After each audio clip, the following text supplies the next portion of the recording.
I'm an idiot. I Hello should have there. had a party hat, and because it's 10-year birthday as a Tenno, and I forgot to have a party hat until like 3 seconds ago. Oh well, so be it. Well, hello. I know it's crazy. I'm actually starting a stream this early in the afternoon. The fact that I'm starting a stream in the afternoon is kind of weird. But this is the last day that I've got on my vacation from PAX, and I figured today was the best day to do it. So, Warframe was 10 years old on the 25th. I created my Warframe account 2 days later, back in 2013. So I figured today was a good day to have a birthday anniversary, however you want to look at it. I don't care, but this is a charity stream to support the Trevor Project, which is something that is very important to me. Members of my family are part of the LGBT community. I have several friends who are a member of the LGBT community. Several streamer friends of mine are members of the LGBT community. And quite frankly, I'm sick and tired of how they have been targeted, especially in the past few years, because of the fact that they are different and they have their own way of doing things. And unfortunately, there are many instances, not just in the US, but in the world, of LGBTQ teens and young people who have committed suicide because their friends, their parents, or whatever reject them for being who they are. And enough is enough. So I decided that this stream is going to be to help support the Trevor Project and to help prevent teen suicides. So any donations that you can make would be greatly appreciated. Buenos tardes, mi amigo. How are you, my friend? The QR code should take you right to the Tiltify donation page. I mean that's what it's supposed to do. Honestly, I haven't tested it. I'm a bad streamer. Just starting your workday, nice. Yeah, unfortunately, tomorrow is going to be the start of my workday after vacation, which isn't too bad because it's right here behind me. But nonetheless, yes, that QR code will take you right to the donation page. Oh yeah, I'll be back to work. And had to go back sometime. Bills have to get paid. But yeah, so wonderful morning with a great golf class. Well, I mean, I haven't gone golfing in years. I wouldn't mind it. I just don't think about it. Don't have time. That's another issue. And unfortunately, hold on. I think I got a little bit of PAX pox, or what do I call it, con crud.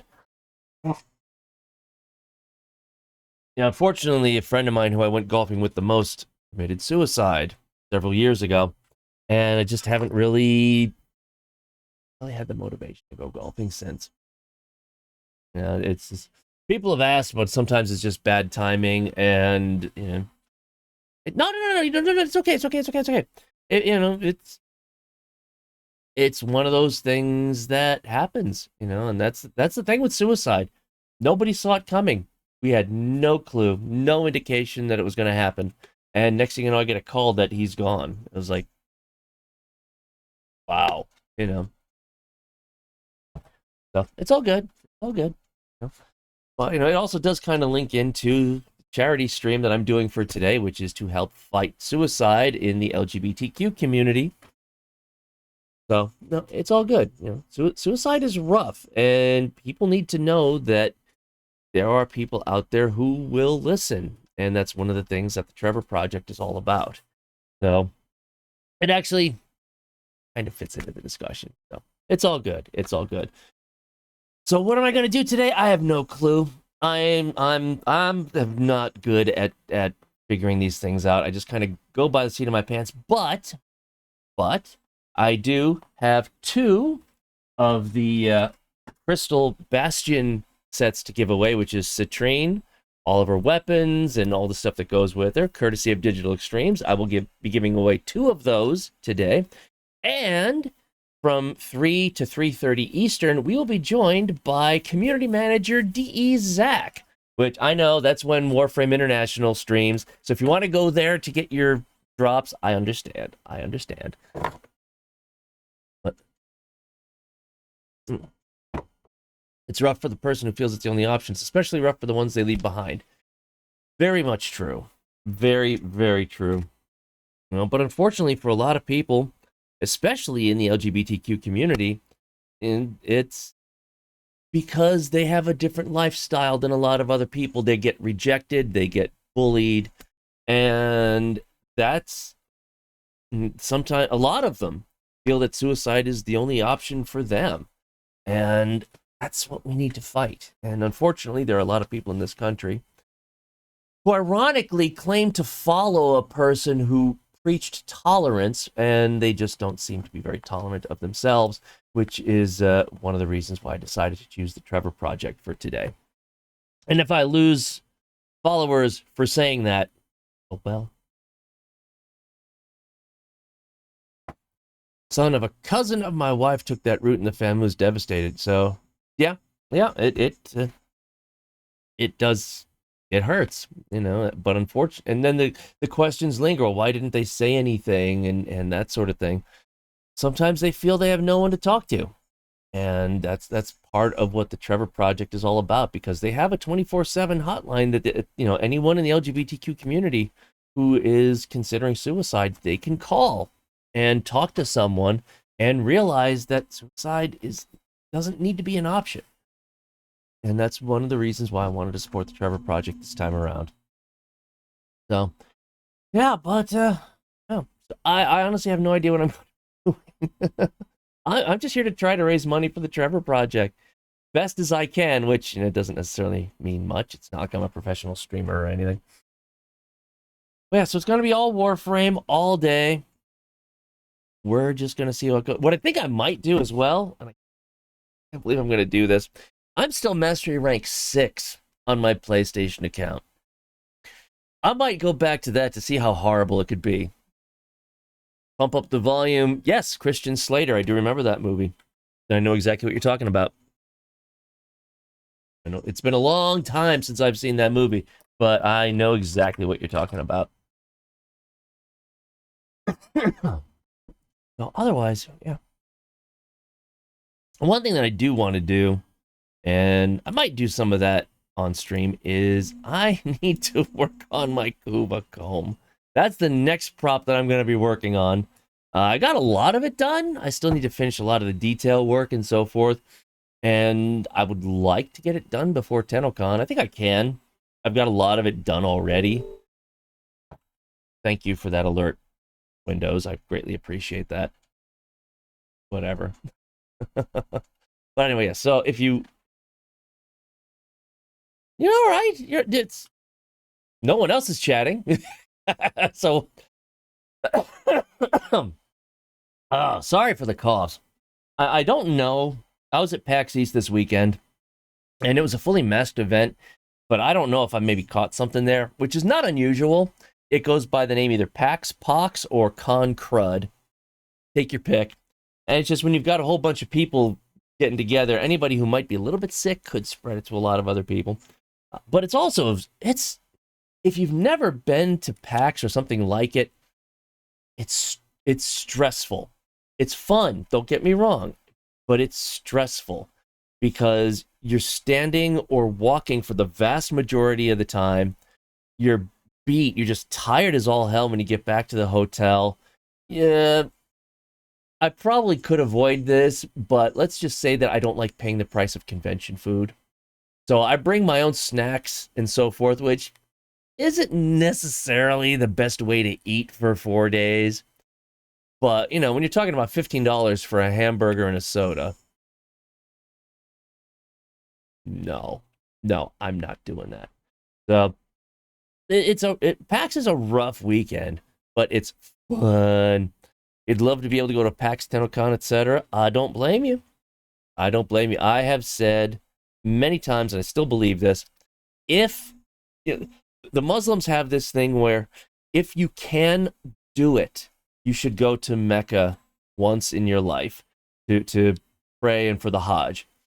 I really firmly believe that if you're a gamer, that if you can, you should go to something like one of the PAXs, whether it's PAX East, PAX West, PAX Australia, Gamescom is the big one in Cologne, Germany. And yeah, a whole different continent. Yeah, I get that. I get that. I would assume that there got to be game conventions down in South America, though. There've got to be. But I mean, South America it's a big ass continent, so I get it that it still pretty much applies. But I'm just saying, if you can get to one of those, it's absolutely worth it. It is so worth it. It's so much fun. You know, even if you don't get to do everything you'd like to do, kinda, but you're going to attend one, it might as well be a proper one. That's fair. That's fair. I'm fortunate that I live so close to Boston. It's a 6-hour drive. Okay. After pit stops, maybe closer to 7.5 or 8, but it's still worth it. And TennoCon is without, there will never not be pit stops on the way to TennoCon because you got the border and so forth.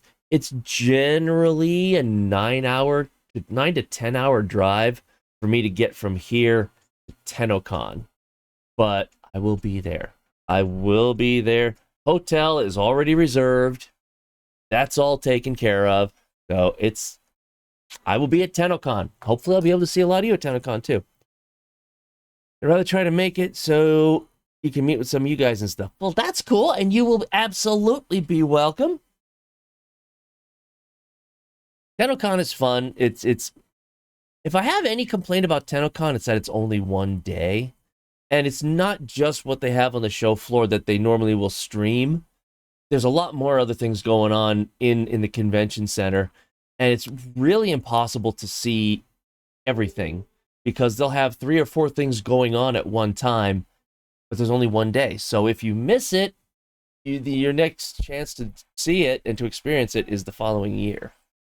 So, I mean, I would love to see TennoCon be Friday and Saturday with some of the ancillary stuff happening on Friday and then the main stuff happening on Saturday. That way you've got Friday to do all the smaller things that you might want to do, you know, and hang out. But, oh, well, I guess they just don't think that it's worth it at this point. I'm just glad that TennoCon is going to be physical again. I'm just very glad about that. And, I mean, if you weren't in last night's stream, I talked about this, because I actually met Dean, you know, the Super Dinio, the guy who runs the Warframe streams on Thursday night and the dev streams and so forth. He was at PAX East.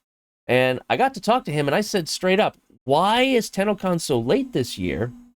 And he said that they actually were going to have it at its normal time, which is in early to mid-July.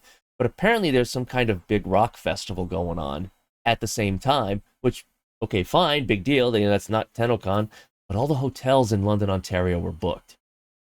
And when they realized that, they're like, oh, yeah, so we can have TennoCon, but people are going to have to drive in from outside the area because those are the only available hotels, which would be a pain in the butt. So they looked forward, to see what the first weekend was or would be where the hotels are generally available in London, Ontario, and it turned out to be late August. So that's the whole reason why TennoCon is in late August instead of early July, which, you know what? I'm fine with that.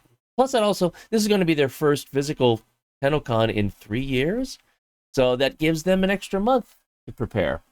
So that's all good, too. But hey, Katie! How's it going? If you're not following Katie, please do that. Another wonderful Warframe streamer. Yeah, playing Warframe, imagine. So yeah, if you just popped in, this is a charity stream to support the Trevor Project. I'll be going pretty much until I pass out. Although I can't stay up too late because I do have to work in the morning. My first day back to work after a week, so I can't stay up too late. I'm fidgeting with this damn thing. I can't stop fidgeting with this. I got this little barrel of Toxic Crusaders goop up at PAX East. And I just can't stop fidgeting with the damn thing. It's driving me nuts. I should just put it out of my reach. Kids and I are outside playing all morning for spring break fun time. Came in for some chicken nuggets. That is a good reason to come inside. I'm probably going to have to take a break for dinner at some point in the stream. But otherwise, this is probably going to be another one of my 12-hour streams. But it's for charity, so that's worth it. Also, we do have some goals. For every $200 raised, I will suffer one of those hot pepper bean boozled, randomly picked. Yes, I could technically get 5 Carolina Reapers in a row. It could happen.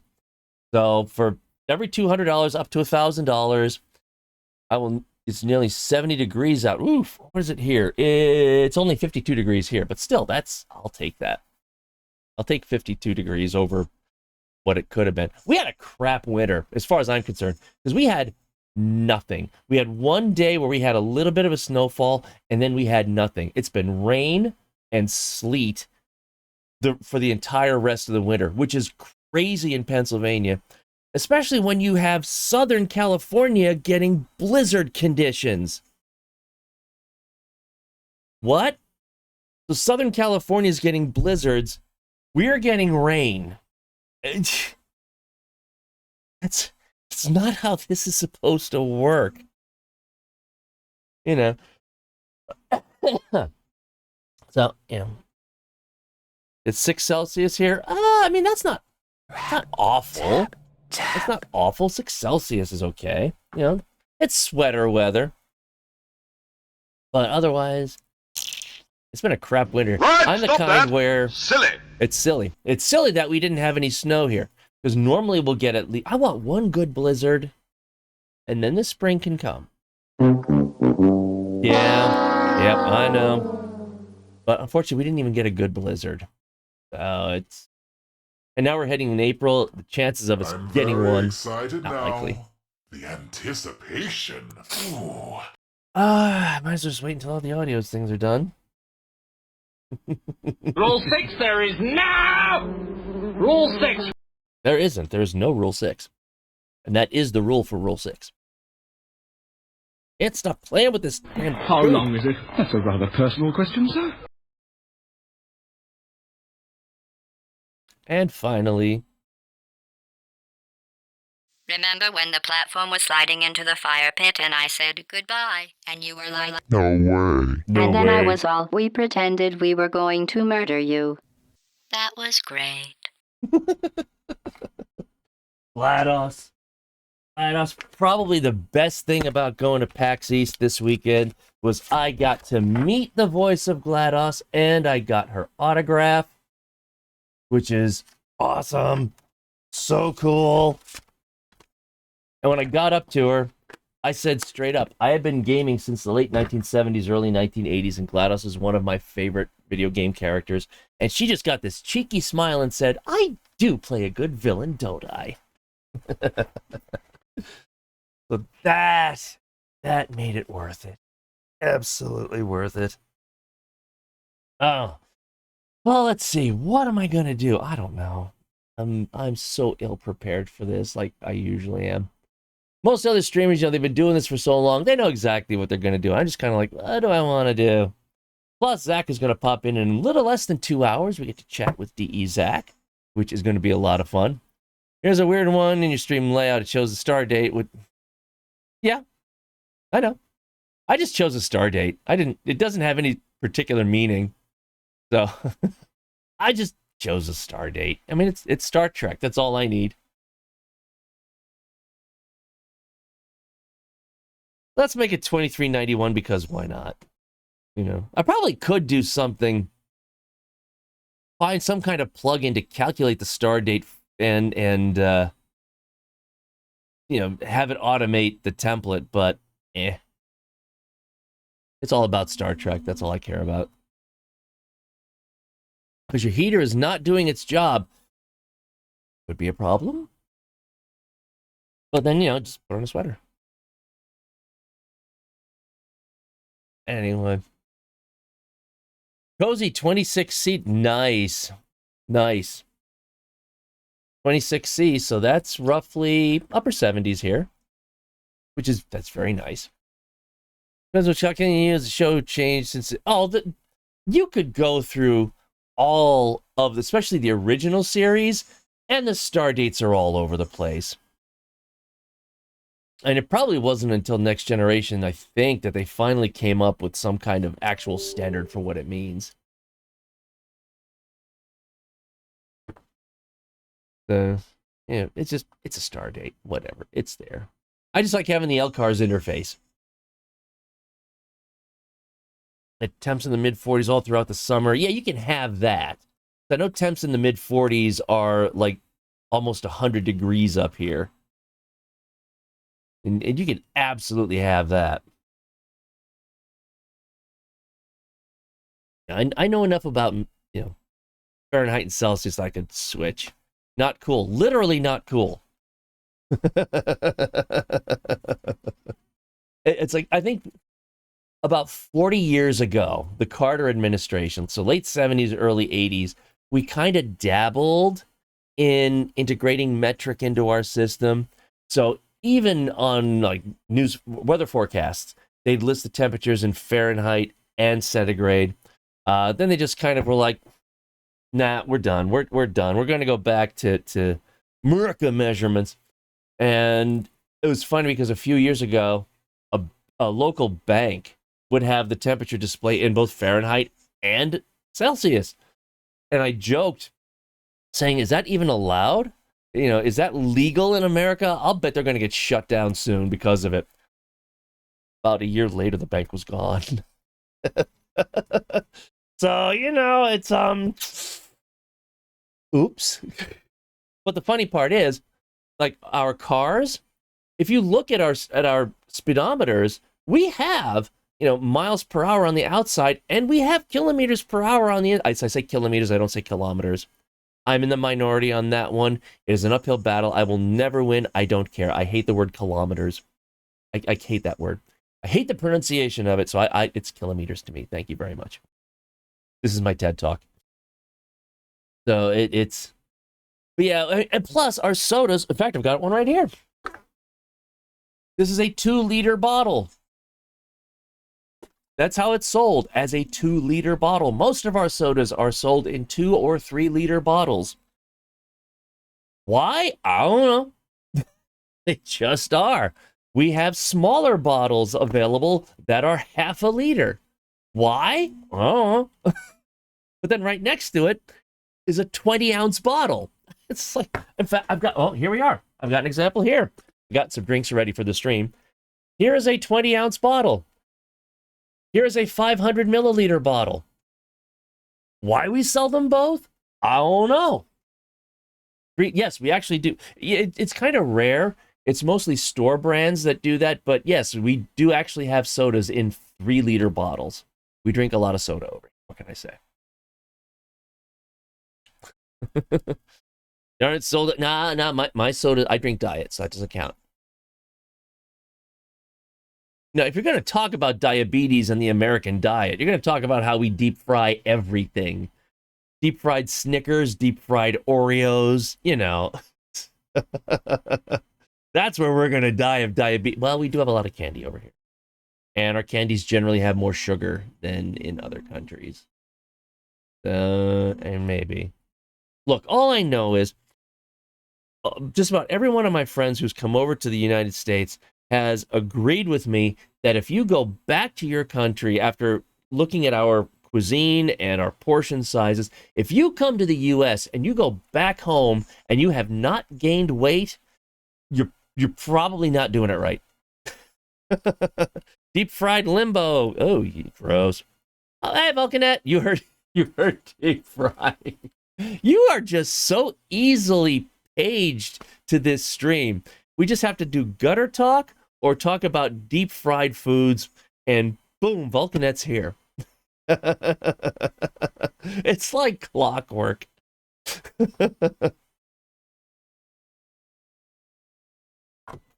Oh my God. Hello, Vulcanet.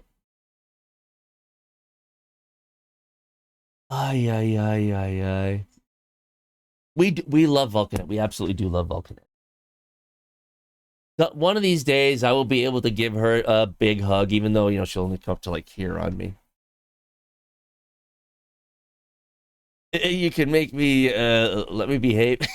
Do you know how to behave? Of course, neither do I. That's why you're on this stream so often, which I understand that. I would say let's do Phasmophobia, but this is an all Warframe stream because it is my 10-year anniversary playing Warframe. It is Warframe's 10-year anniversary. So it's very difficult for you. See, it would have been a lot more likely for you to say it's very hard for you. You know, because that kind of would have fit right in with the motif. Yeah, it's all good. It's all good. I can't stop playing with this goddamn axe scoop. You typed that first, and then you thought better of it. We should make a command named "We Love that WLV that says "We Love Vulcanet." You know what?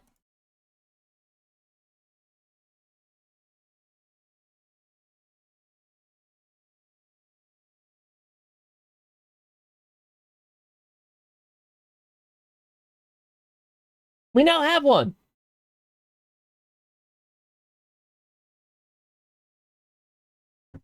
Ta-da! There you go. See how easy that was. Probably got a timeout on it.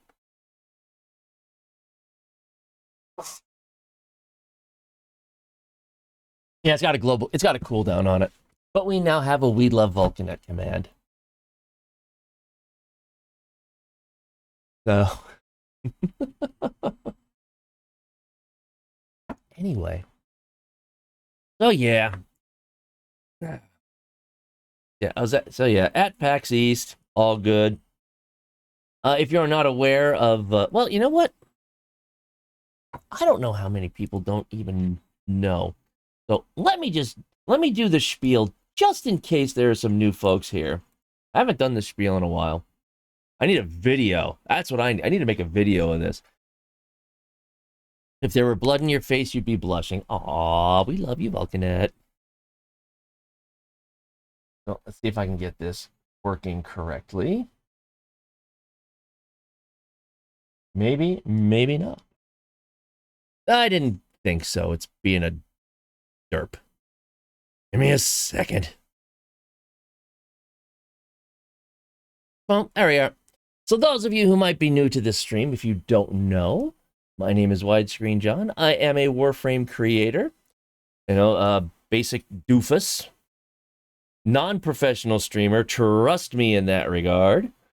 But I have earned my little niche in the Warframe community by making Warframe weapon props. That's the kind of thing that I do. You probably see a big-ass hammer right here behind me.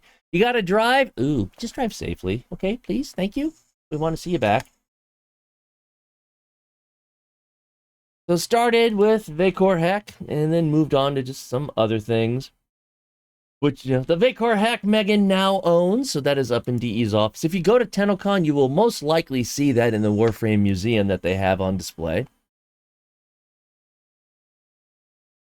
Yeah, I've been building props most of my time. The hammer, the big-ass hammer, which is right behind me here. Of course, the Arc of Plasmor. If you went up to PAX East on Sunday, you might have seen me carrying this around. And, you know, if I'm going to do the Arca weapons, I might as well finish off with a little baby Arca Cisco Pew Pew pistol, which is actually... I got to build another one. It's right here on the floor next to me in parts. Oops. And then finally, the latest one, which is now all finished and ready to go. You want to see the PAX pics? I can do that. So yeah, so the latest one is the Super Vandal, which is right here next to me. Survived PAX. So all of those weapons, if you are interested, except for the Dara, I have to go back and make modifications to that. But all of these are now available on commission. So if you want any of these props for yourself, it is possible. You want to see the PAX pics, huh? All right, give me a second here.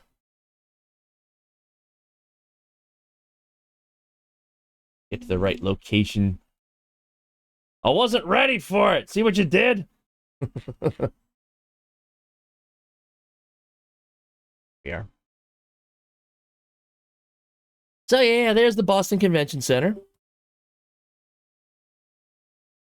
Sorry? No, no, it's all right. I figured I'd end up talking about it anyway. There's the Boston Convention Center, and it's a gaming convention. It's a big ass gaming. It's actually the biggest gaming convention in the U.S. I thought PAX West was bigger, but apparently PAX East is bigger than PAX West because the Boston Convention Center can hold upwards of 30,000 people. So PAX East is actually the biggest gaming convention in the U.S.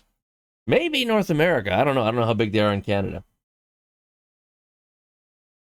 And there is D.E. Dean, the guy who runs the streams on Thursday nights with the Super Vandal in hand. I didn't even know they were there. I had no idea that DE was even there.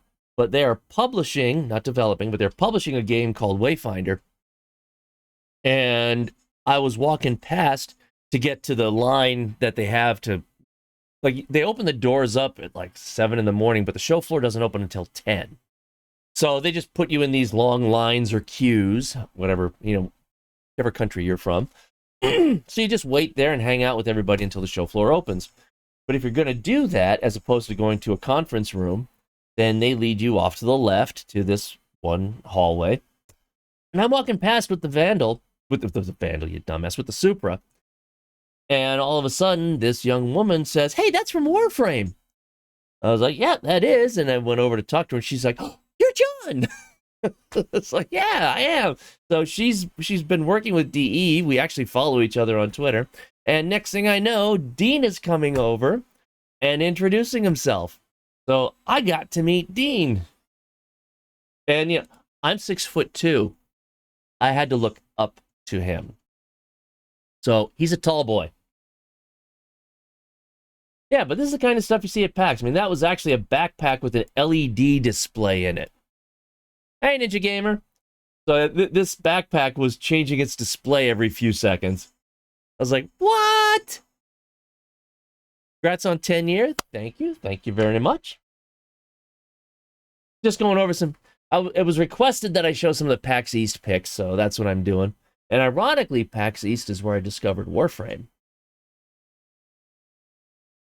So yeah, if you play Undertale, I'm sure you recognize that character. Cult of the Lamb. And that's not a statue. That's somebody in a costume. They were actually walking around the show floor throughout PAX East all weekend in that outfit. So kudos to them. Yeah, and of course it's a gaming convention, so there are a lot of computer vendors there that are trying to sell you their gaming systems and so forth. This stupid thing even has a display on the inside, a 7-inch tablet. It's like, so you can have it display stuff on the inside of the case if you want. Like, really? I like that case. This is also the kind of things that you see at PAX. This guy, we stood in line together on Saturday, I think. But yeah, that is a genuine hurdy-gurdy, which is a musical instrument. And it kind of sounds like a violin, but it plays like a keyboard. So, because I am a musician, I can play keyboard, I can play guitar. I've never seen a hurdy-gurdy up close. And so we spent like an hour, and he was telling me about, how it works and showing me the inner workings to it, and explaining how he tunes it and stuff like that. So music, I was being a musical nerd at that point. I was nerding out. So that was really cool. Pac-Man! Gotta have Pac-Man. So this is that the wide angle shot? And not really, but this is pretty much the show floor. This does not include 3 stories of conference rooms on the outside. So this is the show floor. You can see way in the back there. You can see the back wall. But yeah, this whole section is just video games and stuff that's video game related.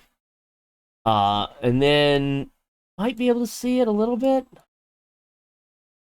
Yeah, not really. It's kind of blocked. But way in the back here is all board games and just rows and rows and rows and rows and rows of tables where people can just sit down and play board games. And the board game makers are there, and you can actually check out, you can borrow the game, go to the table and play it. And other people, total strangers, if they're interested, they'll walk up and say, oh, that looks cool. Do you mind if I join in the next round? It's just one big honkin' free-for-all when it comes to board games.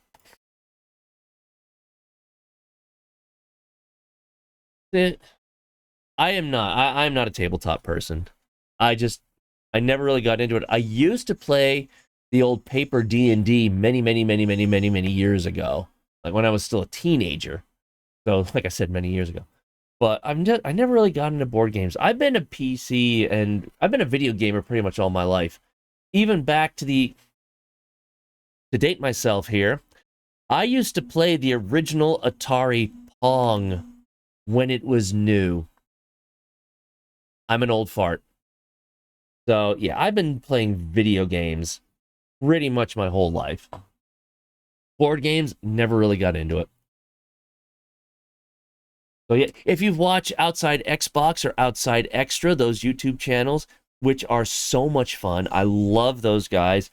This is Ellen from Outside Extra.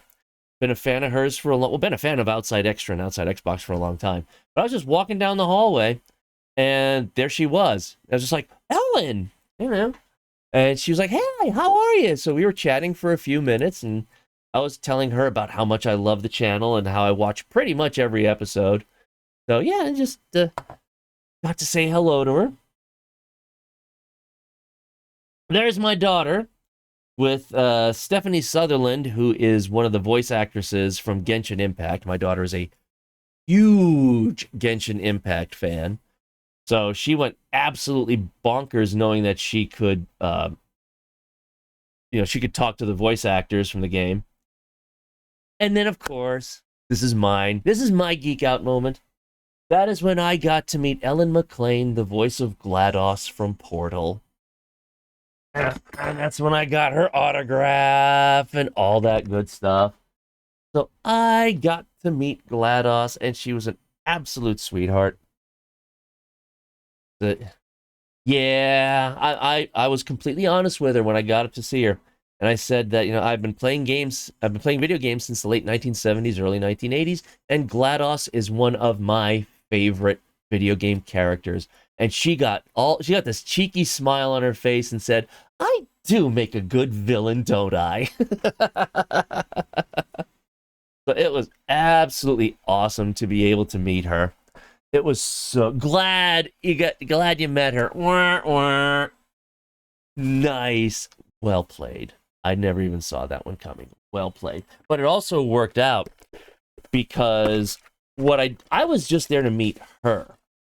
And it never really clicked that the whole team there was actually the voice cast for Team Fortress 2.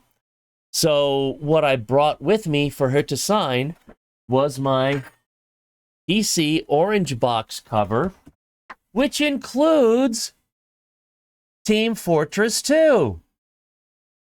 So I figured, well, okay then. So I got the autographs of the entire Team Fortress 2 voice cast, including her, because she was also part of it. So that worked out a lot better than I had expected it would. But yeah, I got to meet GLaDOS. It was so cool. Yes, I was fangirling. So, and this is just some of the other things they had. They had a big console free-for-all room, or what they call console free play. You just walk in, pick a console, and start playing. If the game is installed, was the cake alive? We didn't have any cake. So I couldn't tell you if it's a lie or not. But it was cool because other people were walking up with their Portal guns. It was a lie. Well, absence of evidence is not evidence of absence. So we don't know if it was a lie. It could be. This was a Schrodinger's cake.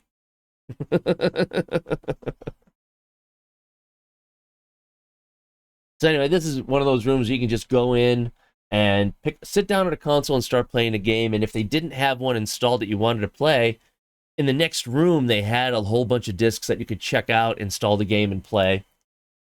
Keep in mind, these rooms, the show floor closed at 6. These rooms are open until 1 in the morning.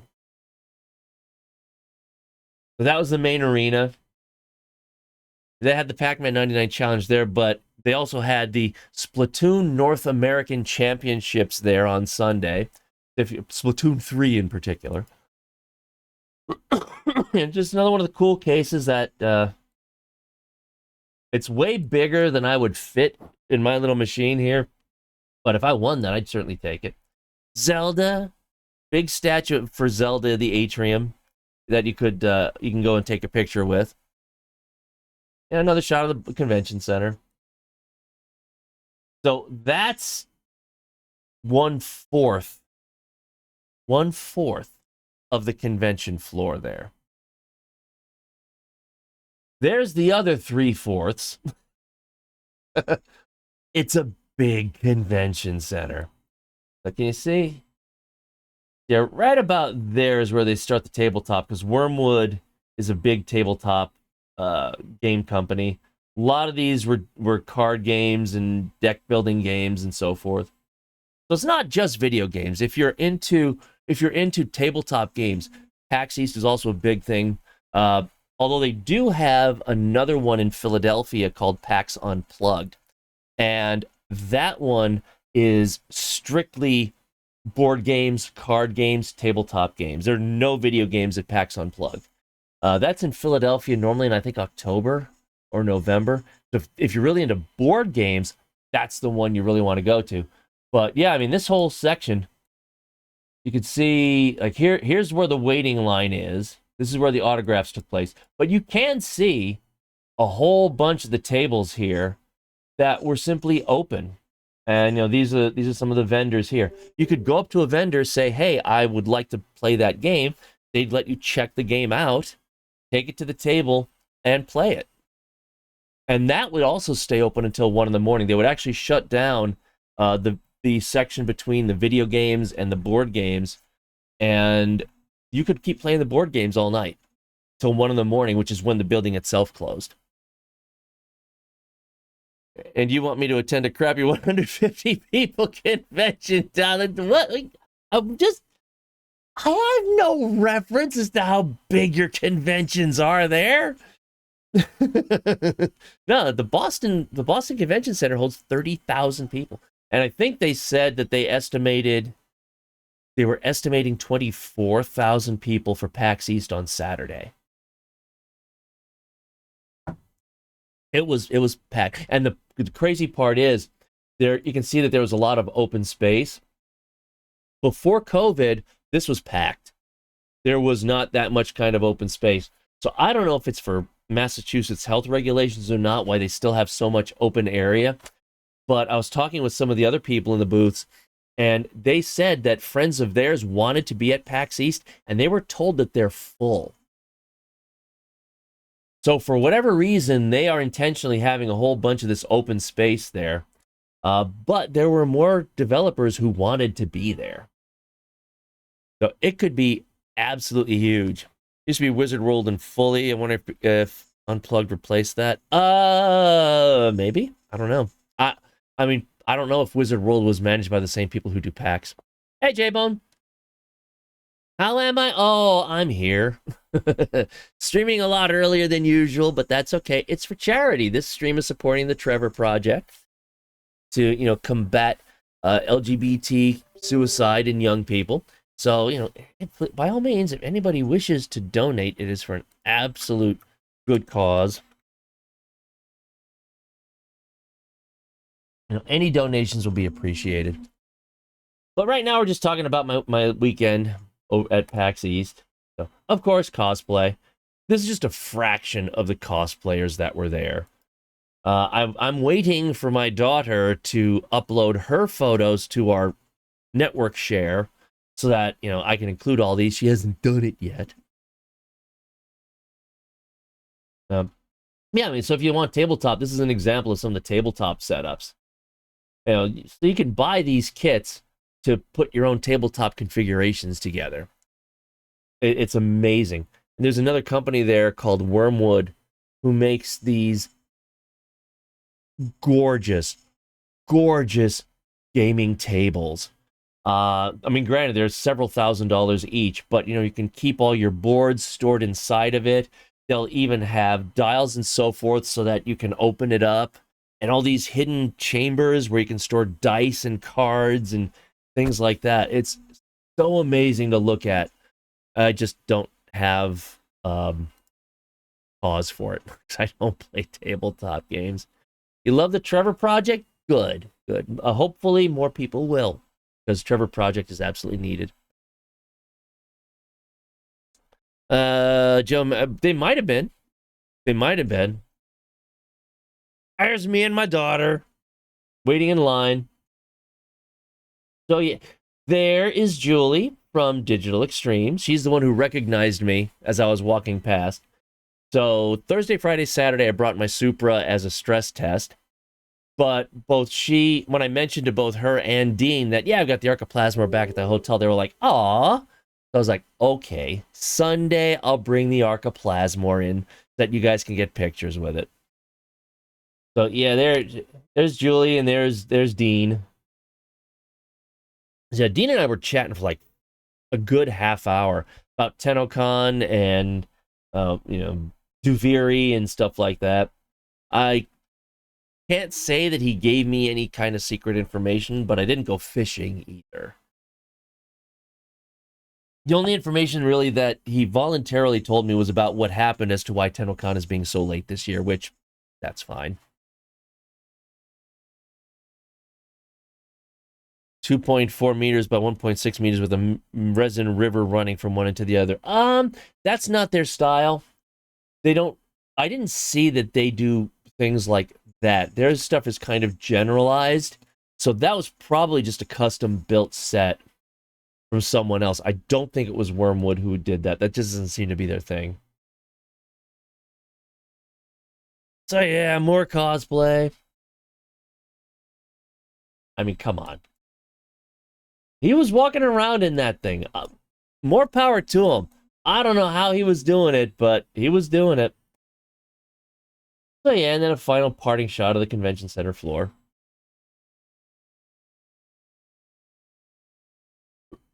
Normally the past few years, there have been some guys there in big Gears of War outfits, and I didn't see them this year.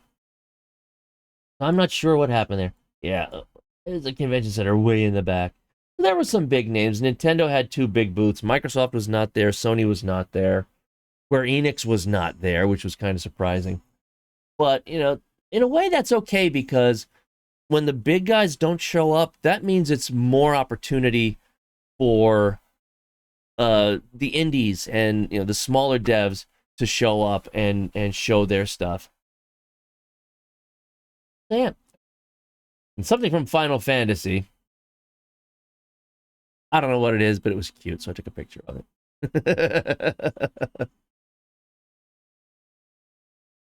Yeah, so those are just a couple of the photos from PAX East. I mean, it was fun. It's not a Moogle or Moogie. Yeah, okay, yeah, whatever. It was cute. They could have had a picture of a chocobo there, and I would have got, or they could have had a chocobo there, and I would have gotten a picture of it. But yeah, lots and lots of cosplayers there, which is always part of the fun. Yeah. And it's neat to see people there every year who recognize me. It's like, oh, hey, John, good to see you again. Just because we ended up becoming friends a couple of years ago, and we always go to PAX East. And it's a good time. It was really fun. Part of the reason why I went up with the Supra was a stress test, because if I could survive, or not if I could survive, but if carrying this girl around for multiple days and she not break, to me, that's a success. And so I brought her up with me. I've got rifle strap attachments right here. So yeah, I had a rifle strap going on. And so I'm just walking around carrying this, and it was neat to see people come up, and it was probably about 60-40 that people who came up to me recognized what it is. And they're like, oh, wow, Supra, that's cool. And about 40% of people who had no freaking clue what it is, but they thought it was cool. So they're asking me what game it was from and all that. But I remember Saturday, was amazing because I'm just walking around carrying this thing, and there were 6 guys. I'm not sure what game it was from.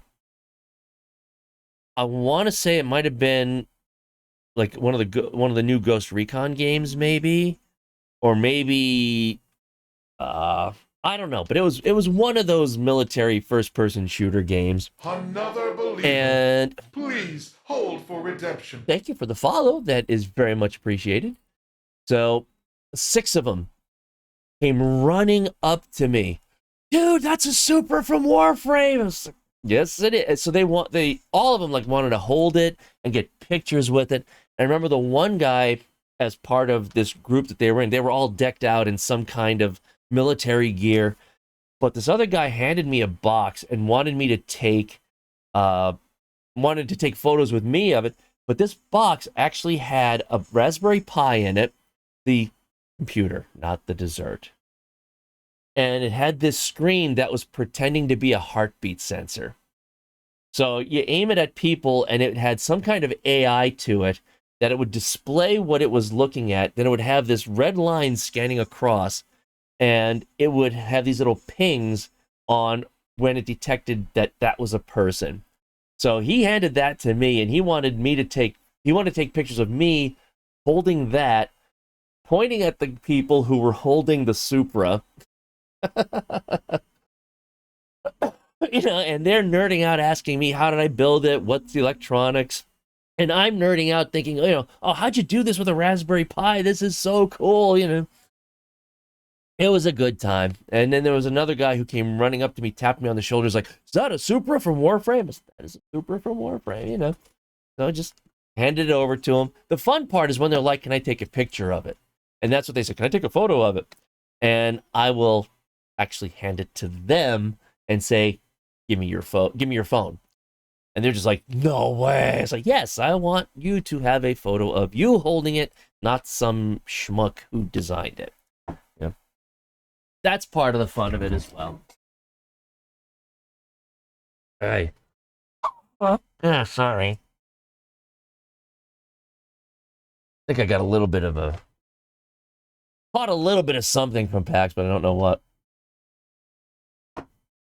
But yeah, it was a good time. It is a good time. And it's like I said, if you can go to any of the major gaming conventions, PAX, even TennoCon, not that TennoCon is a major gaming convention, but I mean, for us it is. It's what we are. It's what we do. It's Warframe. But if you can go to any of those, PAX East, PAX West, PAX Australia, Gamescom, whatever, if you can get to one of those in your life, I recommend doing it. Even if it's just once, because it is such a cool experience. When if they did high speed, if his buffs and actually, since I don't know what he did. All I know is he tagged me on Twitter as well. You could actually see the box. See if I can find it.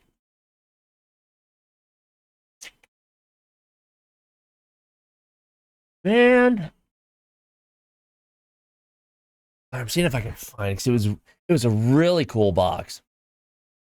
And he was talking about how, getting a Raspberry Pi to take the image and then overlay this thing on it and then run AI on it.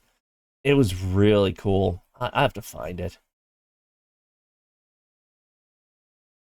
That ain't it. I know you're looking at me looking at my screen. That's incredibly boring, and I do apologize for it. Oh, I can't find it. Rude. Oh, well, if I can find it. Early stream, because this is a charity stream for the Trevor Project. So, and it's my 10-year anniversary playing, well, actually 2 days ago was my 10-year anniversary playing Warframe.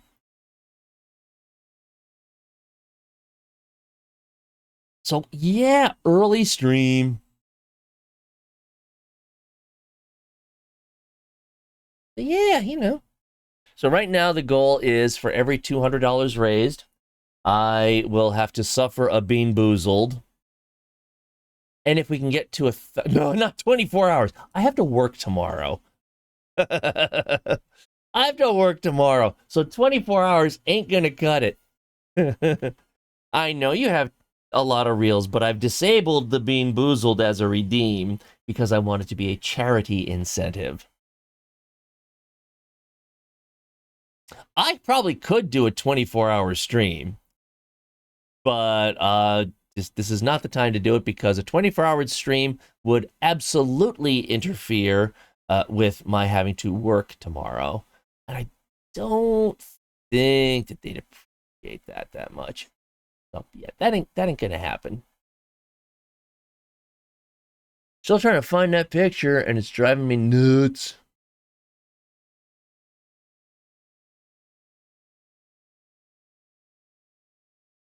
No, that ain't the one. Still in pain, feel like a... Those are not fun. My wife suffers from sciatica, so that's yeah, I get it. I don't suffer from that, but I can empathize because of her. Oh man, I'm still looking for this. I'm so sorry. But it was really cool. It's just this box that he had me hold.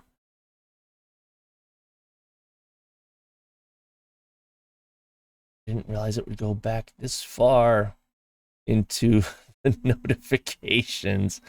All you did is pull 70 pound at the gym. 70 pound? Now, was that 70 pounds as like a barbell kind of thing? Or was it 70 pounds as like hand barbells or something? And that makes a big difference. That's what you get for trying to be healthy. Oh, stop. Stop. Oh God, I can't find that photo. Oh, I'm so sorry. I really want to see, want to show it to you because it was really cool. Maybe it's just way farther down in my...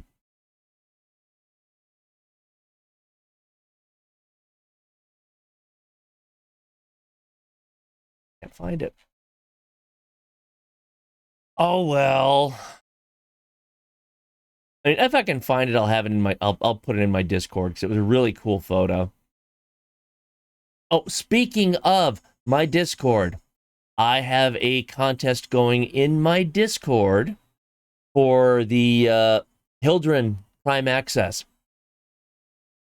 So if you sign up to my Discord and if you go into the giveaways area, all you have to do is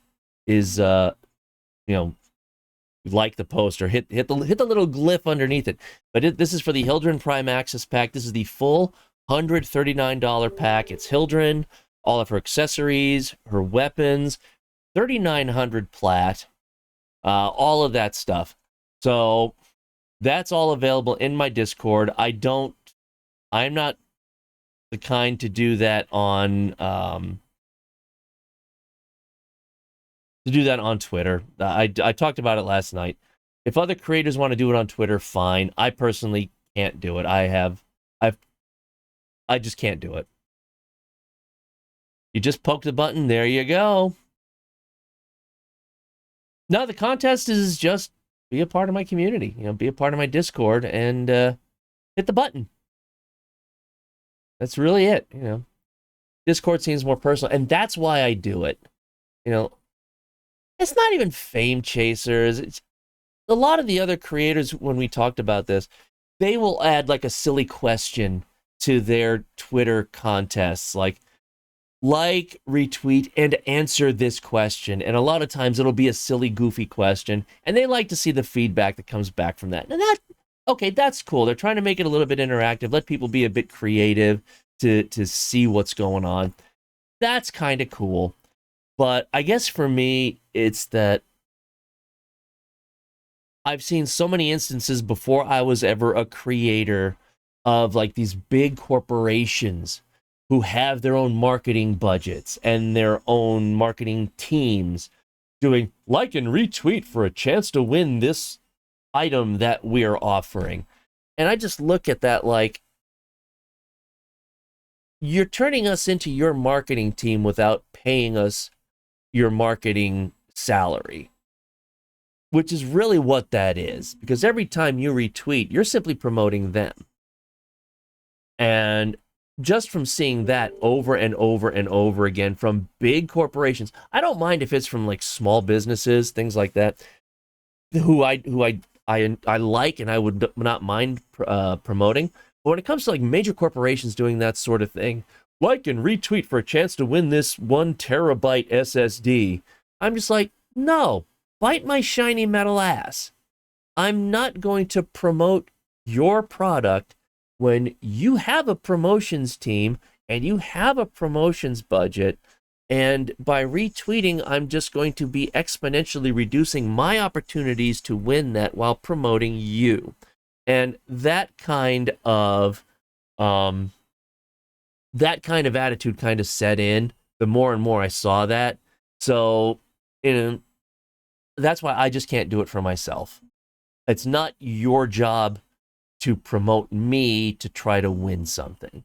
I would much rather have it in my community, the people who are here regularly, the new people who like the stream and like to be part of the community. I want the big stuff that I give away to be given to you guys, not to someone who simply said, oh, I have no idea who that person is. I don't care about their community, but if I like and retweet, I can win that thing. So I'm going to like and retweet.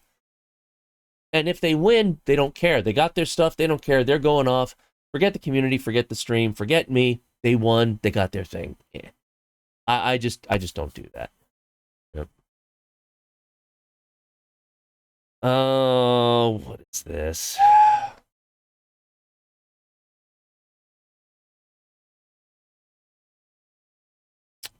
You know what? I don't know who you are or what you're about, but if you're going to throw that kind of a link, I'm not going to assume that it's legit. So, goodbye.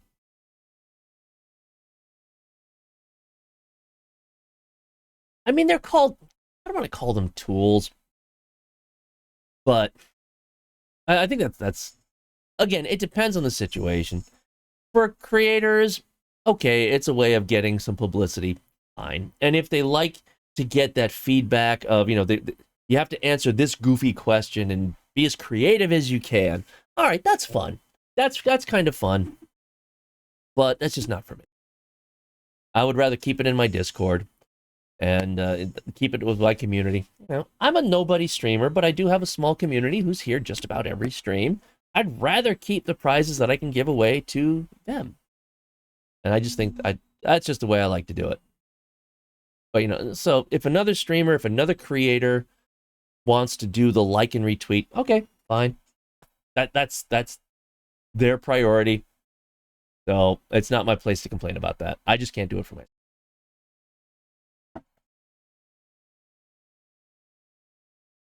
I am a nobody streamer. I'm a dude from Pennsylvania who builds plastic things. That's who I am. I try to be a nice guy because there's already so much crap in this world. I try not to contribute to it. But otherwise, I'm just a dude who streams. That's the way I look at it. Plastic things that make people drool and behave like little kids. I mean, I guess. I mean, this kind of thing makes me act like a little kid. The QR code is the donation link for, as you can see right up here, it's the donation link for the Trevor Project, which is to combat LGBTQ suicide among young people. So that's what this stream is all about for today. And hold on, I need to very quickly refresh. There we go. So yeah, that's what that's all about. So this is my celebrating 10 years of Warframe. Well, this is my celebrating Warframe's 10-year anniversary. My 10-year anniversary playing Warframe, because I created my account 2 days after they went public. I did see that. Thank you for whoever does the donate. Actually, who do we got? We got 3 donations. Kuro, thank you for doing that twice.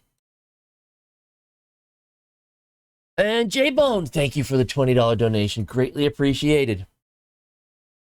One of my friends can relate to that. Their ex is struggling with things. Yeah, it's, members of my family are part of the LGBT community. Members of my extended family are part of the LGBT community.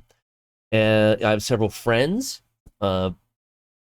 streamer friends, real life, personal friends, and so forth, who are part of the LGBT community. And I'm frankly tired of seeing how much they get bullied on stream from certain types of politicians, from certain types of people who vote for those certain types of politicians. I'm sick of it. So if this is one way that I can help to combat that, so be it. That's what I'm going to do. Hey, Paps, how's it going? Can't wait for me and Blue to get a dad hug from you at TennoCon. Dad hugs are always going to be available, whether at TennoCon or PAX or whatever. The best part about dad hugs is that they're free and they're always in stock. So,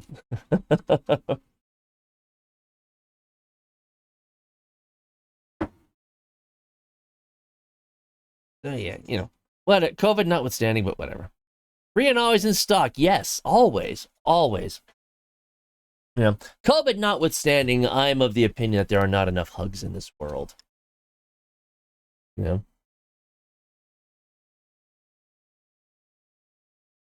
Oh, but yeah. Oh, yeah. So yeah, for every $200 donated, I will suffer a Bean Boozled. Hence why the Bean Boozled redeem has been turned off for this stream. And if we reach 1,000, I will be giving away an Ivara Prime on either PC, Xbox, or PlayStation. No Switch, sorry. But I figure I am an Ivara main. Ivara Prime is vaulted. So I figure, you know what? If we can reach $1,000 today, I'll give away an Ivara Prime. Why'd you get the spice ones? Those are the worst. Well, I don't mind the heat. That's the thing. I don't mind spicy foods. Hey, Jamie. Spicy foods are fine. I'm good with that. But the possibility of eating one that tastes like vomit or grass or dirty socks, that does not appeal. I can deal with the heat. But the thought of possibly eating one of those really super nasty, that I don't. That's not appealing. I can deal with the heat. Barely if it's the Carolina Reaper, but I can deal with the heat. So yeah, that's at every $200 up to $1,000. I don't think we'll get that, but that's okay. Whatever we can get from this campaign, it's better than zero. And it's going to fight LGBTQ suicide, which is a very worthy cause. Socks are like underwear. If you turn them inside out, you can extend the wear time. I mean, you're not wrong. You're not wrong, but you're over there eating habanero salsa. Actually, habanero is one of the flavors. So, and the worst part is the habanero is the worst for me. I just don't like it. The flavor-wise, it just tastes nasty. The Carolina Reaper is, oh boy, it's hot. And the thing is, the Carolina Reaper is not there. Either. The Carolina Reaper is not like boom intense hot. It's a build, and it builds up over about 2 or 3 minutes, and it just gets hotter and hotter and hotter. Uh-oh. By tilting it to show you guys, I mixed up some of the beans. Ooh boy, I might need to get my wife to get these sorted out. Regrettably, a lot of these are of the same type of color, and I have a mild color blindness to certain shades of red, and most of these are red. I might have to get my wife to sort these out for me. Oh well. But yes, the Carolina Reaper, it just builds and builds and builds over like 3 minutes, and then it lingers for about 10 minutes. It's bad, but the habanero is just the nastiest tasting one out of all of them. But otherwise, it's got cayenne, sriracha, and jalapeno. I didn't mean to, but apparently I did. So when my wife comes home, I might say, can you resort these for me? Oops. Otherwise, I could think that it's a jalapeno and accidentally pull a Carolina Reaper. I'm not looking forward to. He sees purple, dyed his hair purple by mistake once. No, mine is really mild. It's like certain shades that involve red, I might have difficulty with. Like, is that purple? Or is that, some other shade that's not quite purple? And that can get a little bit annoying. So shades of red that are very close, I have difficulty with. The one that really annoys the hell out of me is when it comes to monitors, any kind of LCD monitors, and you've got pure yellow and pure green. I have a very difficult time distinguishing the two. There's something about green on an LCD monitor that's brighter than what you might think of as like grass. A deep grass green is not the same kind of green that you see on a monitor. And sometimes if you put yellow and green right next to each other on a screen, I'll have a very difficult time determining which is which is a pain in the ass. So, yeah, that doesn't help. But I'm not colorblind, like I only see black and white. Or grayscale. I know people, or I knew people who were like that. And you could always tell when they dressed themselves as opposed to when their wife dressed them. Just saying. Didn't help that he's dyslexic and didn't read the label. That could cause problems too. Purple hair can look cool though. I don't mind seeing purple hair. I think that can actually look pretty neat. Considering I'm a Gen Xer, that's kind of surprising. Oh God, I don't know what flavor I used for that drink, but I used too much. Okay. That was awful. But, so yeah. So anyway. Been chatting for 2 hours, not doing anything else. But that's okay. I just wish I could find that image that I got tagged in. It's driving me nuts that I can't. All black is the way to go. Someone's goth. Someone's gone goth.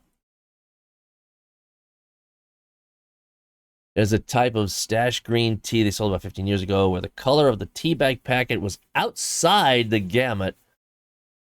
It was weird as heck because you can see the color, take a pic with your phone camera, and it looks wrong gray in the picture. Okay. Actually, magenta. There is no color magenta. Don't know if you knew that. When we see magenta, that is a trick that our brain is doing. There is no color magenta. It is completely imaginary. Because when you look at the light spectrum of pure white light, red is over here, blue is over here, and magenta is the combination of the two. So our eyes, there is no color to this. But our brains they take the red and the blue frequencies and they combine it into magenta, but it is not, it is actually an imaginary color. This has been your TED Talk for today. Blues Clues.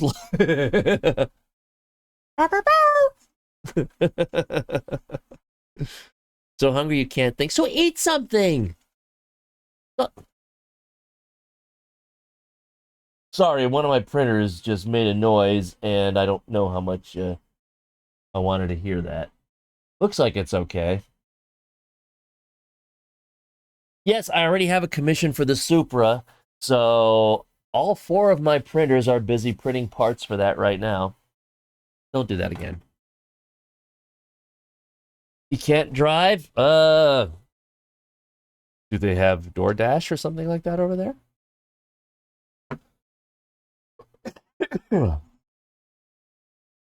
Well, then again, you also live in a country that isn't necessarily like here, where it's 5 miles to the nearest grocery store. I mean, don't you have something near you? Haunted printer. No, sometimes it'll just make weird noises, and I can't tell if maybe it ran out of filament or, so all of a sudden it just makes this springy noise because the filament comes off the reel, or if maybe it got jammed. So you get used to what they sound like, and it just becomes white noise in the background. It's like your car. You know what your car sounds like because you've driven it for so long. You suddenly hear something out of the ordinary, and it's like, that's not right. But how do you describe it? You take it to the mechanic, and it's like, well, it's not sounding like it should. That doesn't help. Does it recenter itself after it hits the limit? Not sure what you mean. I mean, frankly, I can't slice the file. I can't prepare the file for printing if it goes outside the boundaries of the build plate because the software won't let me do it. So you can't really make it go out of a limit. I'm not quite sure what you're referring to. Closest store is 15 to 20 minutes away from here. Oh, that sucks. Yeah, the famous making... Yeah, it doesn't sound right. Oh, yeah, the other cool thing about PAX, I forgot about this. Thursday, I got to meet again with Kirara Hime, fellow Warframe creator. So that was cool. She went to PAX East for Thursday, and then we all had dinner Thursday night afterward. So she gave me some of her swag. Some of her stickers. I know I have autofocus turned off on my camera because it drives me nuts to see it focusing constantly when someone streams. So I have it shut off, but this is a problem. Got some stickers from her, and then she gave me this, which is so cool. It's a keychain of a little, fish bowl with some of her Guppy Fish logo in it. So that was cool. And then, not Thursday, Saturday night, I got to hang out with Charlazard for a few hours. So, because they both live in that area. Charlazard lives like 20 minutes, half an hour south of Boston. So we went down to her house and we're hanging out with her and her husband for a few hours. We were geeking out over, gaming and Warframe and things like that. So that was fun. In the firmware, there should be soft limits to prevent overshooting the mechanical limits. Yeah, but it doesn't really matter because the software won't let me slice. Now, if it jams and it actually goes off the build plate, no, it just keeps going and kind of assumes that it's where it should be. I've run into that before, where it just has this massive layer shift and it just keeps spooling and making spaghetti on the build plate. No, it doesn't have that kind of protection. Want to buy Kira's pocket lint? What? Nah, she's a sweetheart. She's an absolute sweetheart. Yeah.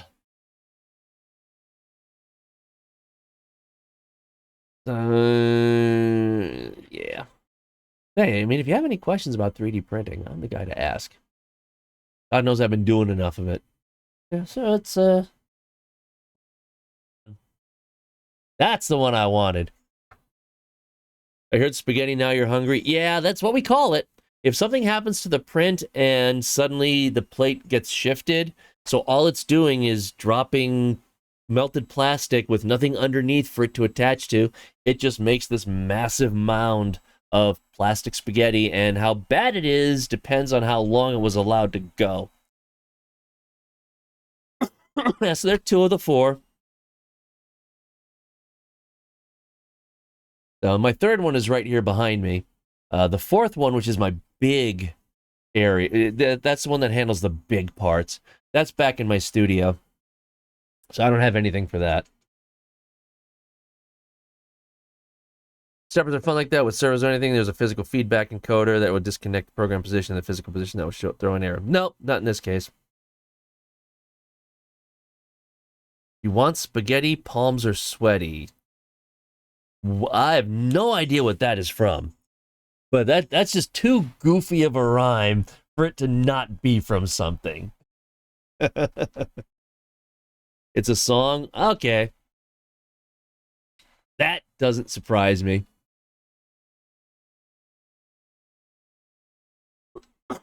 All right, I'm still looking for that damn photo. It's driving me nuts.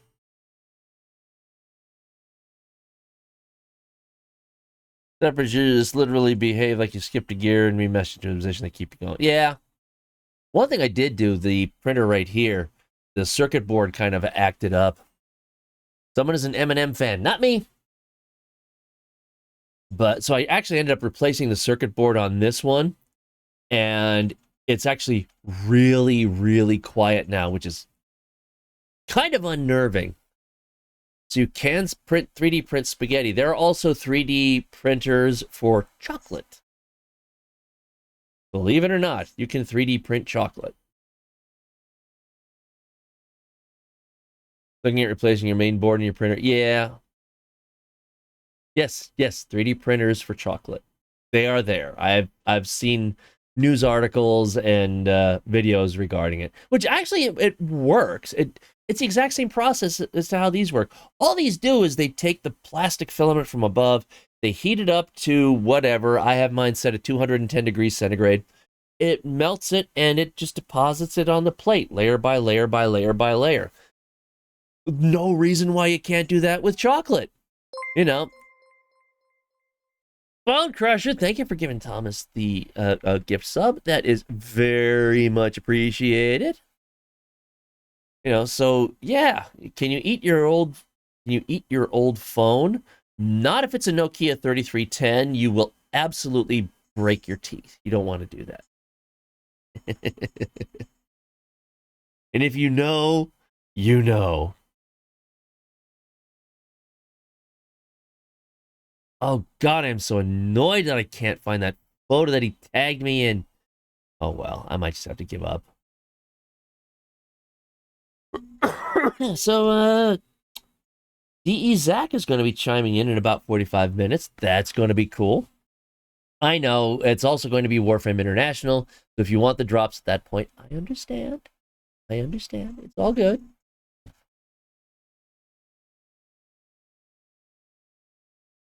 The Nokia 3310, which was notorious for being indestructible. It became its own little meme, like a photo with the 3310 with a protective cover on it. And the joke is that it's not to protect the phone, it's to protect the floor.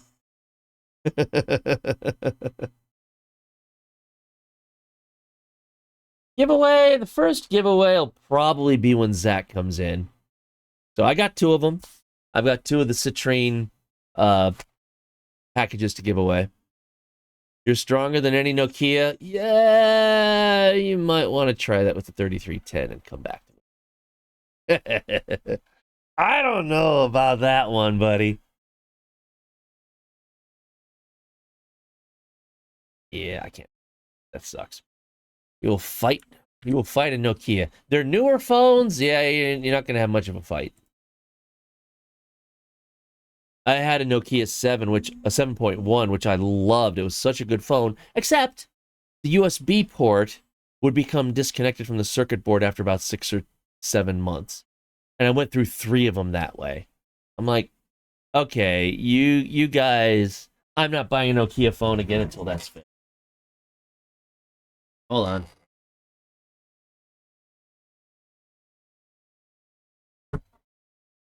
Oh.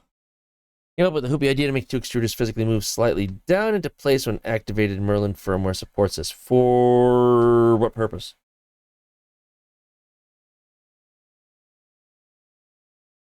You had that floor breaker? Nice. It's just a core drops for Warframe International? Yeah, but it's a drop. I probably could have asked for drops on this one, but I don't think they would have done that. Not for a charity stream. If it was something official like Quest to Conquer Cancer, they probably would have done it. I'm messing with the damn goop again. This is... I did ask for plat, and they're like, no, we prefer to keep that for the Quest to Conquer Cancer stream. I was like, okay. Figure the worst you can do is say no. I'm fine. I'm not offended. Not worried. Fine. Take the citrine. Fine. Good.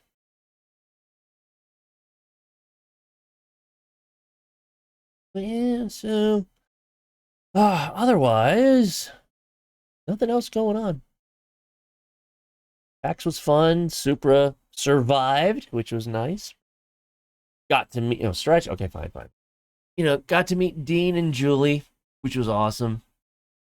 The game actually, I didn't play the game because they kind of said that it's like a MOBA, but I was watching the video for Wayfinder, and it doesn't look like a MOBA. It looks more like I want to say Dungeon Defenders, that kind of aesthetic to it. But I didn't play it. Maybe I'll sign up for the beta. I don't know. I'm gonna have you some birthday cake flavored knockoff Fruity Pebbles. Not gonna argue with that. Fruity Pebbles are yummy. Birthday cake is yummy. That is a good combination. Here.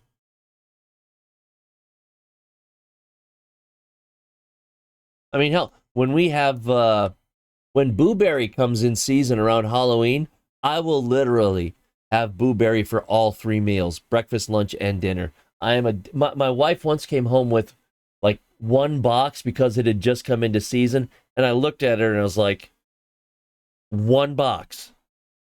Are you serious? So now, whenever Booberry comes into season, it's like she'll bring like 4 or 5 boxes, and they won't last. Which is okay. All right, I going to quickly do this. Second.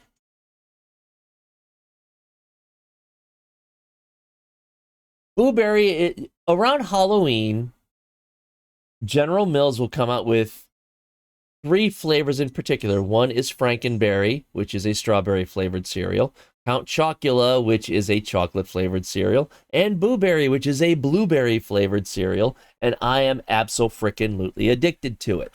I love that stuff. I will destroy boxes of that, and I will have no regrets in doing it. All right. Let me quickly find one thing. I'm so not ready for this. I should know better. Really should know better. Brute. Yeah, that's kind of a cherry flavored. We tried that. We're like, nobody in the family really went for that. We tried it, but that was it. Extra hot Cheetos. Ooh, I have tried those extra hot Cheetos. They live up to their name. They are definitely hot. I've actually got a few packages upstairs of a Korean hot ramen, and makes the Carolina Reaper look weak. It's yes. It's definitely hot stuff, and it's just painful.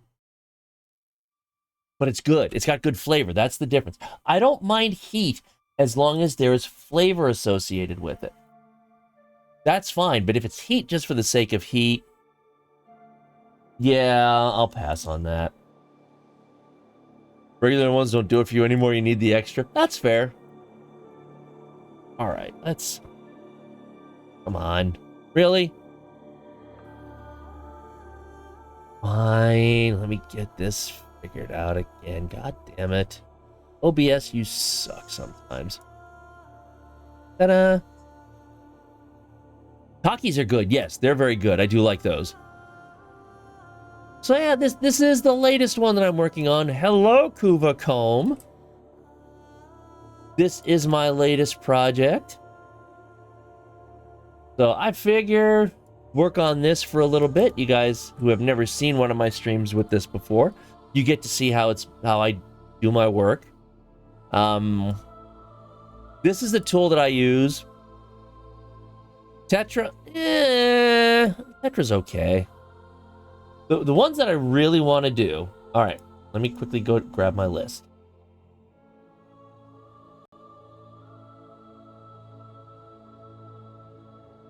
Where is my prop build list? There we are. So I actually was going to do the Exceltra before I started working on the comb, But unfortunately, the Exceltra has this section in the back that can't really be done with CAD like this. It needs to be done with sculpting, and I don't know how to do sculpting yet. So the Exceltra had to get put on the back burner, but I absolutely want to do that. I want to build the Ambassador, which is a weak in-game gun. I don't care for it, but it's a really cool-looking pew-pew gun. As soon as I saw it, I fell in love with it. I was like, oh, that gun looks so cool. But in-game, it kind of sucks. I have received multiple requests for the Fullman, so that is on the to-build list. The one that I really want to build, the Tenet Envoy. The big-ass suitcase rocket launcher. I really want to do that one so much. That is on my absolutely must-build list. Also, okay, Corinth, not the Prime. I don't like the Prime version. I have already started working on the Corinth itself. Hold on. Where are you? Here we are. So I have already started to work on the Corinth, and I actually got pretty far.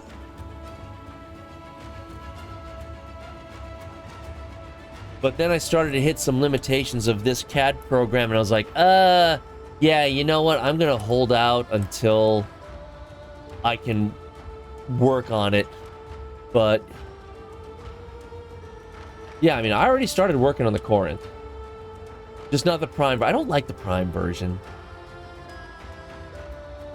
Another one that I started to work on, but also got defeated because of the limitations of this CAD program, is the Exigara Prime. Now, again, I got pretty far. You know, I actually got pretty far on that one. But again, the limitations of this particular CAD program kind of beat me up, and I put that one on hold. Not saying I won't go back to it. But for now, that's just like, no, I can't do it right now. So maybe it just needs some time away from it, then come back and take a look at it and say, okay, this is how I can do it. Why didn't I think about that before?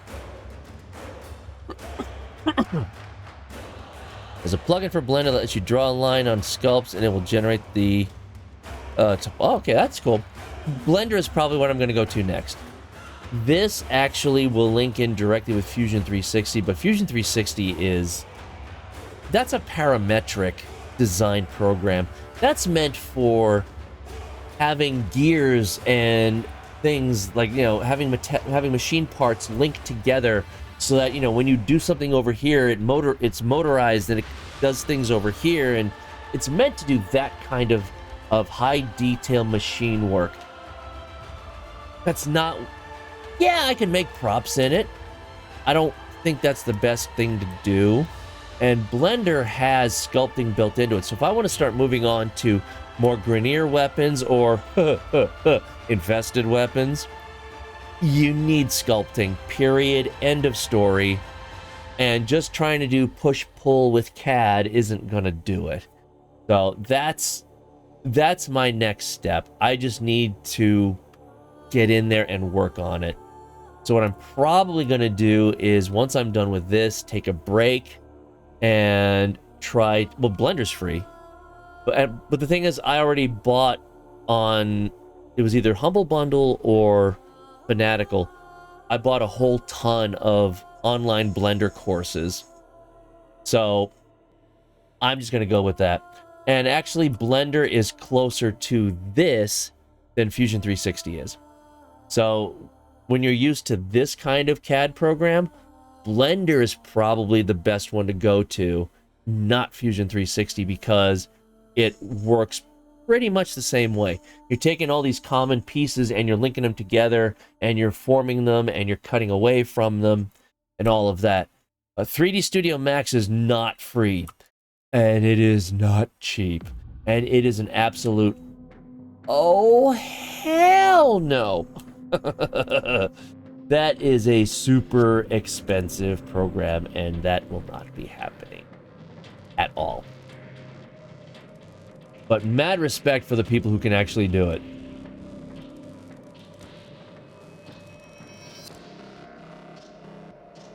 But yeah, so the mentioning earlier about the heat shield being a separate piece, that's how I do it. When I try to build it from the start on how can I make this so that I can assemble it? Because obviously, I mean, this whole thing is 840 centimeters. So this damn thing is going to be about as big as the Supra. This is not a small weapon. And so I have to go into it from the very start thinking, where can I break up the parts so that I can print this and print this and print this and then put it together? So yeah, things like the heat shield being its own separate thing was kind of a duh. You know, it kind of had to be its own thing. Expanding your skill set to unlock more props to build. I've got so many props that I want to build that I will almost certainly be dead before I ever get a chance to do them all. But that'll be it.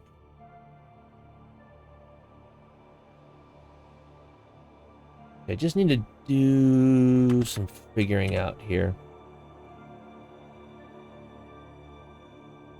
So that actually has to link up right about there.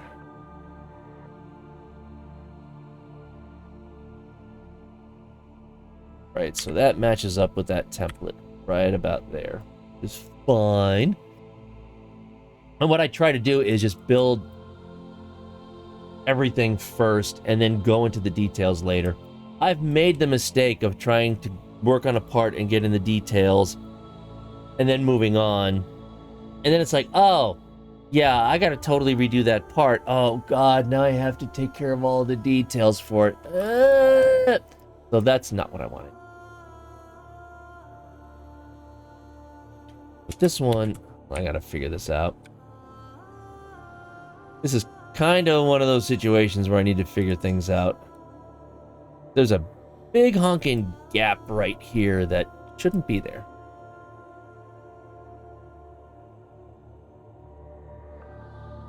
So this cutout here needs to be moved.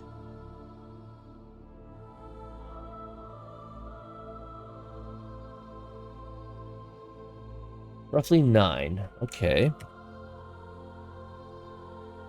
So knowing that,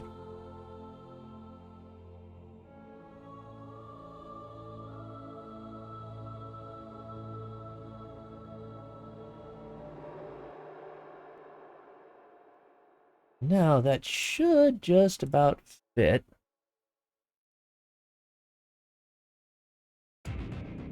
Might be a little bit of changes to make, but no big deal. I'll worry about fitting them together later.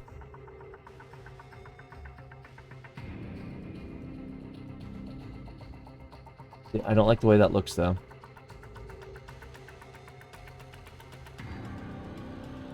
And I will admit, I am my own worst critic.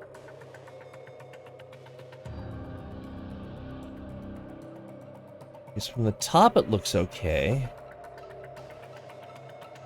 The glow will come through, but I'm missing something. I'm working on the Kuva comb right now. That is my next one.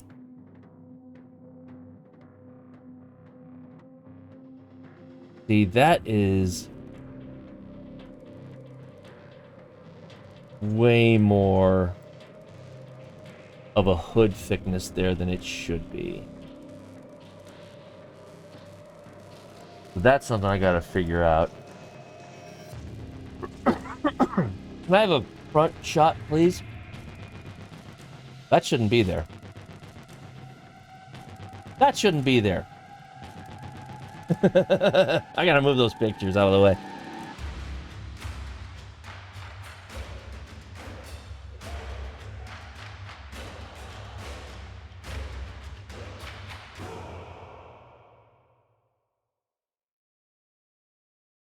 Oh, I see what it is. So I need to angle this front portion. That's what it is. That doesn't come straight across. That has to be angled. That's what the issue is. Up here where I can work on that.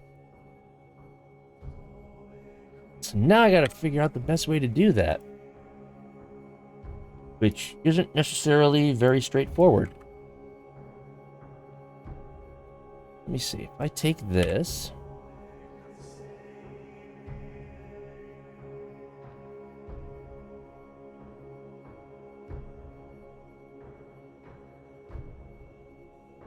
This might work.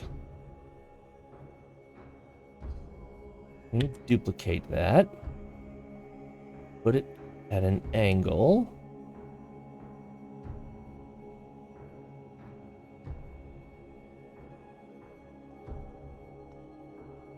Then obviously there'll be a whole ton of cutaways to clean this up.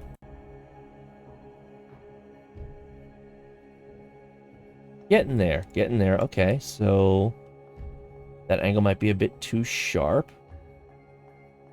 Do this. Bump that up a little bit.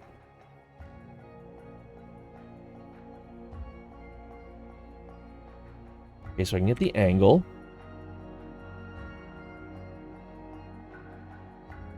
I think that's supposed to cut straight across. Kind of. It'll take some... Okay, so I still need to do this cutaway with that little section there, but that's okay. That's okay. If I can handle this first, then I can work on those details later. Let me turn that down. Okay, cool. All right. I'm not...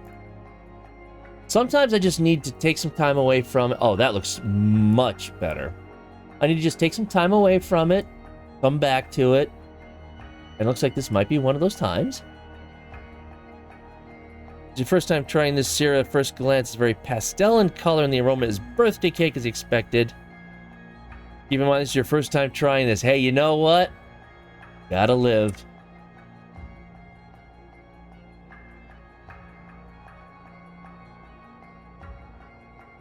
Out there.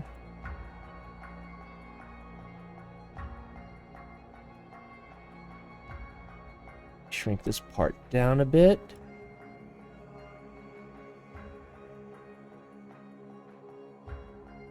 Whoa! What did you do?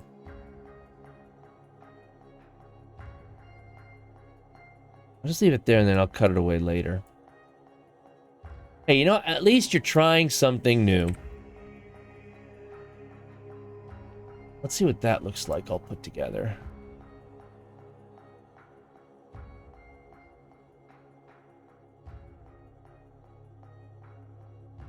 Oh, yes.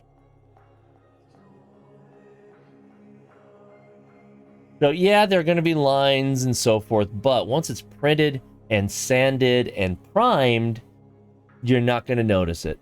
That's one of the joys of this. Plus, like I said, I still have a lot of detail work that needs to be cut away.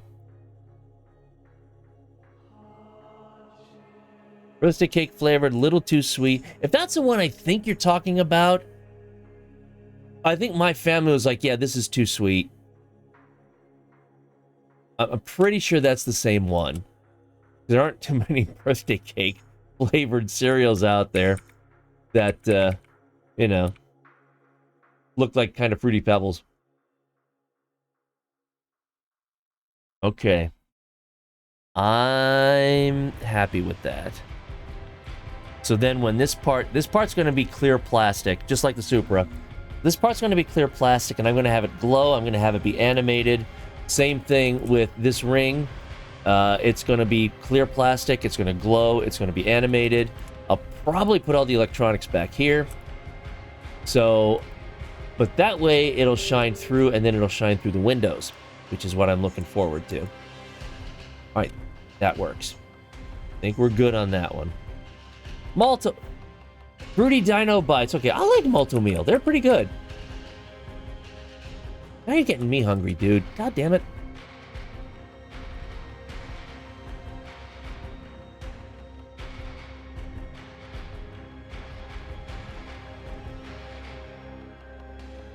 So I could work on sculpting this to look like it should. I mean, if this is the way the outside... Sorry, not sorry, I know. You know what? Screw that. I'm going to... Because I got hit with the Bean Boozled yesterday, and it was a Carolina Reaper, I ended up opening another pack of Tim Tams. I'm going to munch on some of those. Yes, if any of you are from Australia or New Zealand, and I am addicted to these. These are absolutely yummy, yummy, yummy. Do I have any? Oh my, I don't have any McVitie's digestives from England. I feel a little bit let down on myself there. Yep, you have food in the way your mom got you McDonald's. Cool. Nothing wrong with McDonald's. They have some good stuff. Alright, so let me get this thing sculpted if I can.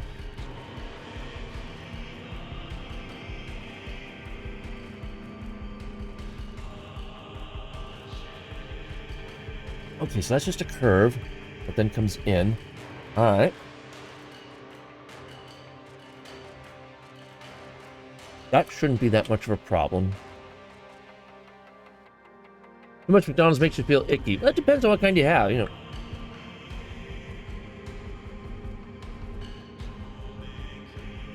Depends on what they're offering and... Oh, stop! McDonald's isn't that bad.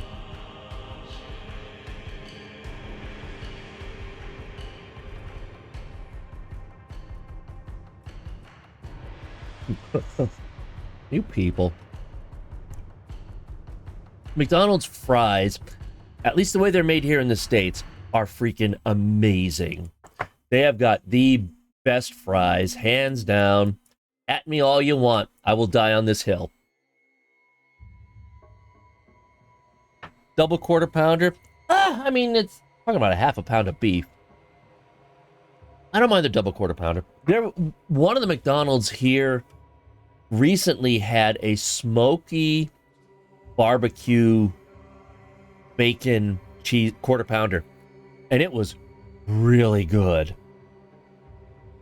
I just had this nice smoky hickory barbecue sauce on it, you know, bacon. It was so good. We don't have In-N-Out on the East Coast. I wish we did. I really want to try In-N-Out, but we don't have them on the East Coast. That's more of a West Coast thing, unfortunately. That's right. We love Vulcanet!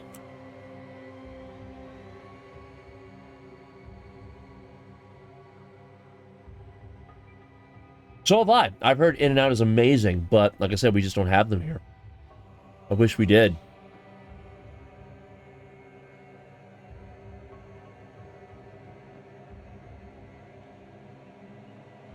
Hey, Shiro. How's it going, my friend? What you up to? Here. In-N-Out is overrated. I'll let you get animal stuff. That explains why Vulcanet's back. We're talking about In-N-Out.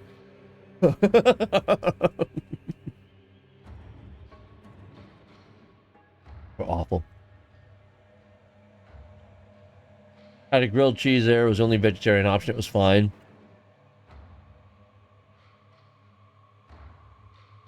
Rest your case. You guys. I love my community.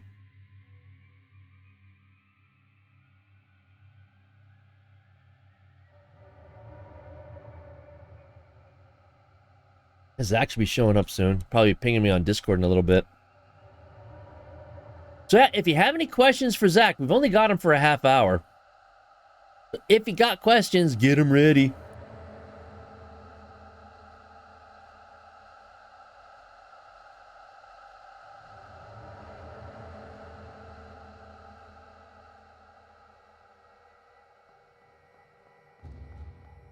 Going for the most part. PAX was fun. PAX was a good time. I mean, it's always a good time. But for me, the big deal was that I got to meet Ellen McLean, the voice of GLaDOS from Portal. I was totally fangirling. I still can't believe that I got to meet her. But yeah, so that was my moment with that. No, PAX was fun. Yeah, I told you, but Shiro wasn't here when I was talking about it, so meh. That means if I talk about it again, then I talk about it again. Deal with it. Oh, I wish they wouldn't do that.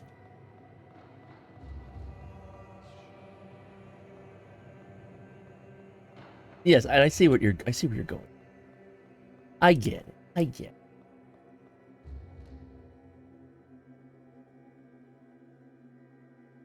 Sorry you're late. That's okay. That is okay, little sis. You are good with that.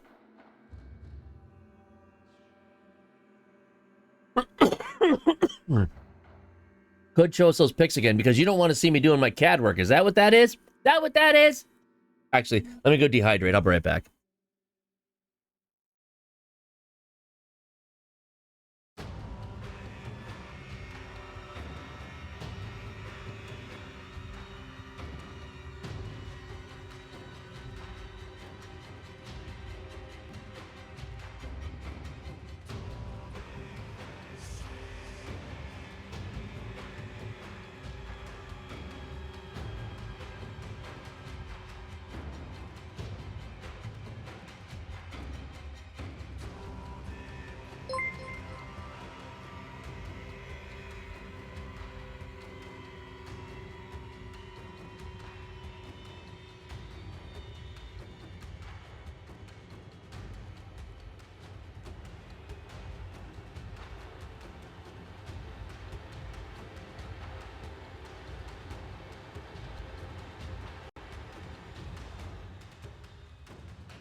Aw, Bone Crusher, thank you for the gift to my little sis.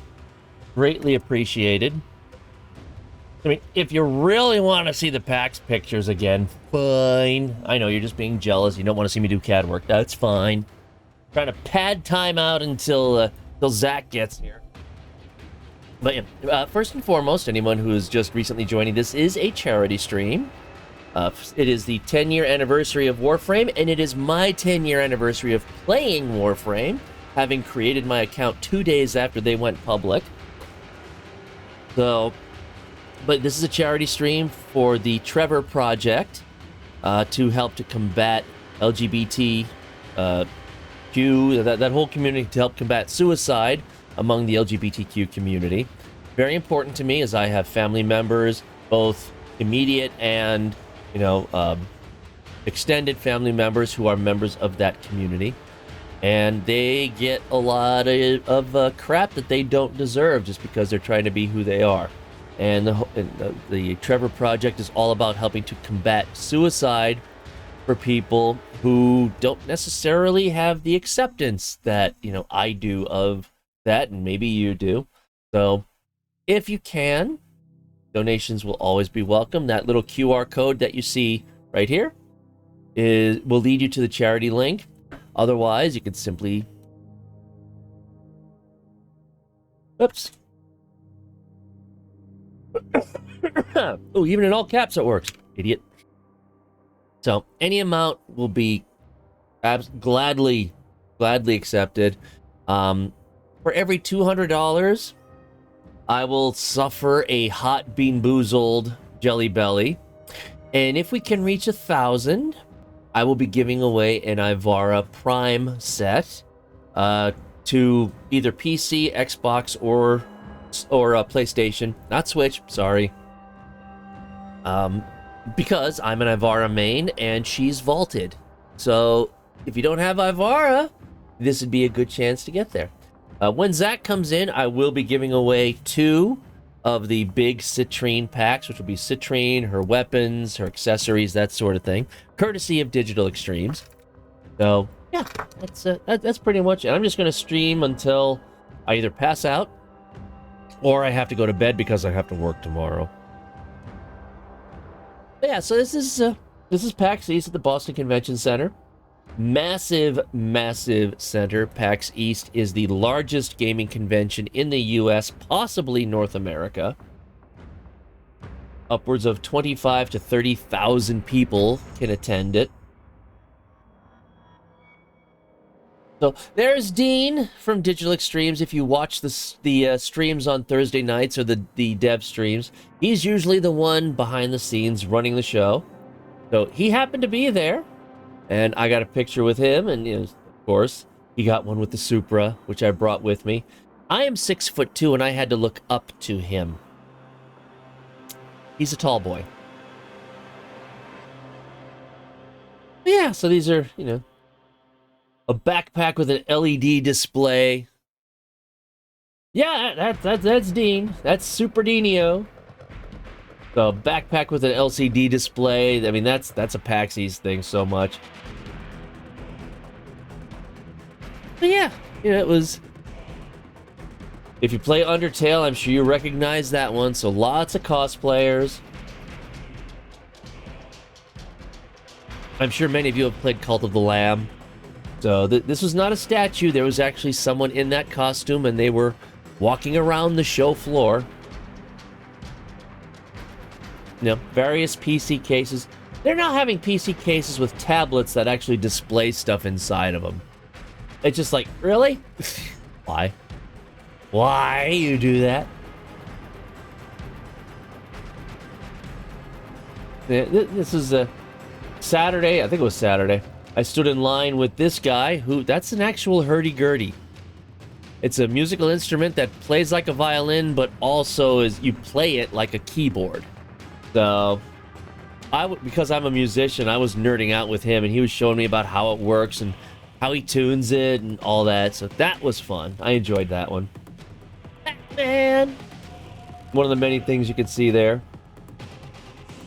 So this is what the show floor looks like. This is the Boston Convention Center. It's massive. This does not include 3 floors of conference rooms around the outside of it. So it's absolutely huge. It's split into 4 sections. And you can see these walkways and so forth. But this whole front area is just video games and things video game related. Way in the back, they've got a whole section dedicated to tabletop gaming, cards, that sort of thing. Cards, dice, deck building. So unfortunately, some of the big names are not there. Nintendo was. Sony and Microsoft were not. Square Enix was not. But that's okay. There's still walking space. It's funny because, well, I'll get to another photo. You'll see even better how much walking space they had. Apparently, they kept it at capacity. There were other people that I was talking to who said that they wanted, they had other companies who wanted to join. And even with all that extra walking space, PAX said, nope, we're full.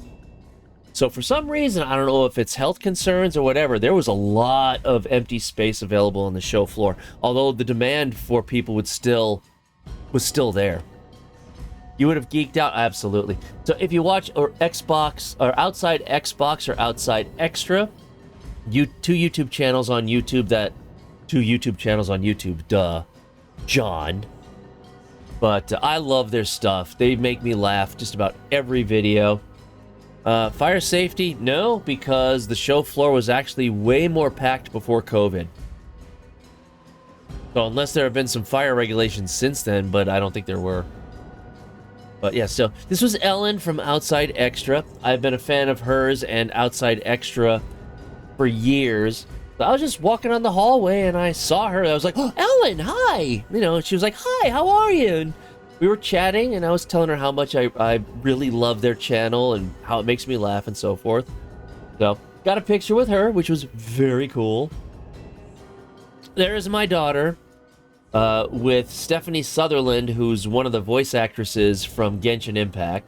My daughter is a huge Genshin Impact fan. So she was in the line with them. Meanwhile, I got to say hello to Ellen McLean, who is the voice of GLaDOS in the Portal franchise. That was my fangirl moment. So not only did I get to talk with her and get a picture with her, I got her autograph. Where is it? Right there. And she was awesome to talk to. Remember when the platform was sliding into the fire pit and I said goodbye, and you were like, No way. and then I was all, we pretended we were going to murder you. That was great. No way. I feel like she fixed her delicious. Yeah, really. You know, I was very honest with her, and I said that I have been gaming since the late 1970s, early 1980s, and GLaDOS is one of my favorite characters. And she just got this cheeky smile and said, "I do make a good villain, don't I?" It's like, yep, you do. So that was my fangirl moment. This is one of their many conference rooms where they have stuff like free play gaming. So PlayStation, Xbox, they probably had Switch up front. You want to play a game, you just sit down and play whatever game is installed. If it didn't have a game installed that you wanted to play, there was a room next to it that you could take out the game and install it and play it all you want. This is the arena where at the time they were having this big Pac-Man challenge. You could see all the contestants were here. Sunday was the Splatoon 3 North American Championships. So yeah, throughout PAX they'll have various contests and championships here in this section. One of the many PC cases. Of course, if you're a Zelda fan, had to have the statue of Link there that you could actually go up and take a picture with. I've never played a Zelda game in my life. Don't at me because I don't care. Another view of the convention center up in Boston. So this is from one of the walkways. This is 1/4 of the convention center. You know, obviously this is all the video game. But yeah, so lots of room to walk. This normally would come out to back here before COVID, and this was half the width before COVID. You know. So they've really expanded on it. And it could have been for health reasons. Who knows why? Well, they know why. We know. And here's the rest of it. So you can kind of see back here all of the empty tables for the tabletop area.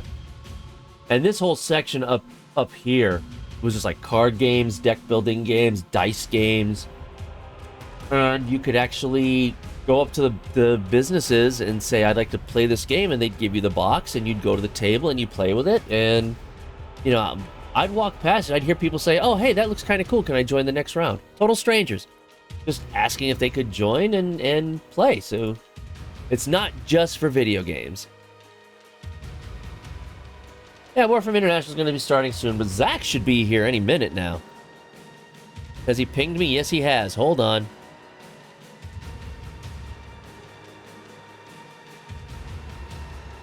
Give me a second here.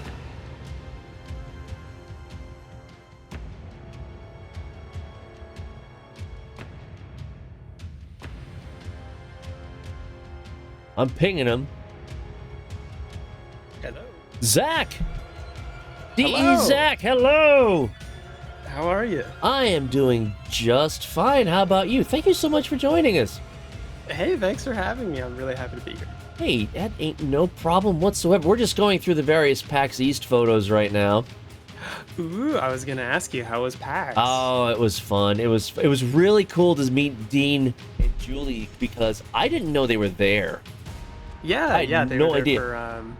for Wayfinder stuff. Yeah, and I was just walking past the one area where they were at, and all of a sudden I hear Julie saying, "Oh, that's the Super from Warframe," and I went over to talk to her, and then she was like, "You're John." That's Like, perfect. yeah, and then she was like, Dean, so Dean came over, and Dean and I were chatting for a while.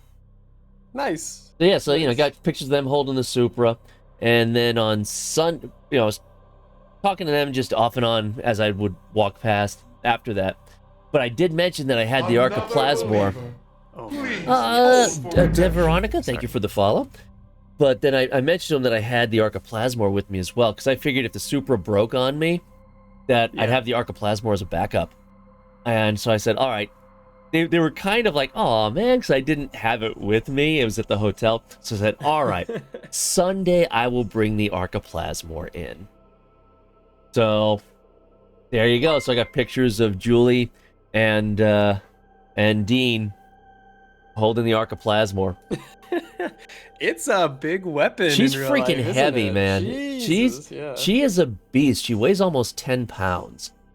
Holy She's moly. heavy. There's a ton of plastic to her. How many separate parts was that to put together? I haven't counted it. My guess is 300 to 350. Oh my gosh. Yeah. So, 'cause, I mean, I don't know if you're Wow. watching the stream right now, but it's I like, can see. okay, so it's like the ammo drum itself is made up of about 10 different parts. Each of these rails are their own parts. The circle that holds the rails in place, their own parts. The decorations that go on those are their own parts. And then you got these shields, which are their own parts. The other rails. The biggest single part is probably that big honking part in the middle that everything Right. attaches to. But that alone is like super heavy. Each of the emitters, I think, are 6 or 7 parts that are then put together, and then there are 4 emitters. So yeah, and then of course, I have interlocking blocks to hold things together. Each of these little engraving parts are their own thing. Oh my gosh. So like Yeah. It's if you had to put the hours back to back, how many hours did that take? oh my god. From Well, I know that printing to making to just painting. Oh, well, see, I mean, that's a tough question to answer because my ADHD prevents me from, doing them in a timely fashion, Right. which drives me nuts and I hate it. But I know that just to print the parts, with all 4 of my printers going, it takes over a week. Oh my gosh. Yeah. Wow. Yeah. And that's if they work. That's and if, they yeah, don't that's fail. if there are no problems. Yeah. That's if there are no Yeah. problems. It takes over a week just to print Wow. all of the parts on 4 different printers. That's amazing. Yeah. But hey, Well, it's worth it. you'll get Look to at it. see her. It's awesome. You'll get to see I her. hope so. Oh man, I want a picture just like this. Let me hold Well, it. no. Okay, so here's my goal. Here's Alright. my goal that I already have the parts for another Arca Plasmor for you guys. I already have an Arca Titron built for you guys. It's back in my workshop. So, I Yes. mean, I need to print off a Supra, and there are a couple of other things. My goal is to actually head up to DE's office at some point, assuming that you can arrange this, Yes. before TennoCon, and just say, here are the props, put them in the museum. Oh, I see. That'd be pretty fun. That is my goal. I mean, number one, it gets this stuff out of my house. Yeah. And an excuse to actually go up and see you guys again. Yes, that'd be great. Plus, I have friends who live in London as well. Royal Pratt. Oh, really? Royal Pratt lives in Toronto, which I Yeah. basically have to pass on my way. Yeah. So, I can stop off and see her. So what I want to do is get all the parts ready, get all the props ready, go over and visit Pyra, who's over in Kingston, stop off and see Royal Pratt, and there are a couple of other Warframe people who follow me on Twitter who are in the Toronto area. Hop over to London, see you guys, and see some of my friends who live in London, and, head on home. And then that sounds like an amazing road trip. and then at some point after that, do TennoCon, and Yeah. that in itself is a road trip as well, because after TennoCon, I'll head over to Ann Arbor to visit friends of mine, go down to Toledo to nice. visit friends of mine. I'm going to visit some friends in Cleveland, maybe some friends my in gosh. Pittsburgh. No, you don't understand. When I first started going to TennoCon, I did driveway to driveway. I set my tripometer. By the time I got home, it was over 1,500 miles. Oh my gosh. Wow. No regrets. Oh my gosh. No Yeah, that regrets sounds amazing. whatsoever. My question is, how do you get across the border with a trunk full of weapons? I don't tell them about it.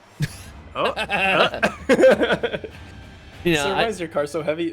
Just close and don't worry about it. yeah.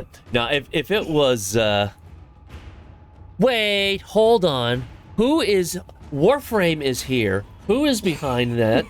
Is that Taylor? Who's behind it? Who's behind Yeah. Warframe? It is D.E. Corey. It's hanging out Corey. all- Hello, Corey. Yes, Corey. Hello there. I'll never tell. Oops, sorry. You never tell? Okay. Cover is blown. Zach outed me. You've been outed. Well, thank you for being here. So for anyone else who is here, this is also a charity stream. We're raising money for the Trevor Project to fight LGBTQ suicide among young people. There are members of my family, both immediate and extended, who are part of the LGBT community. I'm obviously friends with several streamers who are part of the LGBT community. And, you know, unfortunately, in the last several years, they have been getting targeted. And, you know, we need to fight that, and we need to fight when they feel that they've got no other choice but to commit suicide, and that's where the Trevor Project comes in. So any donations you make will be greatly appreciated. If for every $200 donated, I will suffer a bean boozled, and it's the hot ones. Oh no. Yeah. Wait, are the hot Yeah. ones also disgusting or just? No, they're not. Actually, they're not that bad. I don't like the habanero. I think the habanero is disgusting flavor-wise. But I like the sriracha is good. The jalapeno is very accurate. The cayenne is good. But the Carolina Reaper is just pain. And the habanero is just nasty tasting.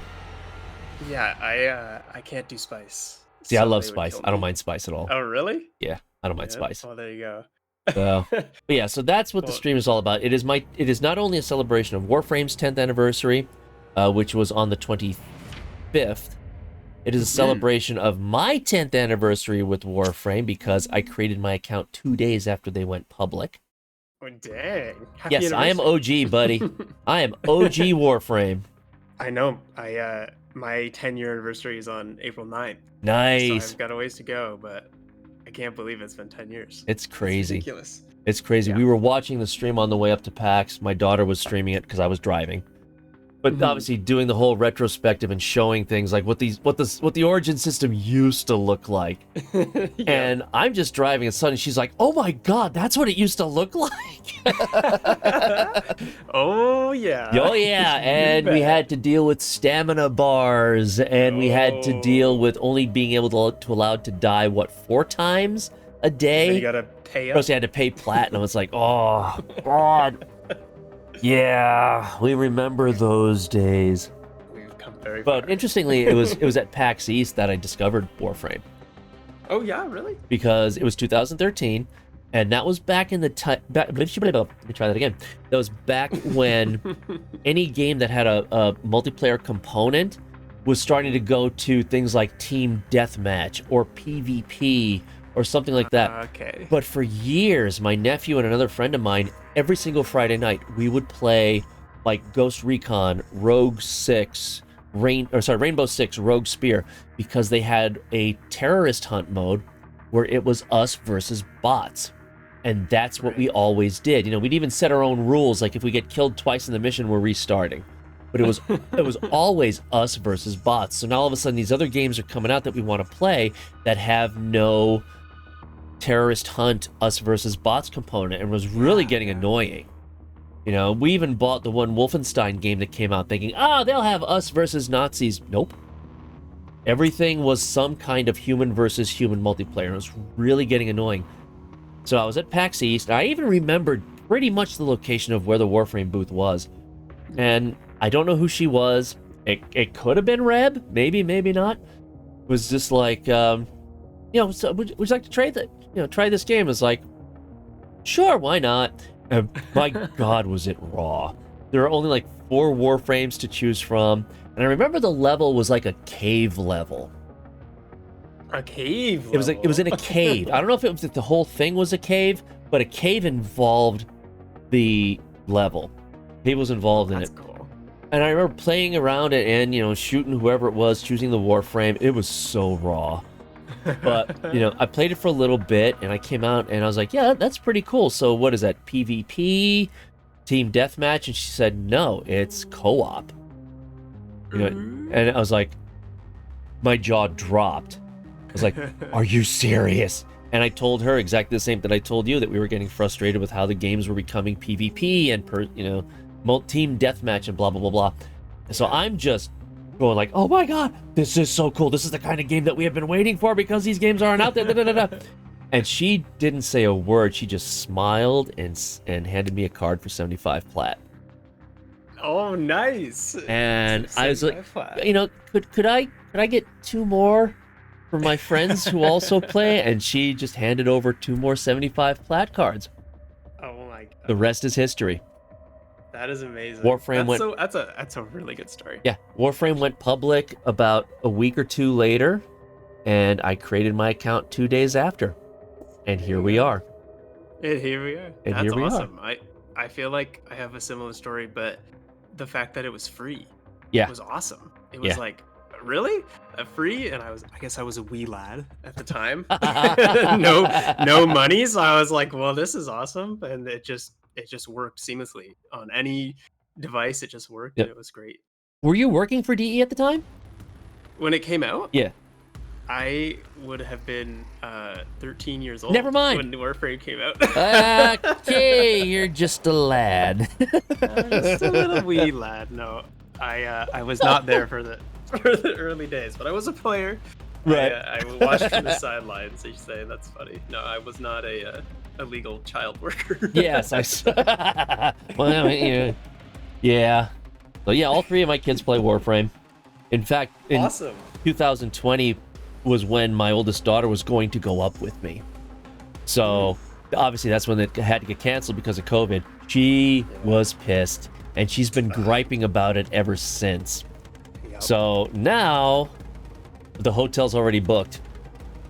Nice. We got the hotel reserved. We're gonna stay at the DoubleTree. And she's coming up with me this year because she's paying half the hotel costs. You're like, you're old enough now. You can She's pitch got in a for job. this family vacation. She's got it. Well, she also, I go up to PAX East with her and her best friend, who's like our 3rd daughter, and we split the hotel costs 3 ways. They pay for their tickets and all that. But yes, we will absolutely be up there. Now, what I'm going to bring up, I don't know yet. I mean, I really like the Supra and the way that it lights up and so forth, but the Arca Plasmor is still my baby.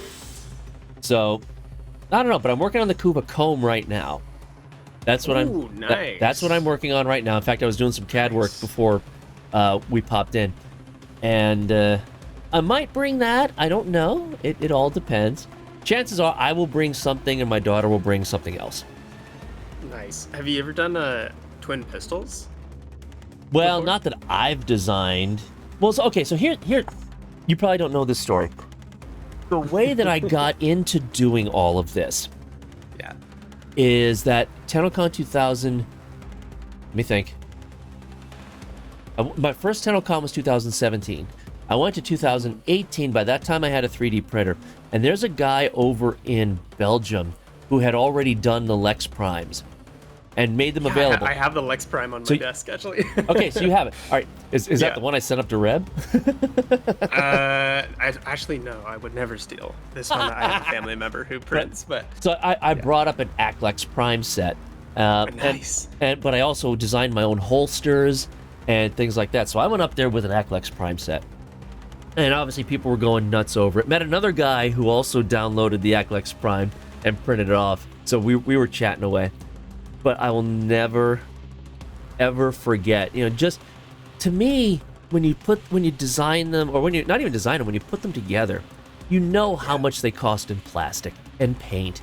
And it's not like it's a family heirloom.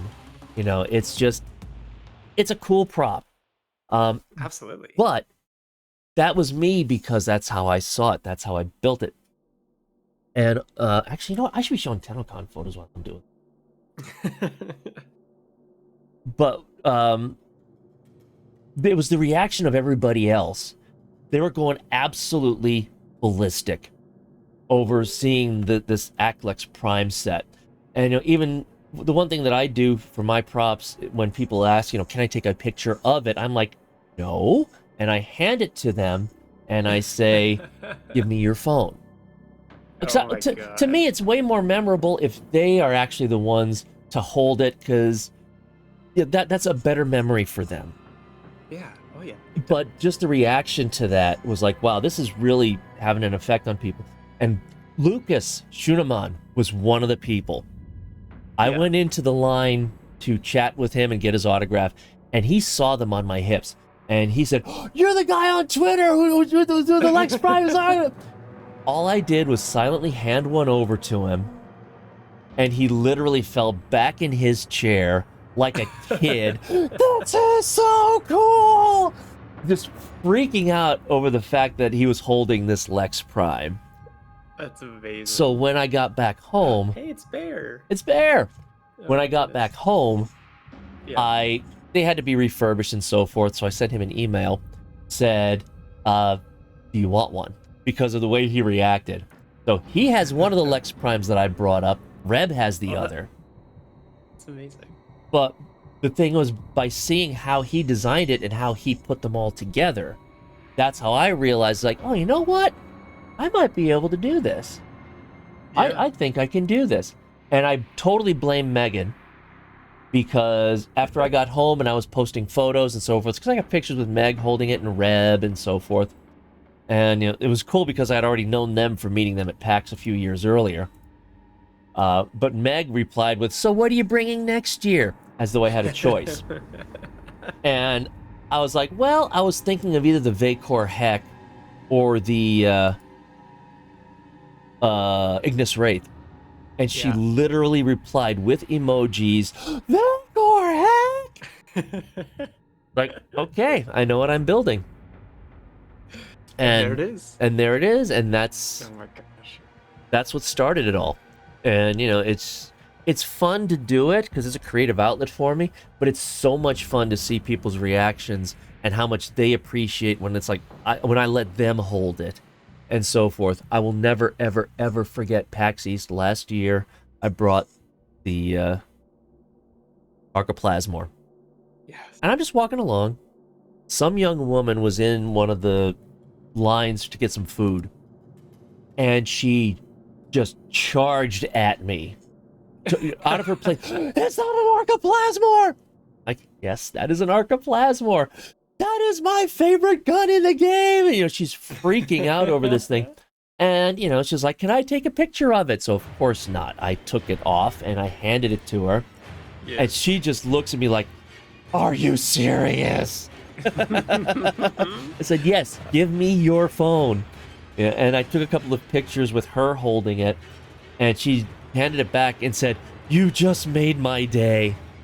Oh my God. How cool is so that? Amazing. How cool is that? That is amazing.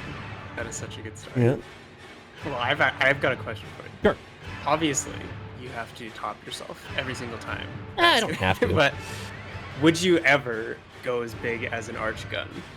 Dude, you don't know how much I want to build a Grattler. Oh, that would be so want cool. to build a Grattler so bad. Oh man, it's gonna be super heavy. Don't care. But I really want to build a Grattler. So would you do yes. a Kuba Grattler? Oh yeah. Of course it would be Kuba. Wow, yeah, that would be cool. Very, very cool to see. I can imagine it would take forever to do. Maybe. I don't know. I'd have to take a look at it. I mean, if I make the barrels just like PVC pipe, those would be kind of easy to do. Oh yeah. That's smart. Wouldn't be too bad. But yeah, so if you folks... You get a working Grattler, though. Oh, well, I mean, that's different. People joke about how, so what's the ammo distance on the Archoplasmor? And the thing is, I work for the Department of Defense. So yes. My joke is that, yeah, if I actually built a microwave weapon, they would either throw me in jail or promote me, and I'm not sure which is worse. All of a sudden, we see some Warframe looking weapons on the battlefield. Well, okay, no. You don't. Here's the thing. We obviously have our chat tools, and so forth. So everybody has their logo, their picture, either of them in their their military outfit, or their kids, or their pets, or something like that. So I figured, what the hell? If people can have it of their hobbies, I'm gonna make mine of me holding the Dara. Oh no. So that is my official DoD chat image, is me holding the Dara. And one time we were actually on a conference call with somebody from the Pentagon. So these are people who had stars on their outfit. And I didn't think of it because, it's whatever, it's a conference call. And before it started, someone said, "John, I have to ask you about your photo." My photo? What did you... Oh, no! Like, what is that? And I explained, that it's from a game called Warframe, and I built props from it, and that's one of the props. And then they were just like, "Oh, okay, that's fine." And that was it. All right, fine, cool. We're halfway in through this damn conference call. Dave! And one woman said, "John, I have to ask you about that." And I'm thinking, I'm so screwed. I'm going to be getting an email from my supervisor after this conference call. And she's like, "Does it do anything? Like, does it shoot water?" And I said, "No, it doesn't shoot any water. I mean, there is a weapon in-game that is a water gun, but I haven't done that sort of thing. I've never tried it." And she said straight up, "If you ever convert that into a water gun, you have to send me photos." And I'm just like, I'm on a conference call with generals. What is happening? High-ranking people. What is happening? Talking about water gun. That's hilarious. But yeah, so that's Okay. There's Royal Pratt holding my Vacor Heck before we even knew each other. Before we even knew each other, then suddenly I followed her on Twitter, and I saw that she posted a photo in her mag outfit. I was like, "Wait a minute, I have pictures of you." So yeah, she actually commissioned a Supra from me. I've got the parts printing right now. No kidding. There you go. Yeah, your commissions are awesome. My wallet trembles every time I open your commission page. I want one so bad. We can make it work. We can make it work. We'll talk. We'll talk. No, I mean, I've had so many people say that I don't charge as much as I should, but I'm comfortable with where the prices are, because I understand what it's like to want something and it's just way out of your price range. I get it. Right. But at the same time, I don't want to shortchange myself because of all of the work that I've put into it. So could I charge? A long time for you. Could I charge $1,000 for an Archiplasmor? Yes. Do I want to? No. I would rather have it get into the hands of people who appreciate it and not make as much money from it. So, Yes. we can work on stuff. So there's good old Jeff, and I'm telling you folks right now, he is a giant. I am 6 foot. I am 6'2", and I have to look up at him even more than I have to look up at Dean. He's probably 6'6", 6'7", something like that. He's a tall boy. Yeah, see, there you go. There's the difference. I have to look up at him. I think you have some beans to eat. Yeah, really. Some spicy beans. But yeah, it's a good time. So yeah, Dean confessed as to why TennoCon is so late this year, and you know what? That makes total sense. Oh yeah, was he talking about other London events? And stuff? Yeah. So Yeah. yeah, and then I'm assuming that that's not like private info. I don't see why it would be. No, I don't think so. I think it was kind of a last minute decision that we had to make because Yeah. we were like, oh yeah, other people are also excited to bring back their events now that they can. Yeah.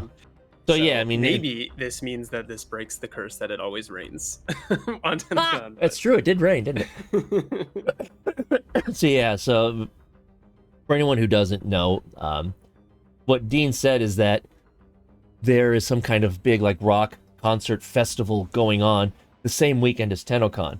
And so when they decided, okay, we're going to make TennoCon this week, and they found out about it, they realized that all the hotels in the area were booked. Yes. So it's like, oh, so they could have had a TennoCon, but then it would have been like, well, all the hotels are, they're gone. So people would have had to be coming from way outside of London to be able to get there. And we'd just have a big sleepover on the floor. Yeah, really. Yeah. Everybody, we're going to sleep in the over in DE's offices. That's what we'll do. So, and for what he was saying, that the closest that they could get to where the hotels would have actually been available is late August. So that's the reason why TennoCon is so late. Plus, I mean, for you guys, it's also a benefit because that gives you a little bit of extra time. This is your first physical TennoCon in, 3 years? So yeah, that's true. Yeah, it gives you guys a little bit of extra time to handle that. Wait. Did I hear there's a Bean Boozled in my future? Jesus Christmas, where do these donations come in? Holy cow. 400 from Digital Extremes. Oh my God, dude. Thank you so much. Hey, that is so awesome. We all live together. That's right. Wow, of course, we all live together, so you got to suffer 2 Bean Boozleds. Oh, you bet. DEB sneaky, yeah. Oh my God, thank you so much. Now, you know what? Considering the cause, it's totally worth. We all bean together. All right. All right. We all bean together. All right, so let's do this. This is my wheel of pain. Make sure that's all good. So I'm just going to very quickly randomize this. Oh my God, thank you guys so much. That's awesome. And here we go. Let's see if we get a Carolina Reaper again. Is it bad that I kind of wish for it? You mean person. But you know what? It's the habanero, and that's almost as bad. The habanero is the second hottest, but it's also, out of the 5, I think it's the worst tasting. Oh God, yeah. All right, habanero it is. So, and of course, I've 3D printed a divider, so I don't have to argue with which flavor is which. Because that's kind of what I do. Power of a 3D printer. Power of the 3D printer, yep. All right. All right, fine. You guys, here we go. There's the habanero. Oh, the habanero. This stuff is nasty. I don't like. But, the things that I will do to suffer for this group. Oh my God. So yeah, I'm hoping. Oh, God, this. Makes my nose run, unfortunately. How we doing? I just had to do a Bean Boozled. I'm okay. Seriously, the habanero is the worst flavor. The Carolina Reaper is the worst when it comes to heat because it's a building heat. It's not like instant hot. It builds up over like 3 or 4 minutes, and then it lasts for about 6 to 7 minutes. Yeah. So the Carolina Reaper is the worst because it gives you a false sense of security before smacking you. But, so what is the average day that you do in your job? An average day? Huh? What's the average day? That is a great question. Nowadays, very busy because we have this little update. Little update, yeah. But looking forward to it. I work a lot with creators, so I'm kind of thinking about the future and what's coming up in the months so that we can prepare for it, and that's a lot of what I do during the day. But right now we're play testing, we're giving feedback, we're going through and squashing those bugs, and looking forward to a good update. That's Can we greet John with habaneros at TennoCon? No, but you are more than happy to greet me with poutine at TennoCon. Oh, a Canadian classic. Oh, dude, no, you don't understand. Never had it before my first TennoCon. And I was like, okay, fine. A friend of mine who's Canadian recommended that if you're going to do that, I might as well just go to Smokes because it's it's a franchise and so forth. I was like, fine. So I went to the Smokes in London, and I was blown away. I was like, this is so good. And when I finally got my family up to Canada, we went to Niagara Falls, and there's one there too. I was like, okay, we're all gonna go here, so you guys can all have poutine for your first dinner in Canada. And I honestly expected it to be not totally go over too well. Right. Everybody went ballistic. They loved it. They're like, this is so good. Oh my God, this is so good. So, no, I got a better idea though. Not poutine.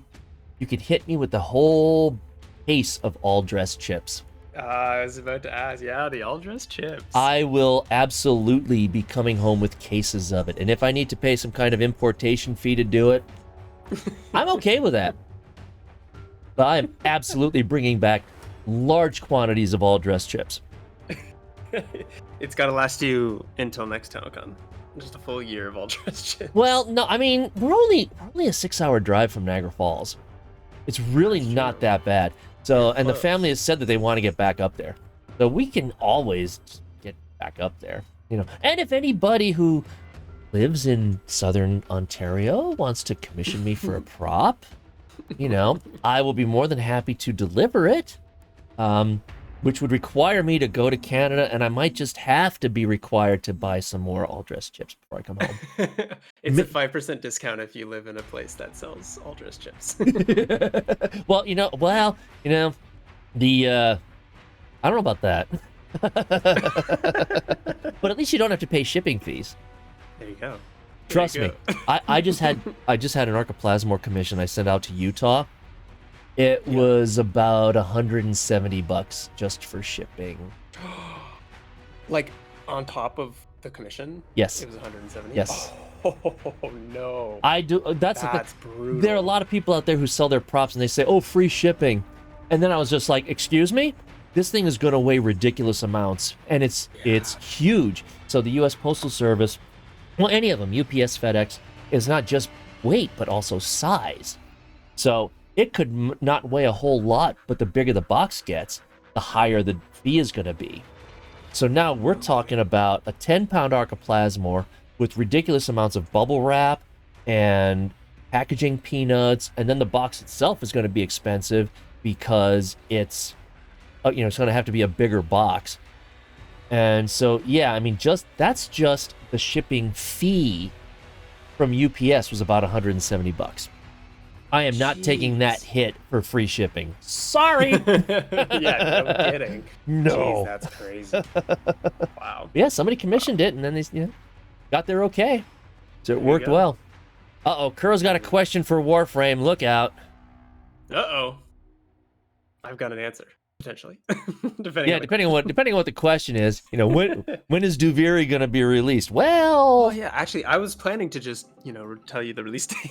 Yeah, I'm sure here instead of on a stream, instead of on an actual Warframe stream.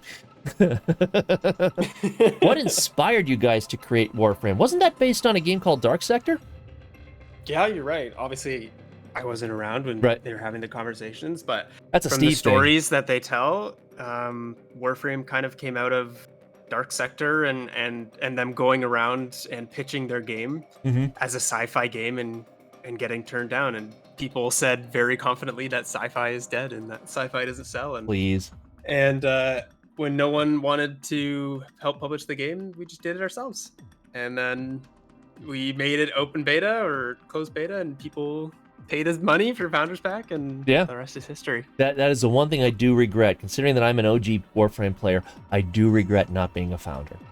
If I knew then what I know now, I would have absolutely become a founder. It's a bit of a gamble. Yeah, it is. And weren't the a founders lot of games that come out these days? Well, weren't the Founders Packs like $250? They might have been. Something like that. It was a big support. Yeah, it was a big. That's just kind of like, I don't know that I want to pay that much for this game. But now I would have been like, oh hell yeah, I'll do that. Yeah. Okay, one thing we need to do here, and as long as I've got you here. Yes. Not that you really have anything to do with this, but I figure you're here anyway. But I said earlier in stream that I was going to do this when you got here, so I'm going to do that now. Courtesy of the gentleman with who I am currently speaking. We have the whole, remind me of the damn name. I had my notes here. The Citrine's Crystal Bastion collection. Crystal Bastion, that's it. I have 2 Citrine Crystal Bastions to give away.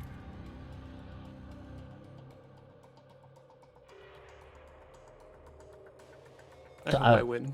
Yeah, I hope you win. Yeah, because you can't get any of those things, can you? So there you go. Exclamation point ticket or exclamation point enter for your chance to win the first of 2 Citrine Crystal Bastions. This is Citrine for weapons, for accessories, all that good stuff. Isn't that like 700 plat in the marketplace? Something like that? Yeah. Oh, it's a good deal. Yeah, it is a very good deal. So because this is a charity stream, Zach was very kind enough to give me 2 of these to give away. So here we go with number 1 for that. So that's exclamation point ticket, exclamation point enter. We'll let that go for a little bit. So Duviri. Oh, man. I'm cautiously optimistic. Yes? It looks... Did you like what you saw? It looks gorgeous. That is something... I just want to get that horse. I want to fly, and I just want to fly around the whole area and look around. It just looks so gorgeous.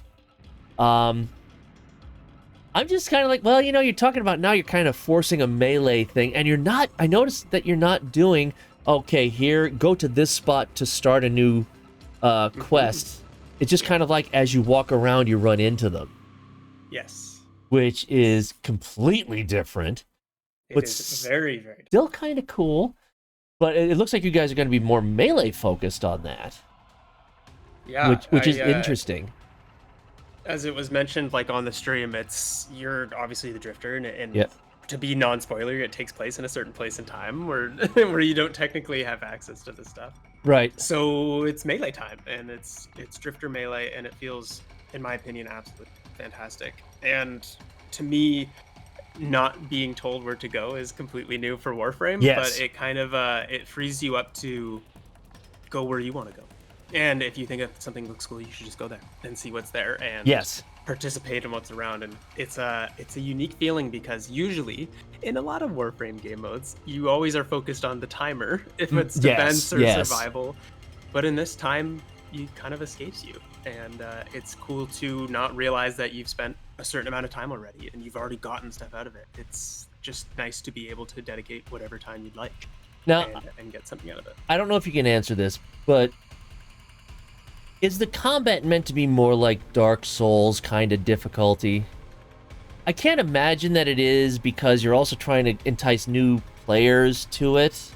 Yeah, that's a great question. And are you allowed to answer that? I can. I don't know what I can say about the design ethos on what it is, but from the footage we've shown, and I believe Pablo just posted a tweet about combat as well. It's definitely meant to be, I think, a bit more tactical than what we're used to. From what we've seen in the footage, it isn't meant to be that you're the most powerful being in the universe again with all your Warframes, and so there's some smarts that you need to apply to a battle, but it's still Warframe at heart. And I feel like people that come to Duviri that have been playing for 10 years will be able to get a handle on it really quickly, and people that start the game as a new player will be able to learn those skills that they can then apply once they finish Duviri as well. So it's got a familiar ring to it, but it's definitely fresh enough that you want to keep coming back and try. I think that is my that's my media answer for you. And I'm not trying to fish because I understand that there's only so much you can say. I get that, but that's why I say I'm kind of cautiously optimistic because I hate Dark Souls side games. I can't stand them. And that's why I'm kind of like, if it's going to be that level of difficulty, I don't know how much I'm going to enjoy it. But at the same time, it's not really required, though, is it? You know, Dark Souls is very punishing. I feel like in Dark Souls, if you roll the wrong way or you don't block, that's game over for you. But in this, it's more like if you take a few hits, it will be game over. But you're not gonna take one and then be totally screwed, as it kind of feels like in Dark Souls. So yeah, because I saw that there is some kind of parry mechanism to it. Yes. Oh yes, parrying is super fun. and it flows really well, especially because it gives you an out if there's a really strong dude and you don't want to die. You can just parry them because they're slow, so it's awesome. So fellow creator Jamie Voiceover has asked, on a scale from 1 to 30, when do you think Dufiri will be releasing? Oh, that's such a good question. I'll have to get back to you. My people will contact your people, that kind of thing. You'll also gaining decrees left and right that provide you with intense perks per run. That's interesting. Incredible question, gotta go. Okay, well, thank you, Warframe, whoever's back there, for stopping in chat and for the donation. Thank you so much for that. That is awesome. And hopefully, I'll be able to see you in person sooner rather than later. We'll see how that goes. That'd be awesome. Does that mean you're going to be heading out too? Well, oh geez, I didn't even notice time. I'm having a great time, but unfortunately, as duty calls, I will have Duviri, to. Yeah, I understand. Yeah, I Duviri understand. Duty calls. Happy 10 years. Future, Thank you, though, Warframe. It's been fun. Let's do this again in the future with more time and in person, maybe. I'm telling you, if it's once I get all the props ready to go, if you can arrange, an office visit for me, I'm just saying. You reach out to our people. Our people will talk to your people. Well, thank you so much for having me. Thank you so much for doing this charity for Trevor Project. We absolutely love them. It's an amazing cause, or what they're fighting for. It is. Thank you so much. And thank you for your time and for the Crystal Bastions giveaways. Of course. Good luck, everyone. All right. Hopefully I'll see you in a few months. See you soon. All right. Ciao. Later. Bye. So there we go. That was DE Zach. And yeah, Corey, you got outed for the Warframe stream. Oh my God, I still can't believe that they $400 donation from Digital Extremes. That's absolutely amazing. But I guess I do have one more Bean Boozle to take, don't I? All right. Let's do this.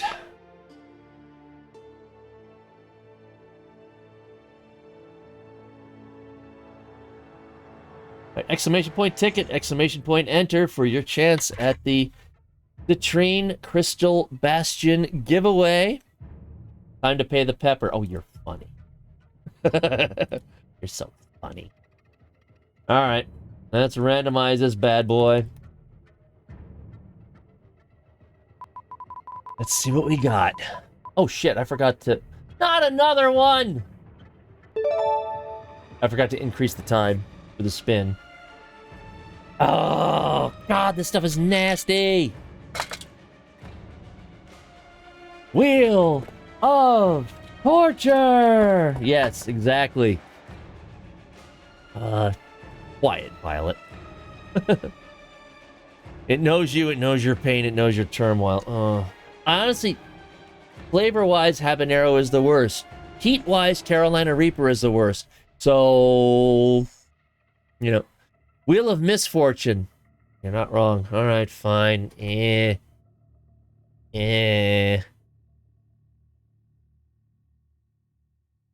Oh, God. This stuff tastes awful. Tastes like dirt. Tastes like hot dirt. Oh, it's just not good. I could be a real ass and just swallow it whole and say, ha ha, it's done. But, oh. That feels bad.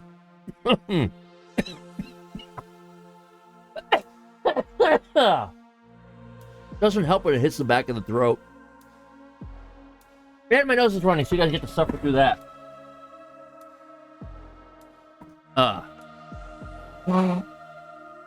Oh my God. This stuff is awful. Don't think you've ever had a habanero? You're not missing anything. Oh. But on the plus side, that's one less habanero unless I actually get a refill of it. Music shouldn't be that loud.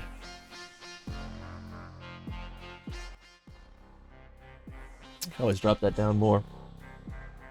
Oh, God. Whew. Tim Tam time, you're right. You're right. I hope anybody in Australia or New Zealand is very proud of me. That's my go-to. Ah.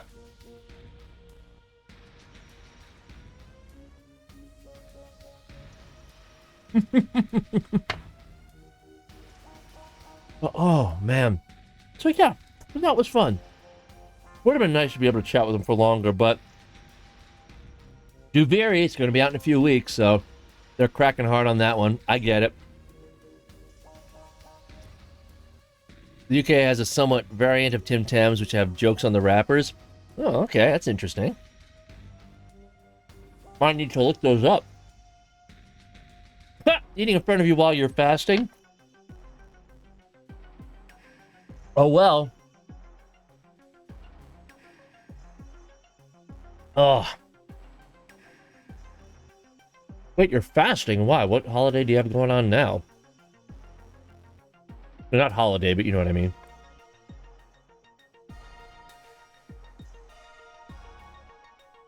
Oh, wait, is it Ramadan? Oh, I did not realize it was Ramadan. Whew. Normally I try to keep up with that kind of info. I did not know it was Ramadan. Oh, sorry, Violet, but I'm suffering here.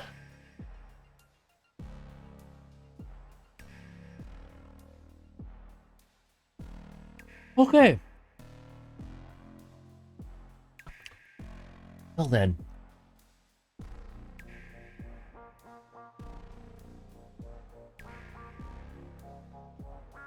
Decided to say, oh, that's true. Yeah, I remember last year you took yourself off the internet for Ramadan. So, but no, I'm glad you're here. What, Jamie? Oh.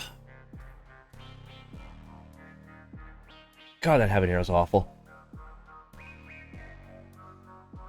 Are we getting shawarma in August? Hell yeah. Absolutely. Apparently there are a couple good shawarma places in London. So, yes, we are. Absolutely. So we're going to be going up, I think, Thursday and leaving Tuesday. I have to check my reservation.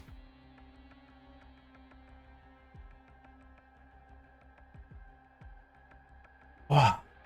Okay, it's starting to fade. That stuff is just nasty. All right. Hypothetically, if there's a Warframe weapon you have an interest in. No, this is just a half-liter soda bottle, and it's got one of the very flavors of Mio in it. But I do still have 2 more bottles of Iron Brew in the back. I probably should do that because it tastes better than this stuff does. Oh, I forget which one it is. I think this is watermelon lemonade. It ain't all that good. Screw it, I'm getting an Iron Brew. I'll be right back.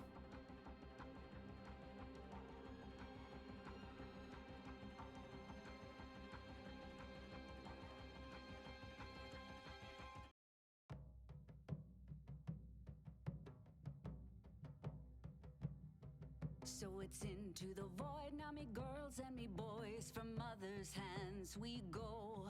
We'll be sailing to the sun till the voyage is done, then we'll be sleeping in the cold below. Sister, oh, habanero is nasty. we're going where the winds don't blow. Yes, we're all bound down to the deep, and we'll all be sleeping in the cold below, below, sleeping in the cold below. Oh, there we go. Cheers. I've had jelly babies. I don't like them. It's just jelly babies. I don't like the texture of them. I've tried them. I bought a couple of bags on Amazon, and they're just way too gooey on the inside. I was just like, no, not liking this. Not liking this. Oh. All right. So, switch something over here. Oh my god. Killing me. We have a store in which we have Iron Brew flavor ones. Yeah, I just... When life gives you Lemons! don't make Don't lemonade. make lemonade! Make life take the lemons back! Get mad! I don't want your damn Damn lemons! lemons! What am I supposed to do with these? Demand to see life's Life's manager! manager! Make life rue the day it thought it could give Cave Johnson lemons! Do you know who I am? I'm the man who's gonna burn your house down! With the lemons! That game is so good. Oh my god. Exclamation point ticket, exclamation point enter. Citrine Crystal Bastion set. Courtesy of Digital Extremes. Dude, I don't need to be paid to play Portal 2. I would absolutely play Portal 2 again. No questions.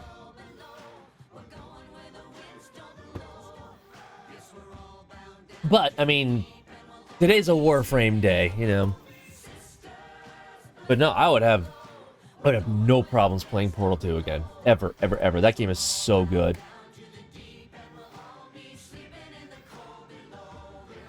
How about the co-op? I wouldn't mind the co-op. I actually have played the co-op before.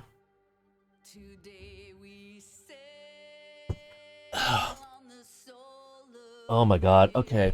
The heat can wear off. There's much we just don't know. We should do it sometime. That's fine. Let's do that. Then it's fast for the mist, till we're all sleeping in the cold below. Oh. Hope you would be able to handle watching.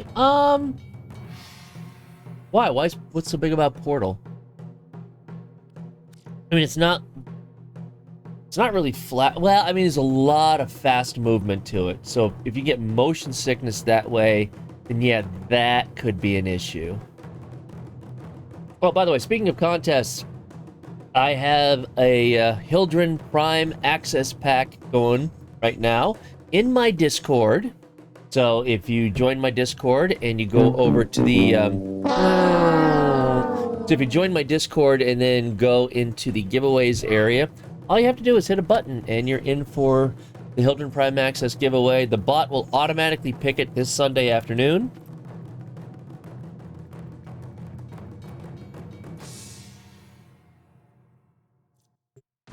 But hey, let's do some Warframe. Yeah, there's the Rhino Nog. If you haven't done it already, if you go to warframe.com/anniversary, make sure you're logged in, make sure that, you know, everything is good, and you run their little identify this Warframe challenge that they have down in the page, then just by doing it, you can get the Rhino Dex Noggle statue. So you don't have to get 22 out of 22. You don't have to identify all of them in the proper amount of time. You just have to play it, and they're going to give you this for free.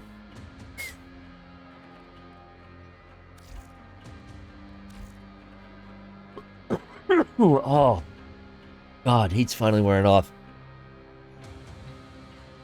You guys, the things that I do for donations and, you know, for charity work for you people. You know, something that I haven't done that I want to do. I don't really want to do it, but I'm going to do it anyway. I haven't done a call mission in a while, and I need to get some of those Archon mods. That was not the way to do that. I haven't done a call mission in probably 3 months. We make quokka stew. Oh, God, I hate this one. Okay, fine. I hate this mission so much. Call Itchy. Itchy to kill Narmer Scoom. This is gonna suck. Alright, fine. Moving out. I hate this mission in particular. I don't mind the others. This one annoys the hell out of me. This where Narmer make veils for brothers. Call say blow it up. Better, we can rig these veils to overload and short out every other veil in range. Whole Narmer cells liberated at a stroke. Ready? Call. I'm trying to remember how to play. Ready. Suffering from a severe lack of Archon shards. Eh.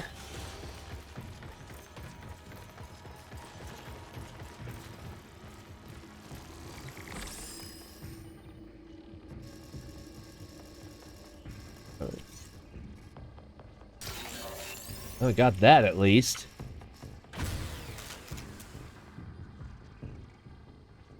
Ah, let me out. You hope Kim goes to Kim who? Call, sweetie.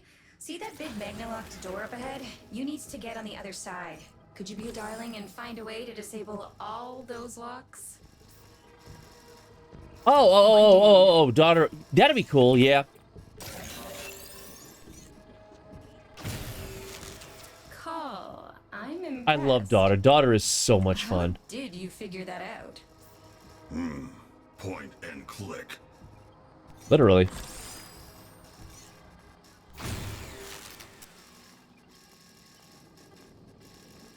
Trying to remember where all these things are. Call of Duty, yes. There. Need to electrify around here too? Guess it's not active right now. Alright, fine.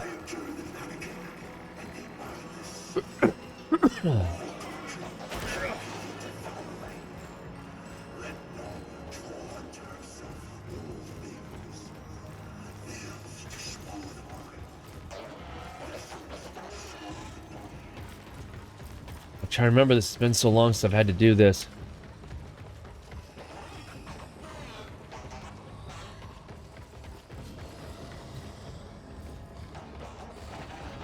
Yeah, well, there's at least that. Larkspur Prime is wonderful. I wish I could use it right now.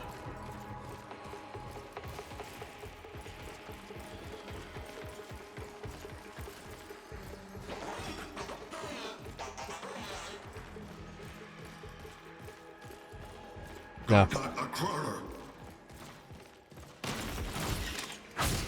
Good. It was so annoying when you couldn't do that before. I heard that they fixed that.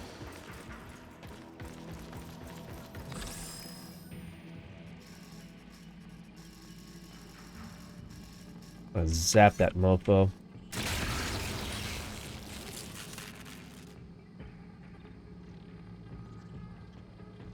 Walk back, buddy. Can I destroy you?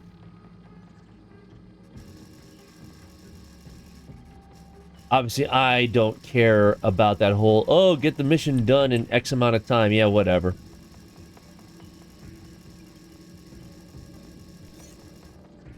Man, I wish there was a way I could zap this dude. Guess I got the one. Yeah, that won't reach him. Okay. Am I missing anything else here? No. He's not gonna walk close enough for me to zap him, is he?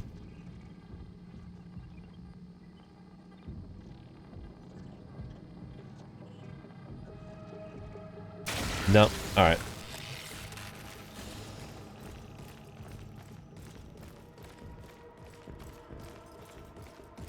Trying to remember. It's been so long since I've done a call mission. But I really need some... There's some mods that I still don't have.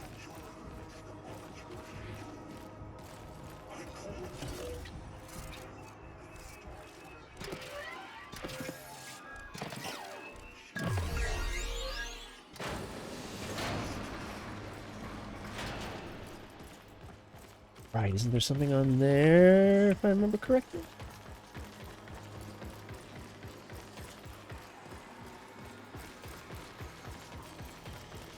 Brain's being a bit foggy.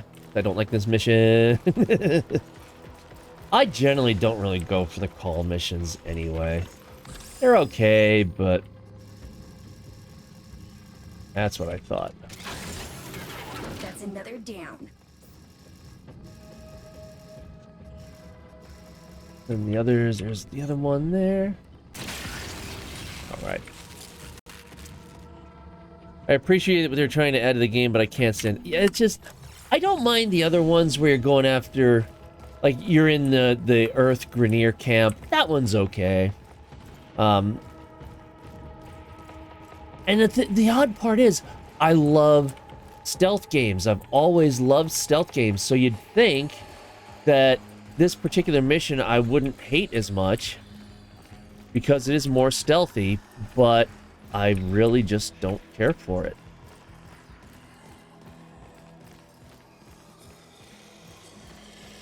These guys are annoying.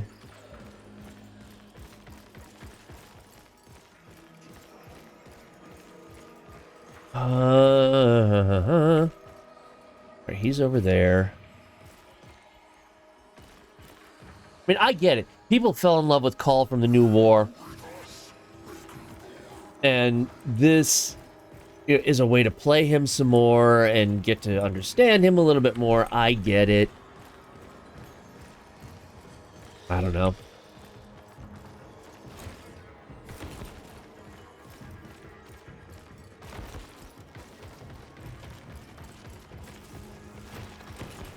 But some of the missions are just and this is one of them.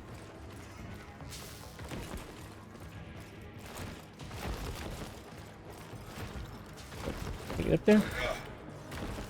No, I didn't say to fall down.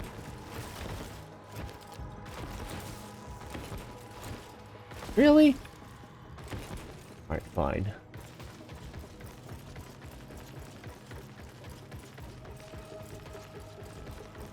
Haven't run a single call mission. Yeah, just haven't been into it. Yeah, I mean... Yeah, I get it.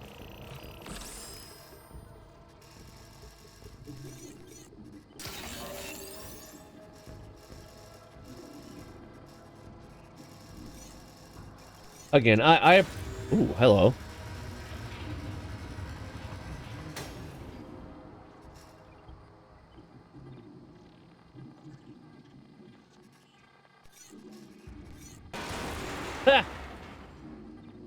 Okay, that was nice.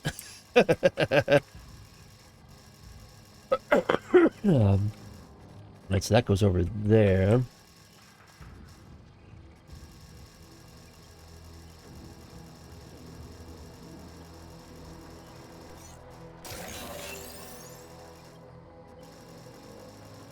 I see there's something hidden there.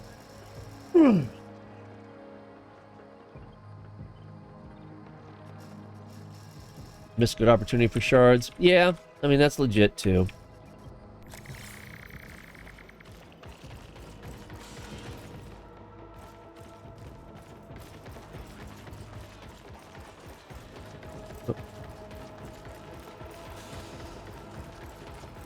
Exclamation point ticket, exclamation point enter, Citrine Crystal Bastion, one of two that I'm allowed to give out. Courtesy of Digital Extremes. Oh, come on.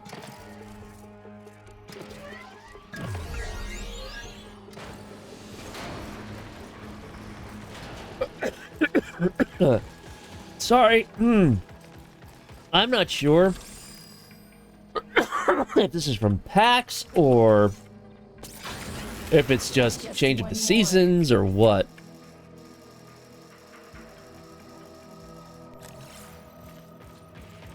But I've got a severely ticklish throat and it's freaking annoying. Old age, watch it, you. I might be 53, but I'm sure I could still kick your ass, Sonny.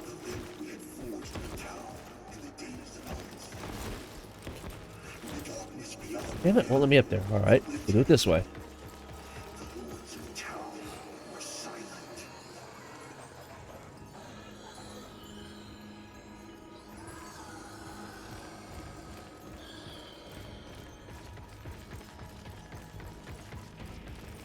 Oh, man.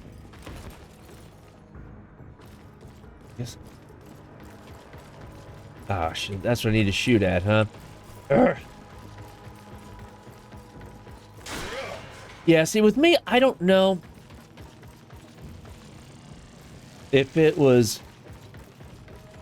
It's possible, very possible, that it was from PAX. Not so much that I caught anything. Shit. There we go. You know, not that I caught it from anyone, but because PAX is stressful. And you generally don't eat right because the food there is really freaking expensive. So you end up eating, you know, kind of more snacky foods. You know, things like that, and you're standing or walking or whatever. So, I mean, normally I will stay up late at night. And same thing with my daughter.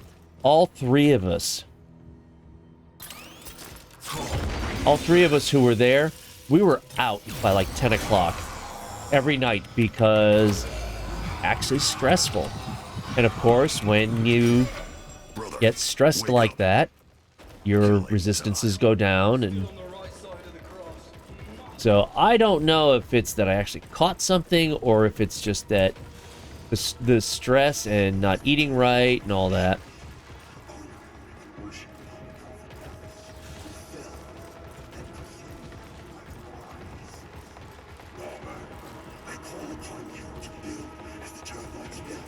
There's that.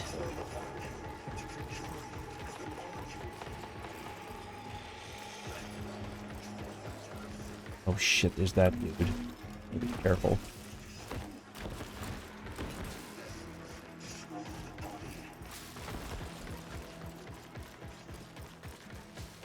Alright, so I gotta get those dropped or whatever.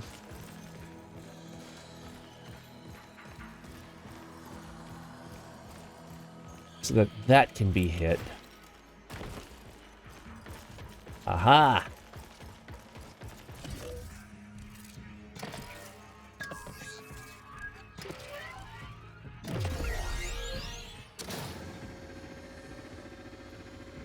Cool.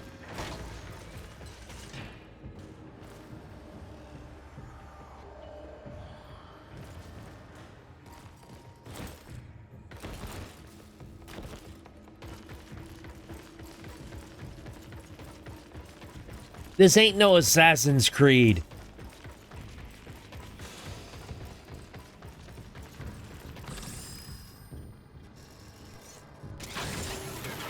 You're done. Time to go through, Carl. Sneak, sneak, sneak. Smart. Kinda smart, kinda boring.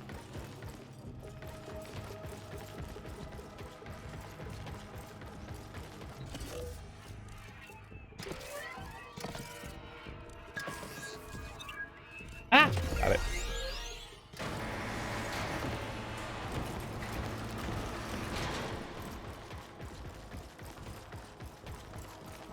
Oh, shoot, there's one.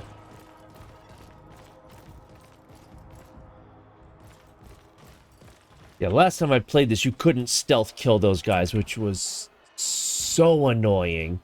It's like you're stabbing them with this massive blade, and it's like, nope, nope, they're just injured. What? I don't think so.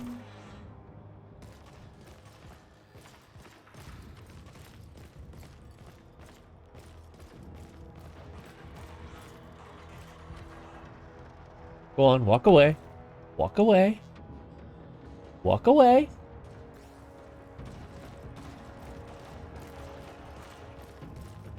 Ore Clegra.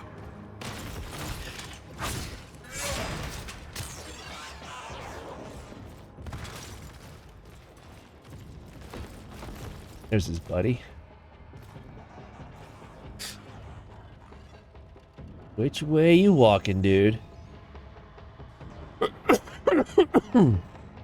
No, the bamboozled redeem is not missing. It's exactly where it should be, because it is now an incentive for donations.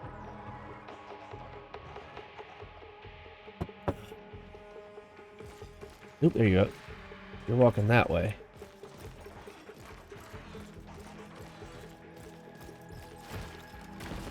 Where's this guy going?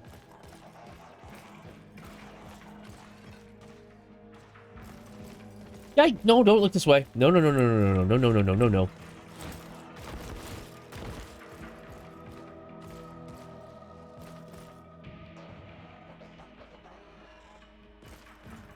Yes, that's it. Turn around. Stay there. You next. Good boy.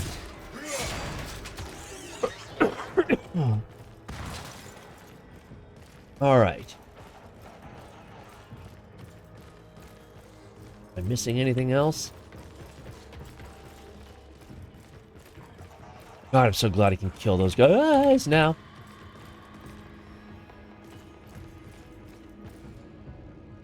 He's going that way. Inside. Now what? The fun part. Find the production controls.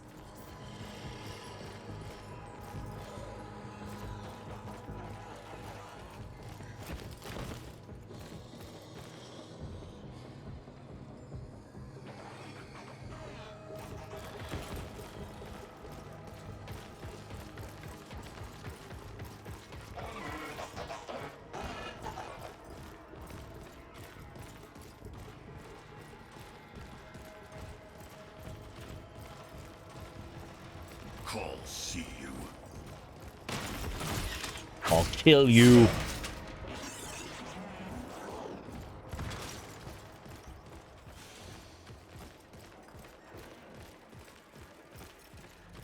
And here's where the evil's made. Now the tricky part. Call, I need you to rekey the boot sequence. Okay. Do that, and I'll have a split second during reboot to inject my sabotage instructions. Hurry! That. Call not understand. Look around. Do you see anything that could tell you the key sequence?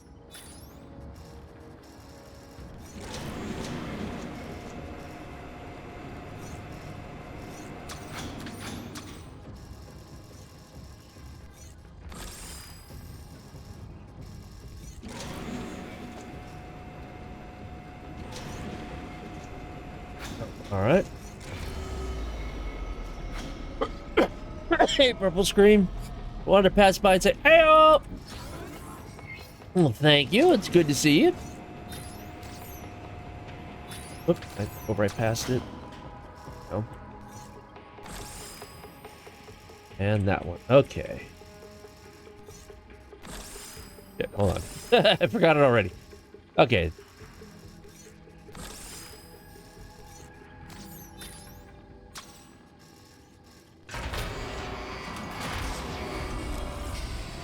Well done, Carl. Now to make some noise. Yes. They have to think this is a raid. That way, they won't suspect tinkering. Marking weapons locker. You're gonna need a gun. This make big boom. Going over here? Carl, No? Deacons are hunting you. But your tinkering just got me access to this facility's automatic plasma torch. It'll melt anything, including Deacons. Oh, what a oh, you Grab bitch. a target marker. Good kill. All right. Let's see what else we can find.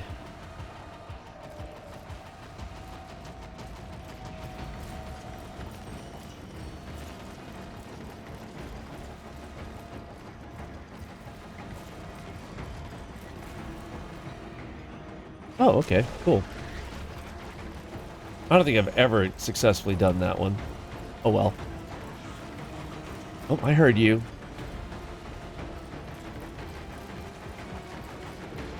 Any more people I can rescue?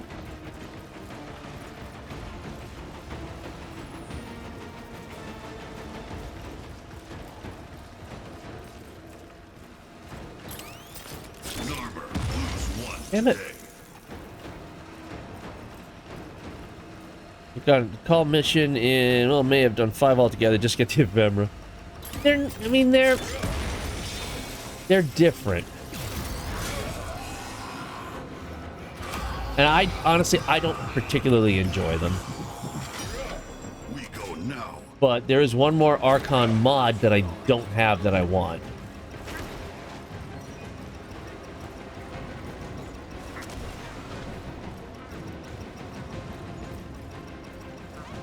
I saw another one, I guess not. So, figure I haven't done a call mission in a while. Let's see how they've changed. And they have made some changes for the better. Not gonna deny it. More.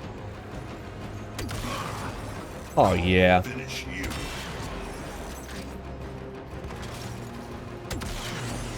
Oh, that's what I'm talking about.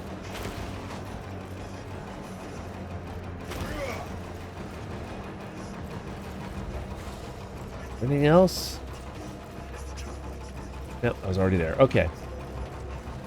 Let's go get that part.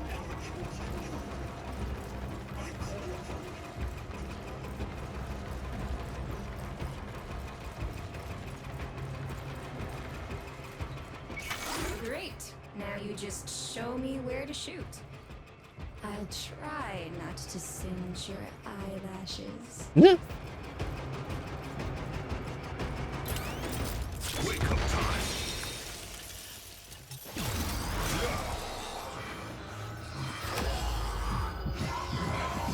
Fell in love with the Exurgence. The Exurgence is a nice. Yes.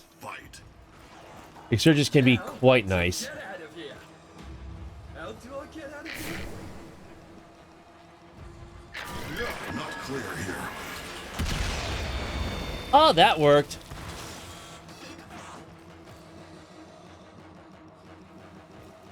Are you guys literally going to come running after me? Seriously? Uh-oh.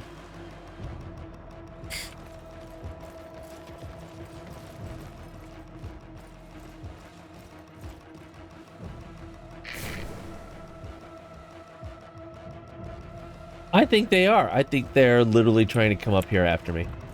That's funny. But unfortunately, this gets to the part of this level that I really don't like. When it becomes an infinite enemies kind of thing. That's really freaking annoying. And they'll just keep coming after you, and after you, and after you, and it's like, could you not... I didn't mean to do that, but okay.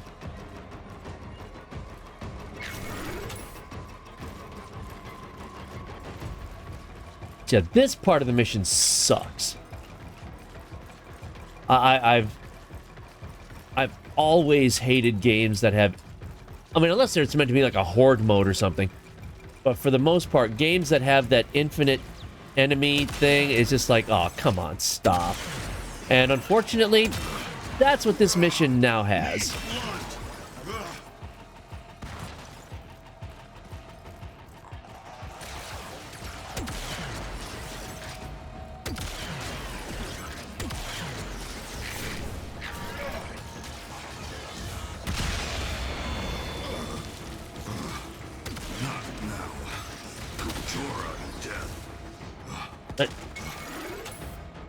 Well, so much for that one.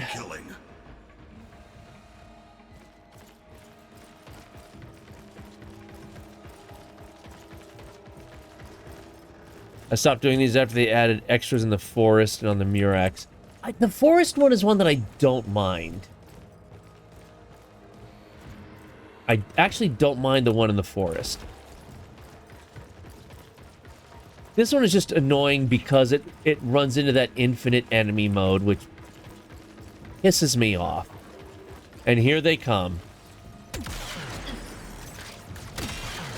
Call teach you good.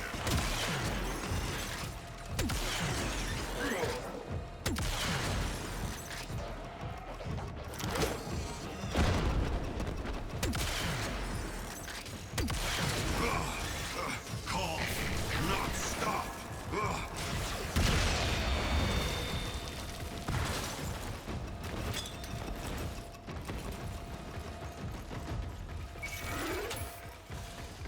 Anything in here that I need to be aware of?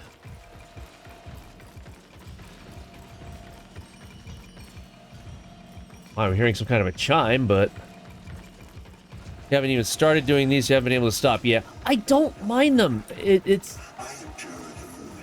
I don't know. I guess it just depends on the mission.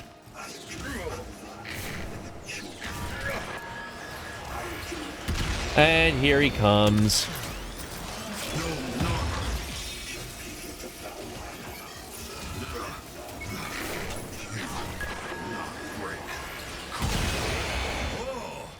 Blue girls shoot good. Damn it. Brother, get up.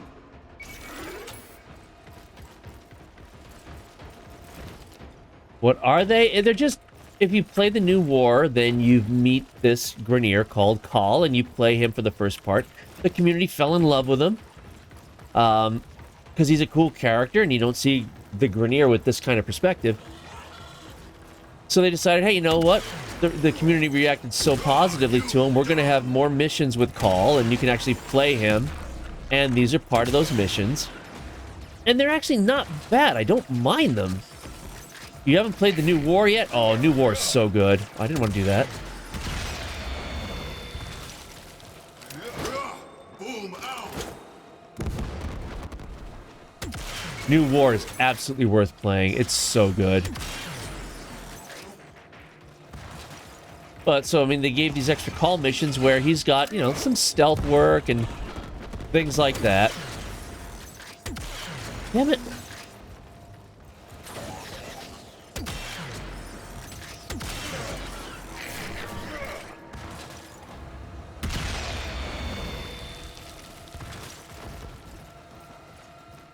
Seddon is the next planetoid? Okay, yeah.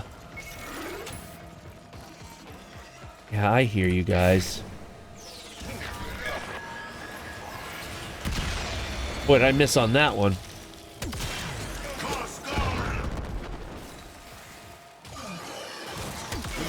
More wound, more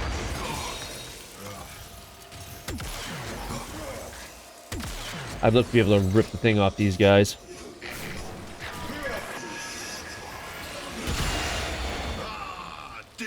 Gotta disappear for a while, got a few client sessions to do. Okay, Vulcanet. Oh man, there's a dude there. Shit.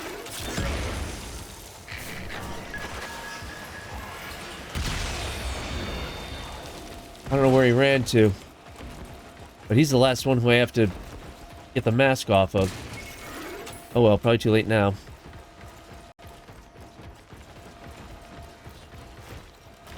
Oh wait, is that him up there?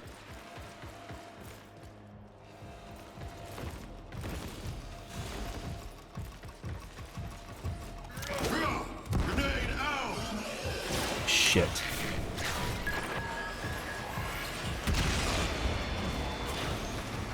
That's him.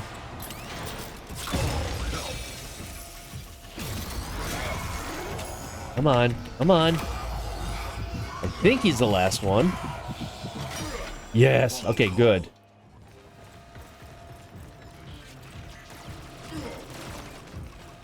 Get all of them. Exclamation point. Exclamation point ticket. Exclamation point enter. Citrine Crystal Bastion giveaway. Citrine, both of her weapons, her accessories, all that good stuff. Normally 700 plat in the marketplace. Oh shit, he jumped at me. I have no grenades? God damn it.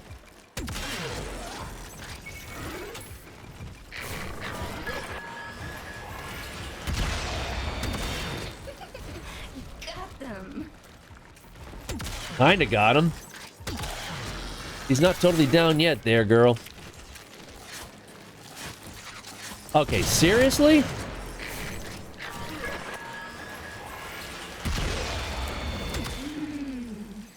I love this. Yeah, you're not the one fighting him.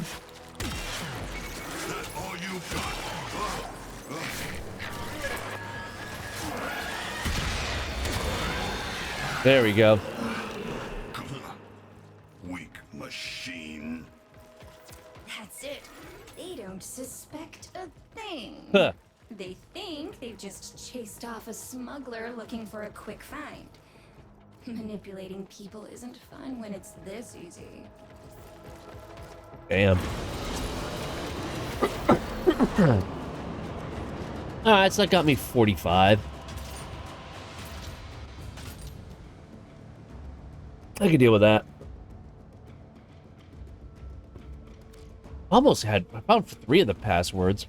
Only found 2 of those K drives? Yeah. I could run it again. I'm not going to. I'll just wait until it cycles.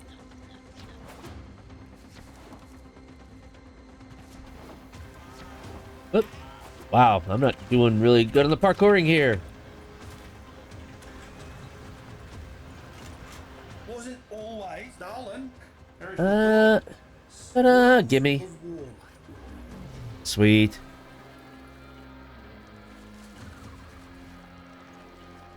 White Angel! Bonjour, mon ami! Comment ça va? Well, I guess it's not bonjour right now. For you, I guess it's bonsoir? Hope I got that right. It's been a long time. They are very different. I don't mind them. You know, it's a cute little stealth thing that they've added to it, but that one in particular I don't like.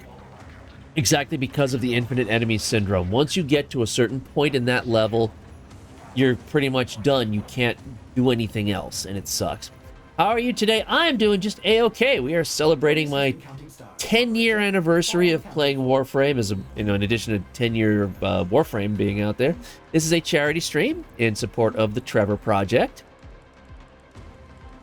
And right now, we have a Citrine Crystal Bastion giveaway going on. In fact, I'm going to end that soon because it's been going on for almost an hour.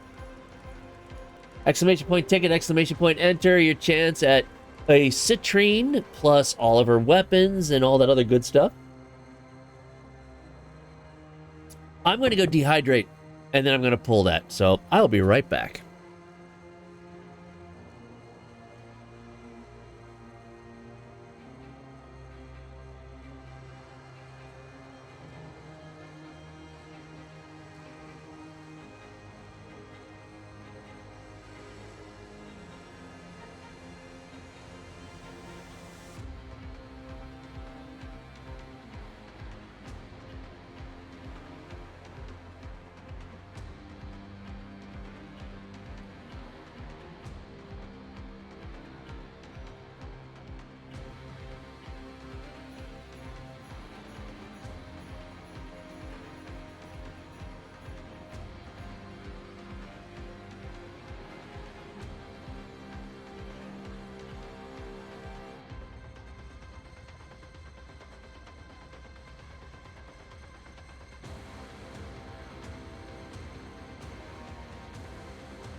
I think Citrine is worth grinding out. I like Citrine. I think she's a good frame.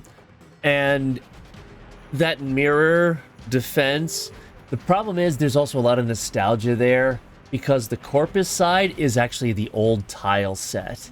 So that's what that Corpus defense area actually used to be like. And I used to enjoy that one. So, I mean, there's some nostalgia there. But I do like Citrine as a Warframe. I think she's got some cool powers to her. So, I mean, I like her. So, I think she's worth it. But I also understand that the grind for her is pretty harsh. So, you hate the Corpus side because you're so bad at aiming, pulling bullet. See, I remember when they showed that was going to be the mirror side, I was like, oh my god, they're bringing that tile set back. That's so cool. So, she's one of the best new Warframes releasing over here. I would agree with that. She's fun. I think it's funny because the one thing that a lot of people say they replace on her is one thing that I spam a lot because I like the ability. Go figure.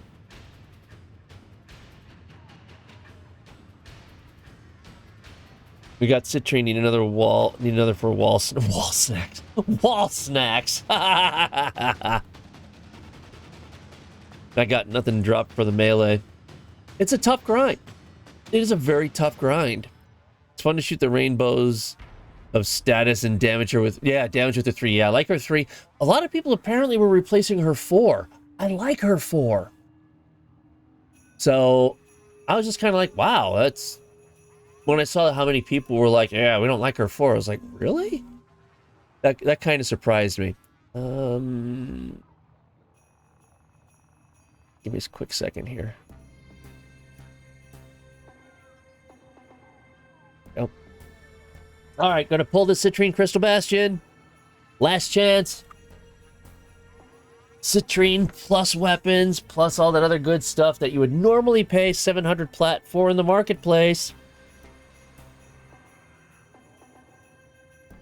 Love red crits that display font size 72.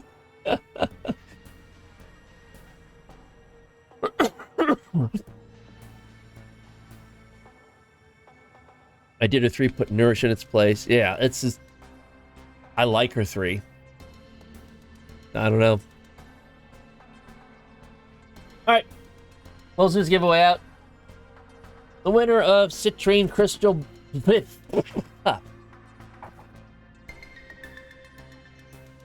The winner of Citrine Crystal Bastion number 1 is... Oh, so rigged. So rigged. I'm going to draw another name. That is just so rigged. Well... The question about is Citrine worth grinding? You don't have to grind.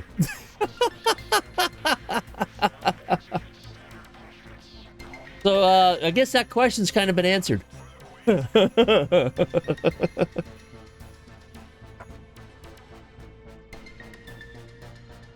Alrighty then. Well, I think I already have your info, because I'm pretty sure you've won before.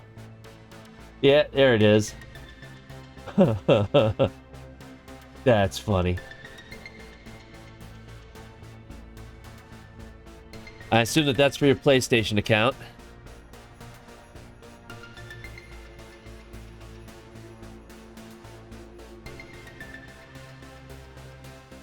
You're not entering anymore.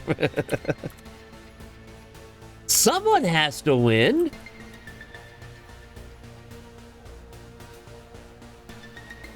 Now I need to buy the parts to make the... I love it you call it a wall snack. That's funny. All right. Gonna mark that one as complete.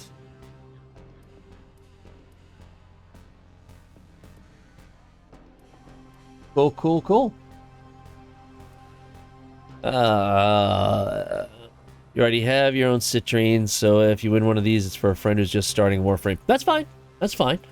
I just need the, in-game name of the platform. If it's not you, great. If it is you, okay. I'm just glad that, I just appreciate that DE gave them to me to give away. God, I can't believe that they donated $400. That's freaking amazing. Yeah, anyone who's just popping in, this is a charity stream for the Trevor Project to help combat LGBTQ youth suicide. So you can see the little barcode or the QR code right here. That's a place where you could donate. And it would help if I actually, spelled it. As well as that link right there. Anything, it doesn't matter if it's $1, $10, whatever. Digital Extremes just donated $400. which is absolutely amazing.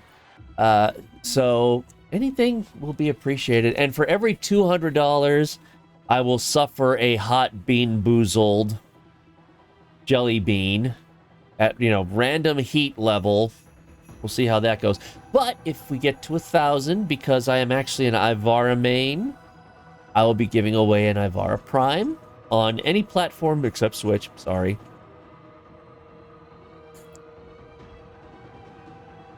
What are you two laughing at? I don't trust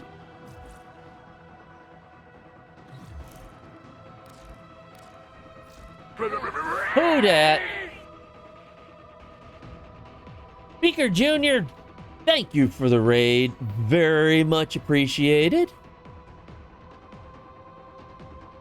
Gives it on place. Yeah, but we'll take care of all that. Next giveaway won't be until later tonight. Because if all goes well, this will probably be like a 12-hour stream, which I can do. I've done that before. That's all fine and dandy. But I'll give that away sometime later on today. Don't want to give them out too quickly. But, happy anniversary. Thank you. Thank you so much. 10 years of playing Warframe. Crazy, I know. Time flies when you're having fun. One thing I can do, however... Second here. As a creator, every 2 weeks I am given 75 plat to give away, courtesy of Digital Extremes. So, you know what? Let's go ahead and do one of those. Exclamation point ticket or exclamation point enter. 75 plat on any platform, courtesy of Digital Extremes. This is a brand new set, so if you have one in the past, you are welcome to do it again. Plat is always good. Yes, plat is always good. You're such a baby 10-0, you're just about to hit 1 year playing mid-April. You know what? That doesn't mean a damn thing. Because Pyrrhic Serenity just started playing like 8 or 9 months ago, and she's already at like Mastery Rank 29 or something like that. She has done some serious grinding in this game. So, baby 10-0 doesn't mean anything. Trust me. So, don't knock yourself down like that. Oh, I also have in my Discord, and only in my Discord, a Hildren Prime access giveaway that is currently going on. Remember when the platform was sliding into the fire pit and I said goodbye, and you were like, No way. and then I was all, we pretended we were going to murder you. That was great. Hi, Pyrrhic Serenity. I didn't know you were here. So am I correct on that? I mean, you started playing Warframe less than a year ago, and you're already at some stupid high mastery rank?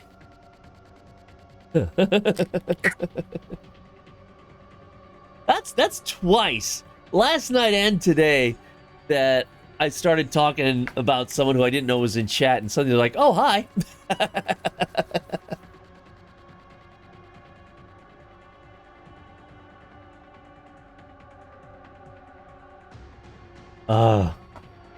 Oh yeah. Just found your Warframe activation email on the 25th of 2013. Oh, wow.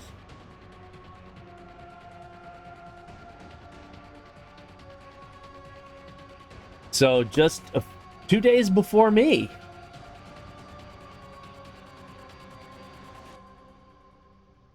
We are OG players here.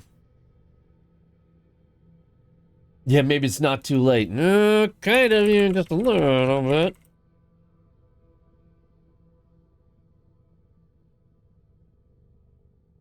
Get something here. Yeah, 75 plat, courtesy of Digital Extreme, exclamation point ticket, exclamation point enter. Stream is going very well. So this is a charity stream for the Trevor Project. I did not become a founder, which I regret. If I knew then what I know now, I would have absolutely become a founder. But at the time, a founder pack was like $250, something like that. And we're talking about a game that was as raw as Warframe was then. 250 is a gamble. It was quite a gamble. But, you know, what can you do? It's all good. I got a community now and, you know, streaming, Warframe creator. That all helps to make up for it. That's why Excalibur Prime isn't coming back. That's right, because that was exclusive to Founders. Risk of Splinters. Yes, it was. Yes, it was. Yeah, so I was, if you weren't here earlier, actually, I was talking with Zach, community manager from DE. He was on the stream from 3 to 3:30 Eastern, and we were talking about all that, which it was, yeah. He was only 13 when Warframe came out. I was like, nah, I'm not feeling old. Not at all. Oh, yeah. Duviri will be in 2 weeks. Don't know. Don't know. Hopefully. I'm sure that they will let the creators know, but of course we're under a non-disclosure agreement. So they're not going to say a damn thing. Or we're not going to be allowed to say a damn thing once, you know, even if they do tell us. But, yeah. Still, it was okay. It's all good. It'll be there. And honestly, I'd rather that... I'm glad that they waited until now rather than try to rush it in December. Because, yeah, many of us remember the disaster that was the Railjack launch. Yeah, that was the stuff of bad release legend.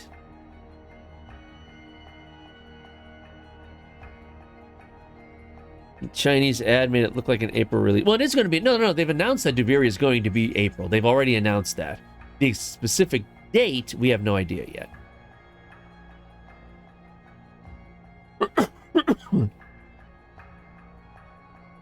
When TennoCon tickets go live? I don't see why that would be a connection, though. Be quite honest. I mean, they might. But there's no real connection between Duviri and TennoCon. So I don't know how much that's really going to be the thing. I do need to take time to level all the weapons, a lot of which are Arcwings. Yeah. I don't mind Railjack. I just don't like that Railjack is a means to an end. I would rather let Railjack be the mission instead of, well, it's the mission to get to the mission. Because then it just makes it feel like you're grinding before you can even get to the mission that you're going to be grinding. It's just, ugh. Or when you had to feed your Kubro. Oh, God, yes. And give him DNA. Get those DNA boosters for it. It's like, ugh. Or the stamina bar where you can only run for a certain length of time. It's, you know, and back in the day when you could only die 4 times in an entire 24-hour period before you had to pay plat to be able to continue playing. It's like, oh, jeez. It was rough. It was rough back then. Heard from another Warframe content that the Arcwing launch... The Arcwing... the Arcwing? I don't remember the Arcwing launch being that bad. That I don't remember. But I do absolutely remember the Railjack disaster. The problem with the Arcwing is that there's not much to do with it. You know, what few Arcwing missions are there are just there. You know, and the only one that can really help you level up anything Arcwing related is that one mobile defense. In what is that? It's either Uranus or Neptune or something up there. That one's okay, and that can help you level things up. But otherwise, the Arcwing missions are just... I really wish they would do more with them. And I think that they were trying to make Railjack part of it. But, yeah. The Railjack launch was absolutely awful. Neptune? Okay. Will I ever use my operator to do anything other than level up the sigil or kill Eidolons? Yeah. Once you get to the Zaraman, you'll probably end up using your operator a lot. Just lucky you joined after the Kerbros. Oh yeah, those DNA stabilizers were awful. And you have to pay plat for revives. Yep. Arcwing Racing League.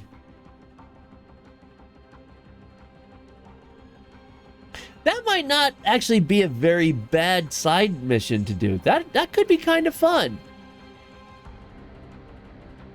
Yeah, the Celestia on Neptune. That's a really good mobile defense, and you can level up your Arcwing weapons and so forth real fast. I do like that one. Did you give the 75 plat? Nope. Not yet. Exclamation point ticket, exclamation point enter, 75 plat, courtesy of Digital Extremes. The operator is super useful with the right amp build.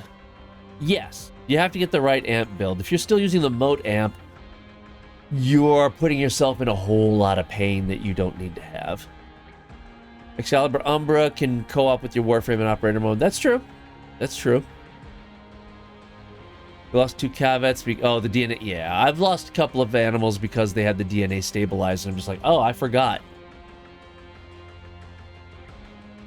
Right now, pretty much all Arcwings are the same. Yep. Not wrong.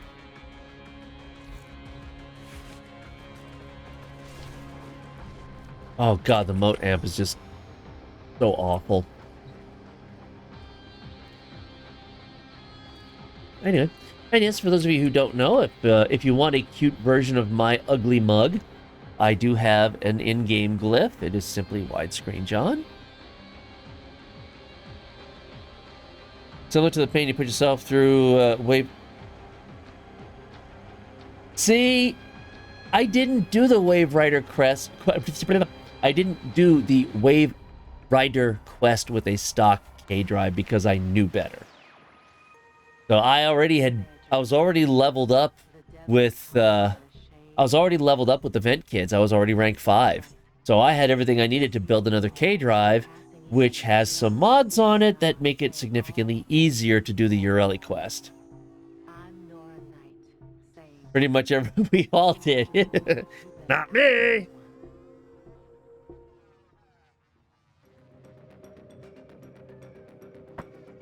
The K-Drive stuff, honestly, just do races.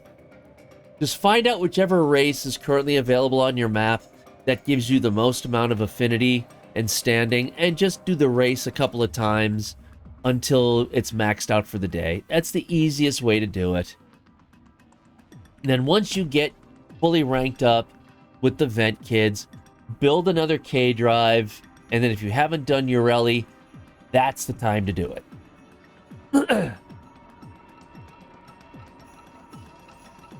You should get a real cave drive first. Yes.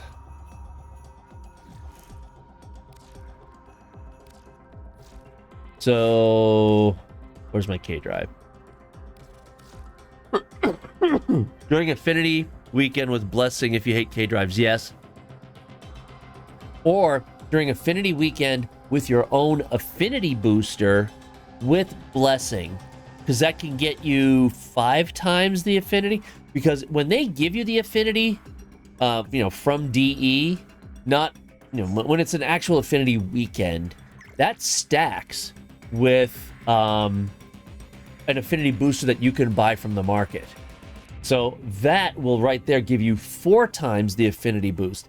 And if you go to a relay and you get an affinity blessing on top of that, I think that gives you an additional...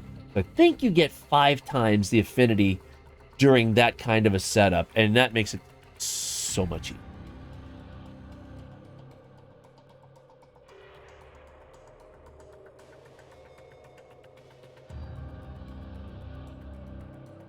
easier. K-Drive.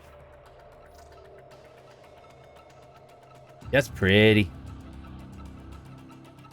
Black and gold. So yeah, I mean, really the ones that work, this is for the Ureli quest, this one you want. Because it immediately, there is one segment of the Ureli quest where you have to get X amount of points doing tricks. This one is Mastery Pointlessness. Nice. Nice.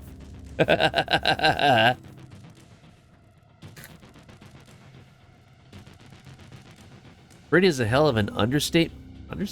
All right. Okay. But yeah, I mean, this is the one that you really want to help with the Ureli. Because there's one section where you have to get X amount of points on tricks. And this makes it so much... Oh, that. So, wait a minute. So you were actually watching and interacting with my stream while you were streaming? You sneaky person, you. Well, thank you for the raid. I will drink more iron brew in your honor.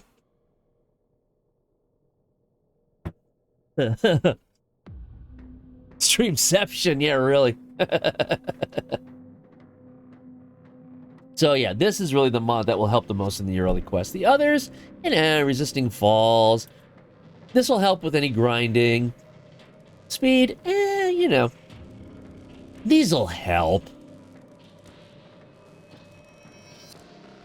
Need 1,000 points for the next level up, and seems I've been doing forever. Don't grind for those.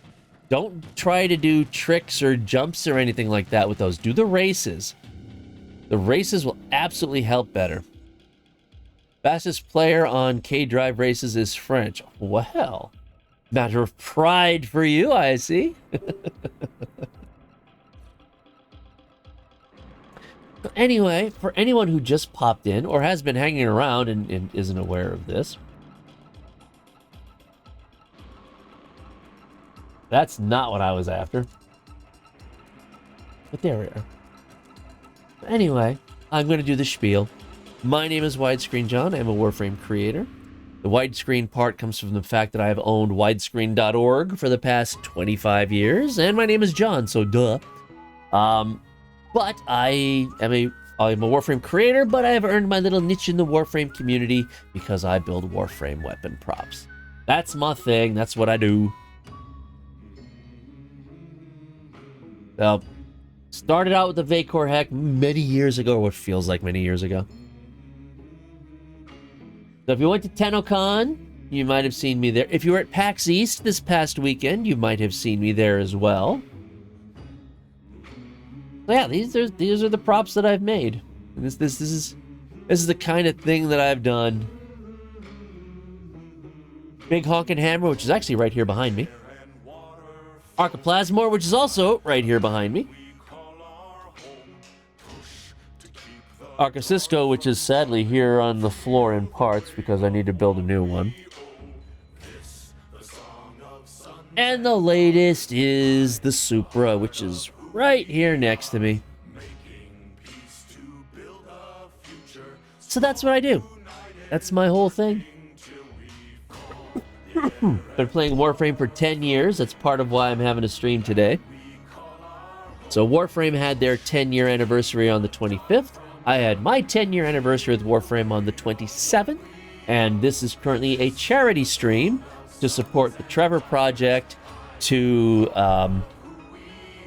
help prevent suicides among LGBTQ young people, which is an important cause because they're members of my immediate and extended family who are part of that community. I have friends and other streamers and so forth who are members of the LGBTQ community. So the Trevor Project, I think, is a really important project that needs as much attention as possible. So, yeah. If you can donate, great. If not, and you can just spread awareness, that's appreciated too. Pop top mount, urge versus gravity in midair. Yep. I gotta sing the Doom song now. Doom, doom, doom, doom, doom, doom. You would, Violet.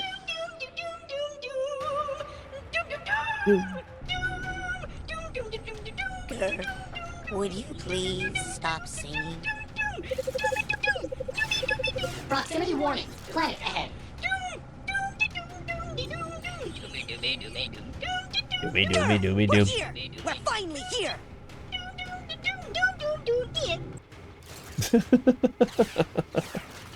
I forgot to redeem? There's a hydrate. Oh, come on, OBS, stop it. I did? When life gives you lemons, don't make lemonade. Make life take the lemons back. Get mad! Ah! don't want your damn lemons. What am I supposed to do with these? Bugs Bunny redeem. I Demand didn't to see see one. Life's manager. Make Life rue the day it thought it could give Cave Johnson lemons. Do you know who I am? I'm the man who's gonna burn your house down with the lemons. I don't have a Bugs Bunny redeem, do I? I don't think I do.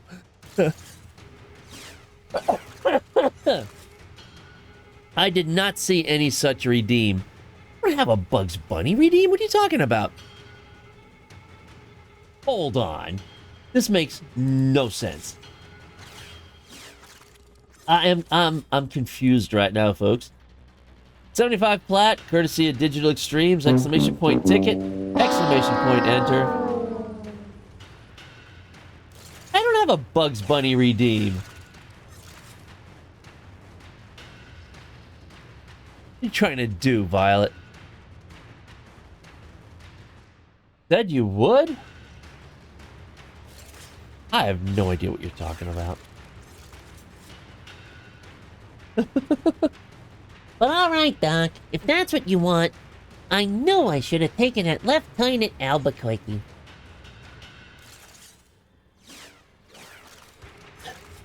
Ain't I a stinker?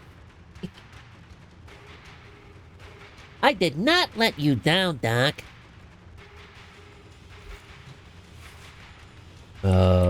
Feel better now? I mean, I could do a redeem. I could add one. Just, you know, what the heck? Why not? I've also been considering doing a Beavis and Butthead redeem. Yeah, that'd be kind of cool. Beavis and Butthead. Shut up, bunghole. I've thought about it. But anyway, you people. Well, you're back to the contest, so I don't forget about it.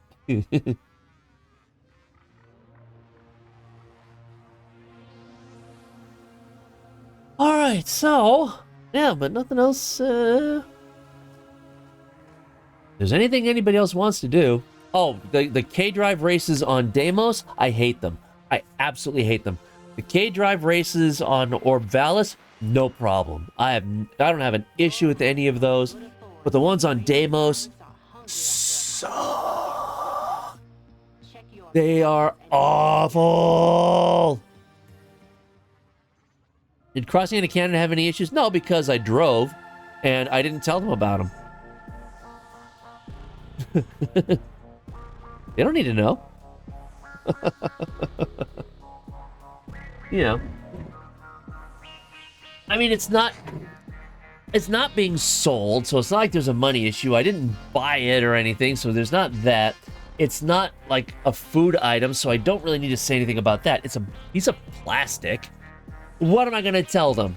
You know, do you have anything to claim? Yes, I've got some plastic guns in the back. Oh, that'll go well.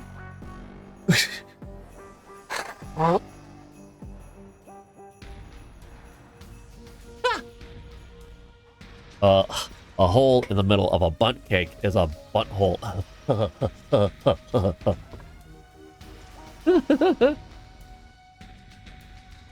Yeah, anything to declare? No. I don't have anything to declare. What am I gonna tell them?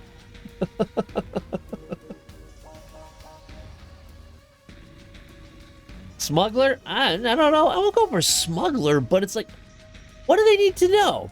It's like, should I tell them every single piece of clothing that I'm bringing? Yes, I have 2 suitcases with 5 t-shirts, 3 pairs of jeans.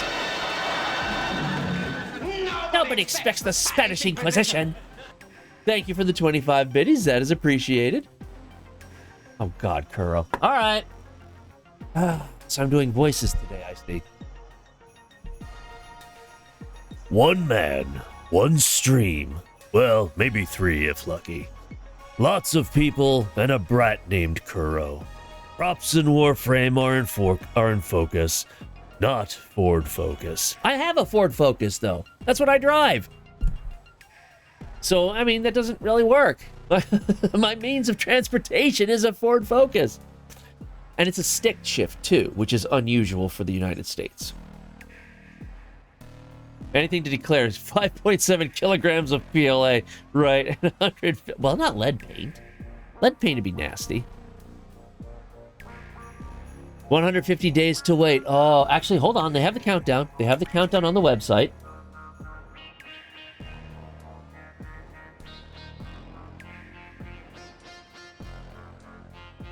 "149 days, 19 hours, 26 minutes, and X amount of seconds until TennoCon 2023. And it's going to be awesome. I cannot wait. Uh-oh, my daughter's here. Look out. You finally dragged your ass out of bed.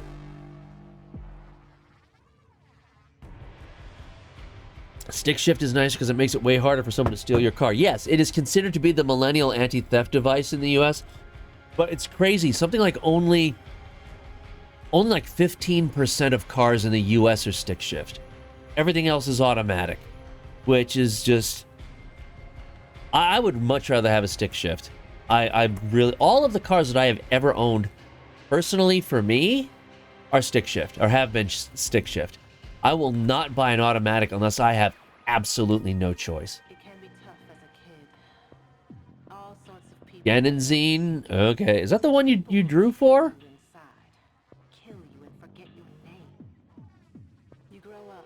Oh. Yeah, I mean... I don't understand why... Honestly, don't understand why people have so much of an issue with the K-Drive and the races. Especially on Orb Valis. They're not that hard. They're not that difficult. I don't think they are anyway. The ones on Deimos, screw those. Those are annoying.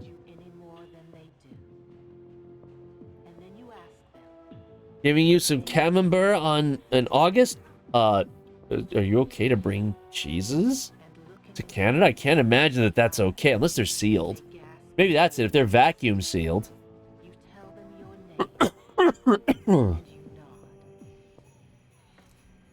They're not hard, they're annoying and boring.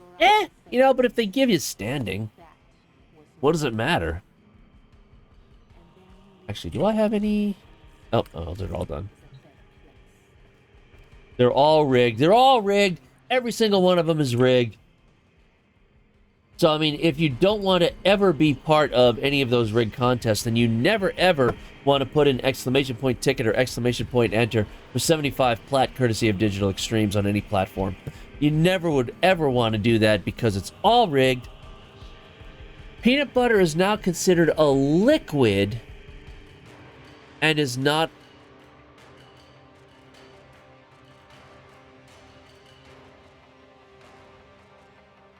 Okay. Okay. I can understand not having peanut butter because there are people who are absolutely deathly allergic to peanuts. I get it. But it ain't no liquid. Smelly cheese is kind of a weapon. Rap, tap, tap. Vacuum sealed and they won't have that classic holes in the cheese. Yeah, they will. What are you talking about? What are you talking about? The Deimos races are a pain. I didn't know. I'm not worried about getting that K-Drive on Deimos. That is something that you can rank up for, you know, mastery rank, but no. I will pass on that. Oh, God. To go from a delicious iron brew to go back to that watermelon lemonade drink is just bad. Sound alert freaks you out because it goes left, right, then center. Yeah. Stereo, baby.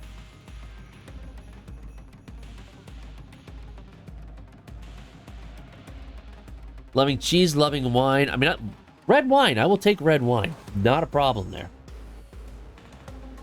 I should probably have some later as part of my 10-year celebration.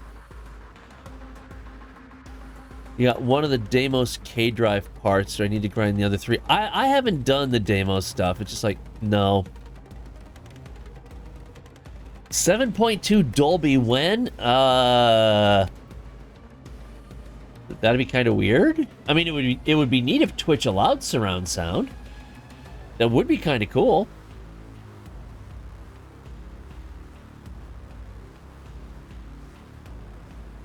Red wine, there's so much different. I mean, yeah, there's so many differences. See, I go for a lot of local. Pennsylvania actually has a lot of wineries. We're actually a relatively decent winemaking state. I go for a lot of local ones that kind of do their own thing. Which is still stereo only. There was a fight with a Dolby patent about, of course. Of course. You prefer beer? Nah. I can't do beer. Dolby and Fraunhofer, yes, okay. Yeah, I know all about that. Stupid stuff got patented and should never have been allowed. Well, patents only last for so long.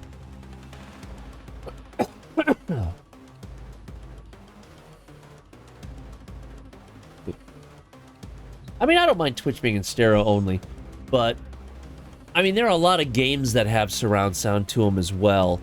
That would be kind of fun to have if you can do that. Patton Oswald. Oh my god. Why do I do this?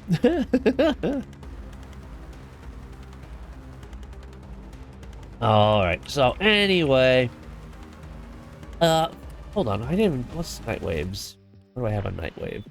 Welcome. Oh, hell. If I can do a Riven, might as well do it.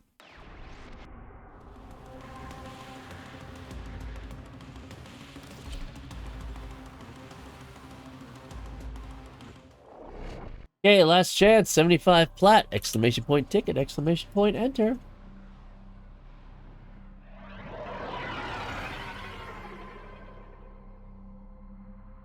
What you want? Here. You got it. Cool. So now your work has been officially published. I think it'd be appropriate because I did a Warframe piece for it too. Are you serious? Yes, I did. Let me find it. I actually did a Warframe crossover piece for this.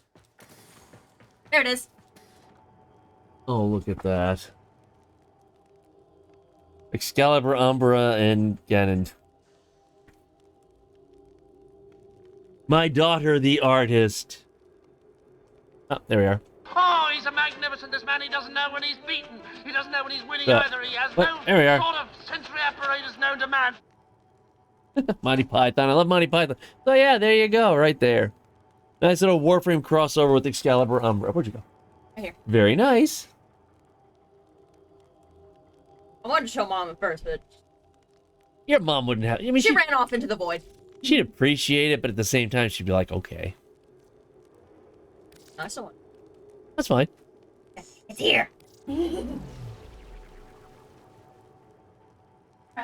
Yes, she's wearing her dog pajamas. Yes, them.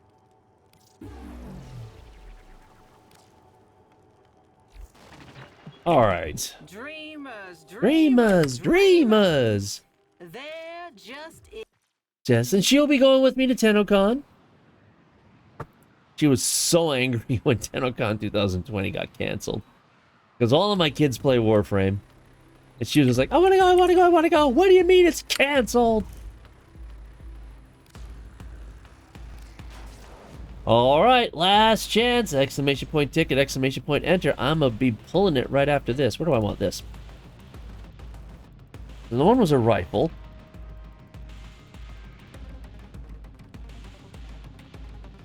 Where are you?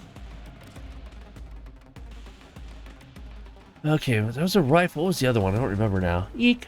I didn't pay attention. I'm a bad person. She came down and distracted me. It's her fault. Well, the physical was canceled, so it went to streaming.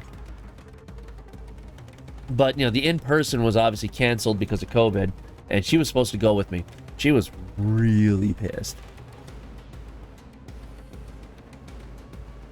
Oh, shotgun. Ooh, shotgun. Which means despite the item having a sale limit of 1 in game, you could end up with 4 of them. Ah. Whoop, didn't want that.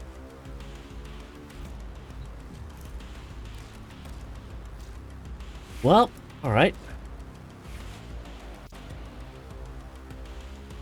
Whatever, we're just gonna take you off. Orders has been counting stars, operator. All accounted for. Yes, yes, yes.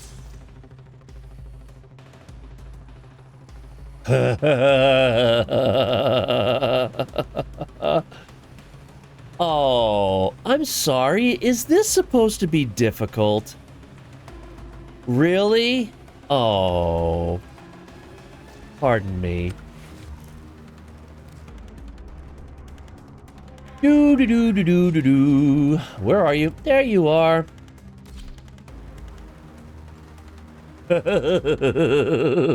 Exclamation point ticket, exclamation point enter. 75 flat, courtesy of Digital Extremes. Yeah, I remember because 2020 they had to cancel it really late, which was like, oh my god. So a lot of people were annoyed, myself included. But I get it. I get it. Who dat? Who dat? Kodomo, look at this! Thank you so much for the raid. Greatly, greatly appreciated. How are you doing, my friend, fellow Warframe creator? If you don't follow Kodomo, please make sure to do that. How are you, my friend? Thank you so much for the raid. I can't go through the spiel as in and of itself right now because I'm in the middle of a mission. But my name is Widescreen John. I am a Warframe creator, and I have earned my little niche in the Warframe community because I build things like this. Warframe weapon parts. And this one. You know. So right now, gotta head out. Oh, okay, that's all right. Good. Thank you for dropping off your community. I appreciate it. So good timing. Exclamation point ticket or exclamation point enter. For 75 plat, courtesy of Digital Extremes. Well, yeah, so that's what I do. Oh, this is going to be just so freaking easy. Another believer.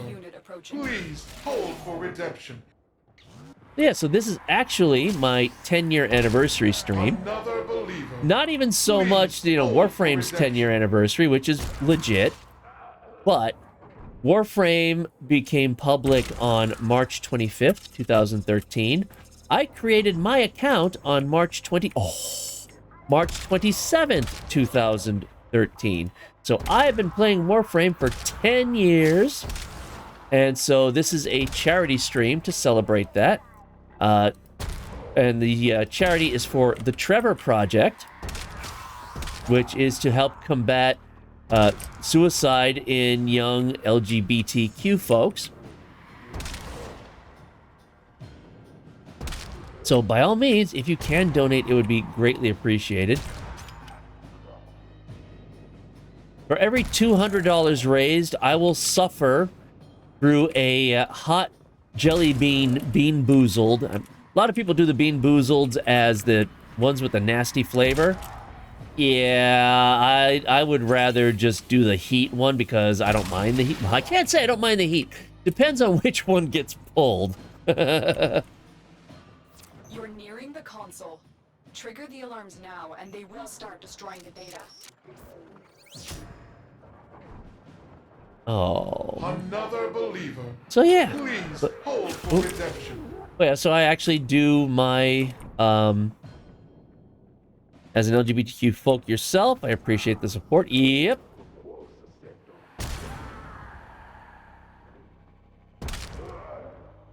Are you kidding? We knew you were part of that before you even admitted it yourself.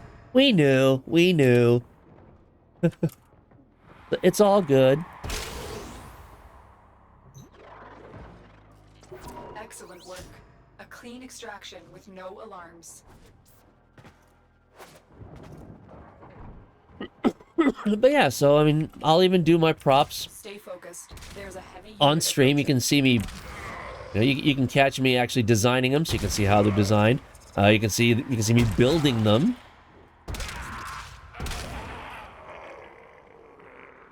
This is just too stinking easy. I love Pago. I don't understand why so many people hate it.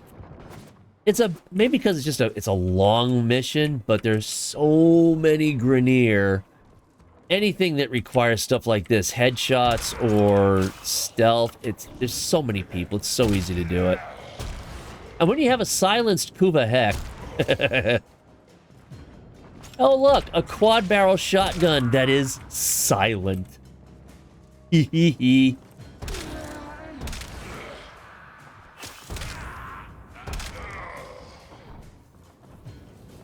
Oh, kitty.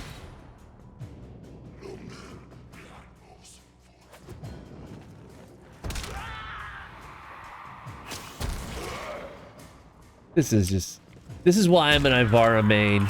It just makes stuff like this so easy. Put suppressors on all 6 barrels of a minigun. You know what? If it can take it.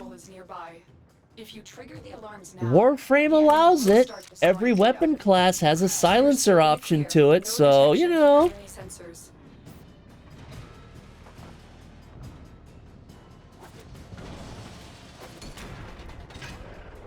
The only thing I can't silence, which I think would be amazing, is if I could silence my Kuva Grattler.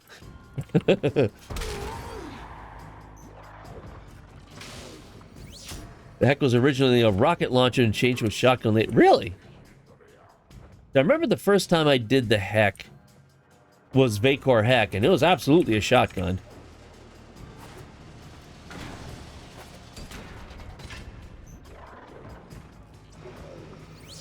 You don't hate it. Wait. You don't hate what? Is there some place where one could look up your builds? Not really.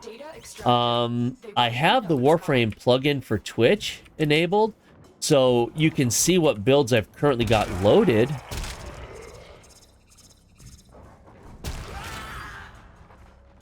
There we go. Riven resolved. So why am I still killing these Grenier? Because I can. Stay focused. And it's fun. And they're clones, so it's like Lay's potato chips. Just kill them all you want, they'll make more.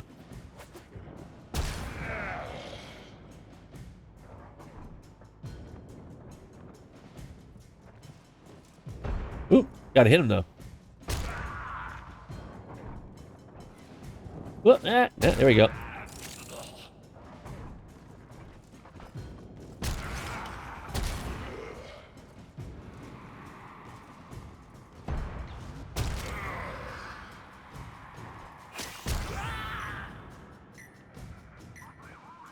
Let me check. Okay.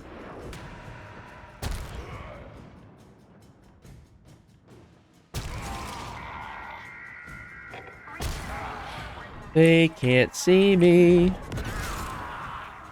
Laser good. We live really close to Utz, which is... I thought they were regional, but they're actually a national snack chain. But we live really close to them, so we kind of support them whenever we can.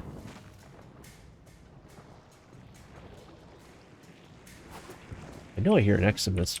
Oh, there he is. Oh, well.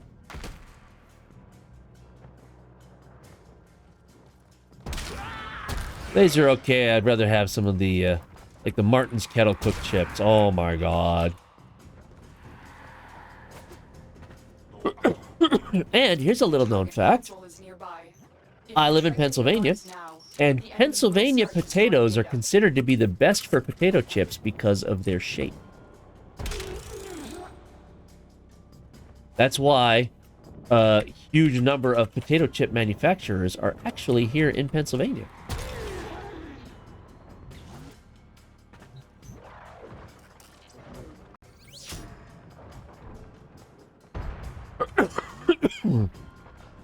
Sorry. Dry throat, ticklish throat. Data extracted. They won't even know it's gone. We have everything. You need mod permission for what? I'll post a link? I don't think you need mod permission for that. I don't think I'm that bad with it.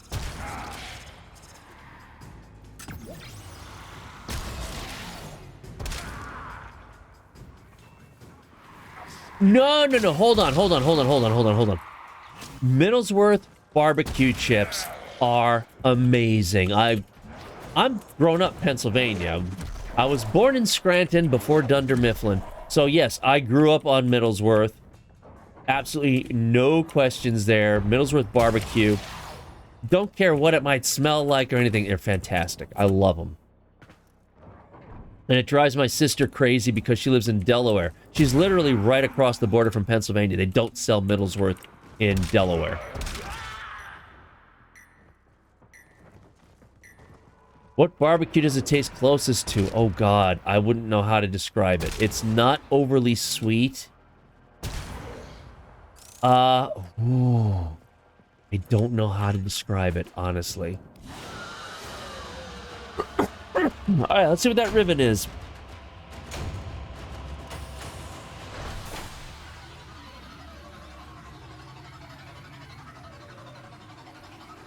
Alright, anything barbecue, but can manage honey. Well, honey barbecue is a sweet kind of barbecue, so I understand that. Guess gotta bring a bag with me in August? I could. I could.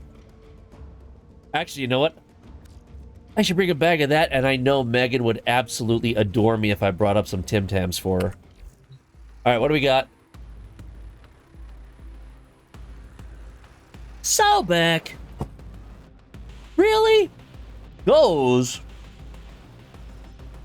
Minus the critical damage, though? Holy cow, those stats.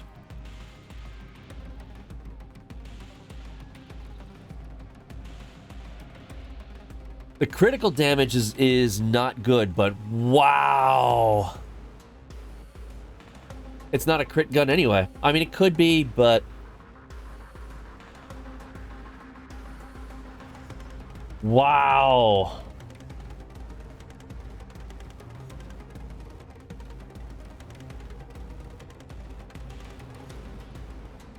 That's a keeper. That is absolutely a keeper. Set it up for status instead of crit. And don't have to worry about the critical damage part. Me too.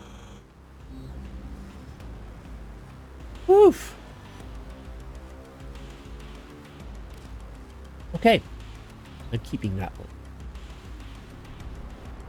I also had a rifle. That's not what I wanted to go to.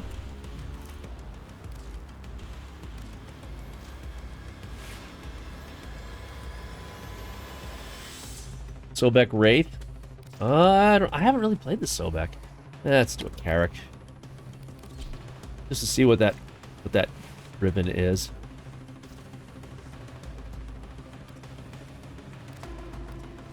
Oh, alright, fine.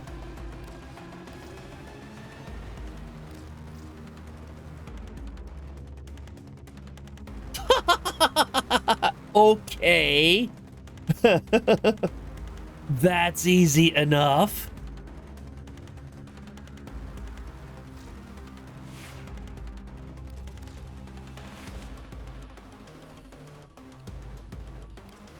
All right.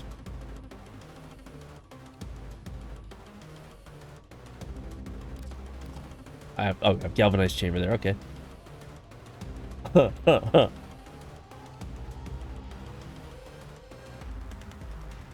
You like this ribbon opening segment? With that one, that should do some stuff. And once again, she's silent. Alright, so in that case... Alright, last chance, exclamation point ticket, exclamation point enter, 75 plat, courtesy of Digital Extremes. I'm going to dehydrate and then I'm going to pull that, so... Don't go anywhere.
Alright, so one thing that I want to do before I get back to that.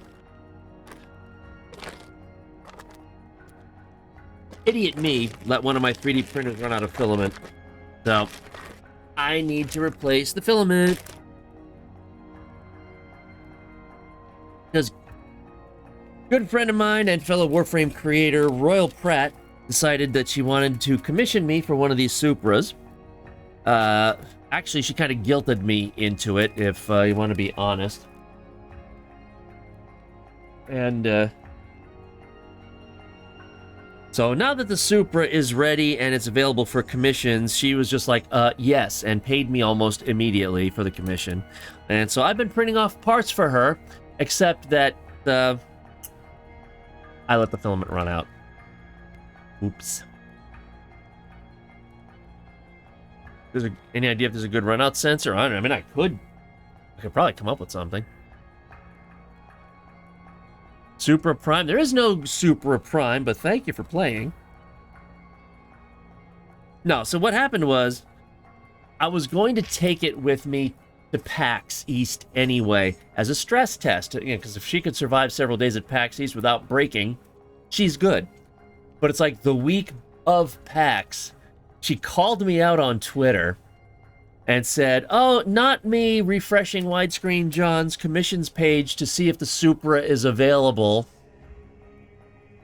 Okay. So that's when I said, I'm bringing it to PAX East.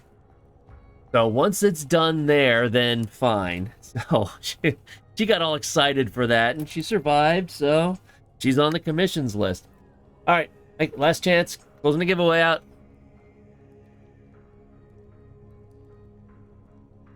How much would the Angstrom cost? Well, there's my commission link right there. And the winner of 75 Plat, courtesy of Digital Extremes, is Spiral Seahorse. So rigged. So freaking rigged. I think I already have your information.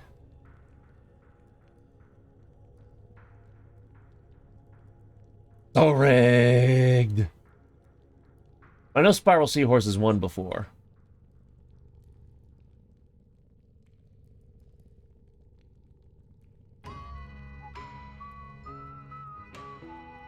Can't find it. There it is. Okay, yep, got it. Alright, and I will take a look at that. 0.2mm nozzles, worth it or no? If you need really fine detail and you're willing to wait twice as long as you would with a 0.4, sure. If you don't need that level of detail, don't worry about it. Ah, Spiral Seahorse, there you are. I think I have your info here. Otherwise, if you want to just to make sure, just whisper me your, No, I got it. Okay. You're still Spiral Man on PC?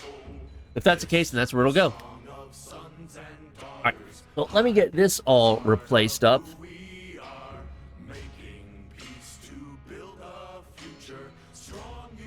This is my workhorse. Oldest.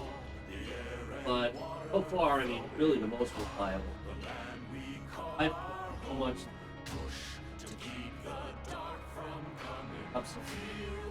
not to eat anymore.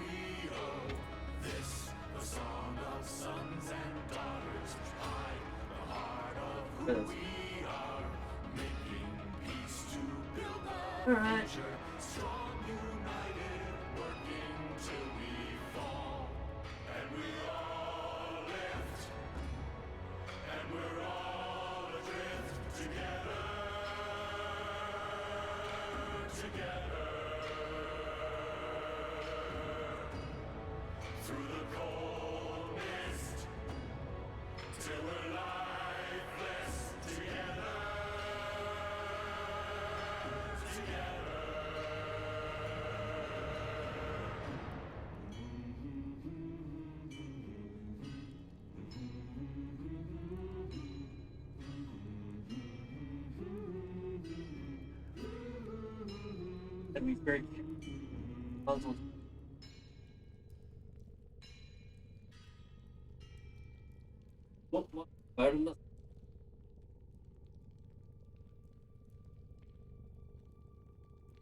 Not well, but that's what I get for that.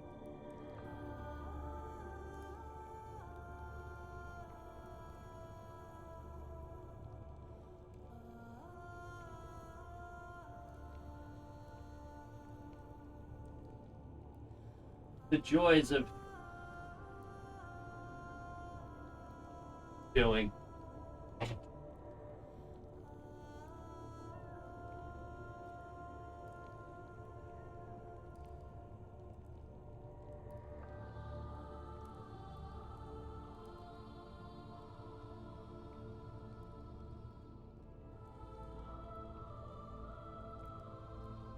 Do what I normally do in such circumstances. I go extreme. Blowtorch.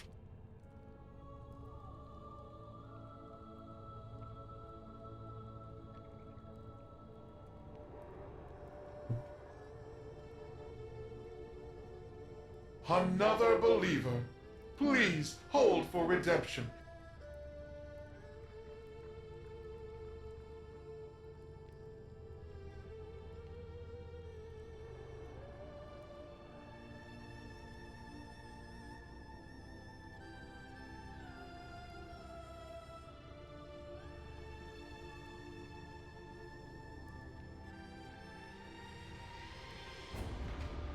Got it.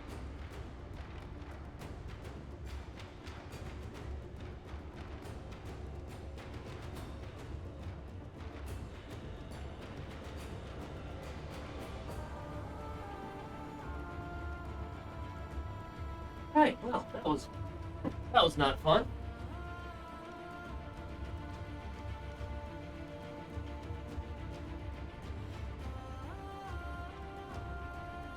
All right. The nuclear option. Yeah, you know, sometimes you just got to do it. Uh-oh, what happened?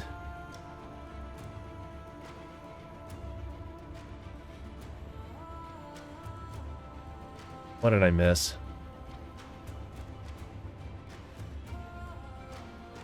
Didn't realize you had the touch control one. Yeah, just that printer is touch control. The other one has a dial that you use to select everything.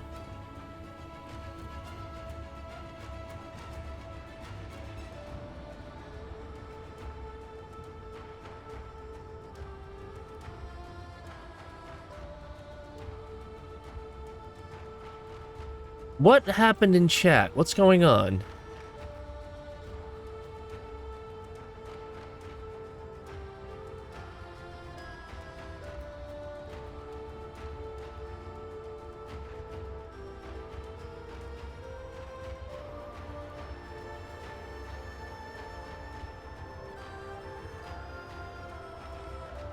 Yes, Twilink, you did accidentally goof up my chat somehow.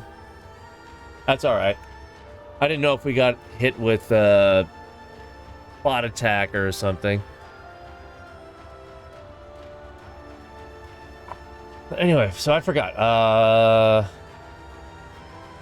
Yes, Syndicate. I need to do some Syndicate stuff. No problem. What do we got? Oh. Okay. Envy, hello! Shield mode got turned on all of a sudden, super easy fix it. Yeah, alright. Your Ender 3 is the older ones with the dial. Yeah, I've got two Ender 3 Pros. I've got the Creality CR10S, which is the large bed one. That one that you saw in my workhorse is an old, obsolete Monoprice Maker Select Plus. There is a large platoon of Grenier Marines stationed here. But you know what? I took out the tube, so she's hot, all metal hot end. She handles anything I can throw at her. Prepare for incoming support.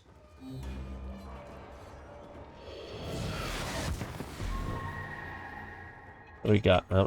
4? Holy cow. All right.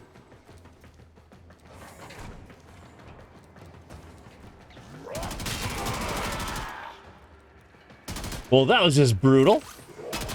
Not like these missions are high level. I'll take... Ooh, the good one.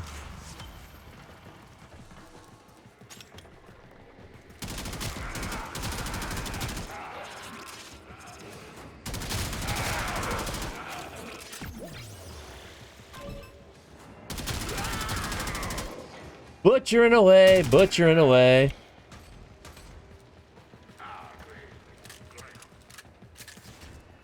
The angstrom... Oh, you can't see it? Okay. I don't understand why you can't see it. I think I have the angstrom at 300. I'm not sure. I'd have to check. Oh, please.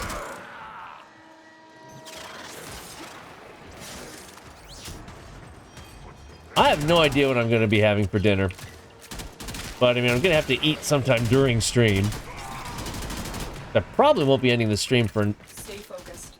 I'm expecting this to be a 12-hour stream. That's just kind of what I do.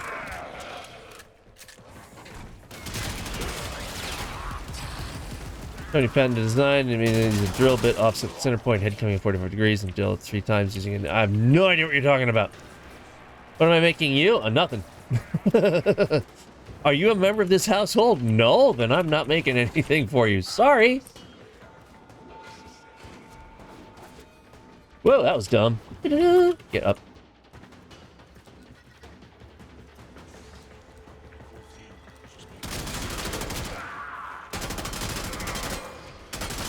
Right. Oh my god, come on. Over here?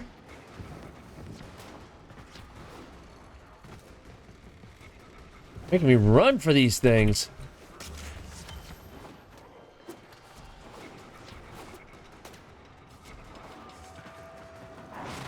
Excuse you?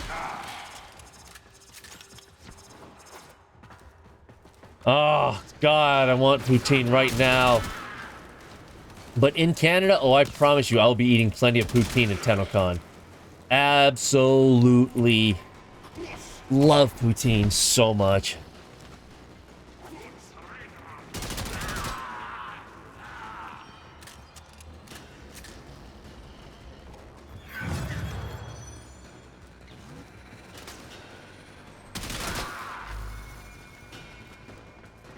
Don't want it without the gravy. Great, but if you can't have it without the gravy, then it's just French fries. Yeah, I generally go to Smokes. I've had other people say, oh, they're not as good as some other places, but I have nothing against Smokes. I mean, granted, I don't have any other thing for comparison. Oh, back this way now. All right, so let's see where it could be.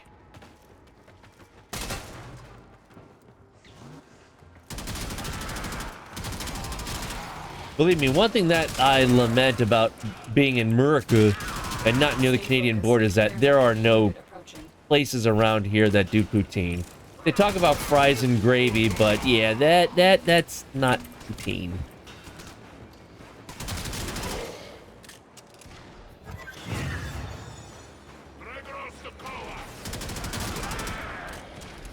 Down here, okay. Well, dude.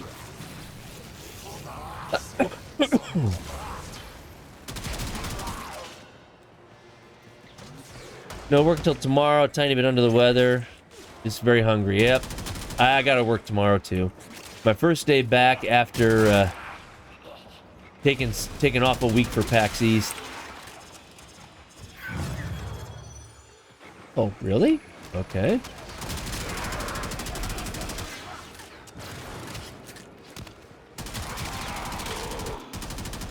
Don't like gravy, so poutine without the gravy. Well, I mean, I get it, but then it's not poutine. Oh, nice. Prepare for incoming support.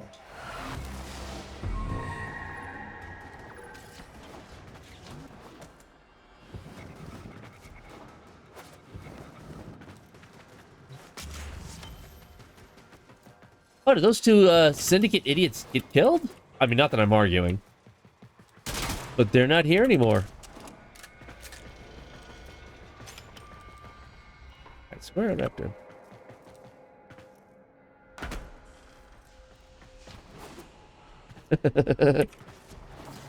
It's halfway there. Whoa, living on a prayer. Had to.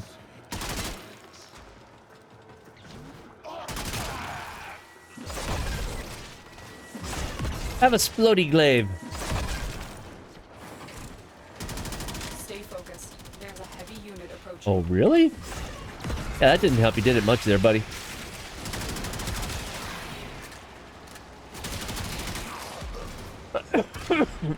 Gravy makes you sick. Well, that's...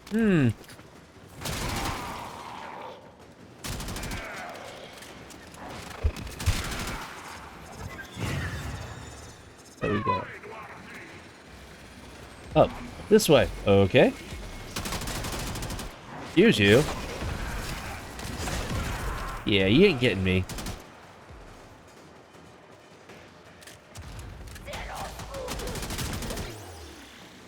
Is the prevalence of Tetra Pak carton containers. What does that do with anything? The enemy is broken. I think it's just not available in the US because Canada said, no, it's ours. You can't have any poutine. It's ours. You can't have it. Keep your goddamn McDonald's and, you know, anyway.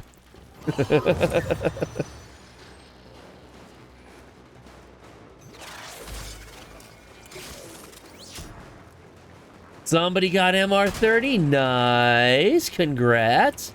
I absolutely hated the MR30 test with every fiber of my being.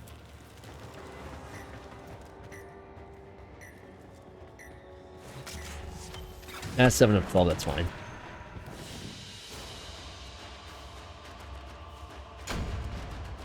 Most dairies have invested in Tetra Pak machinery.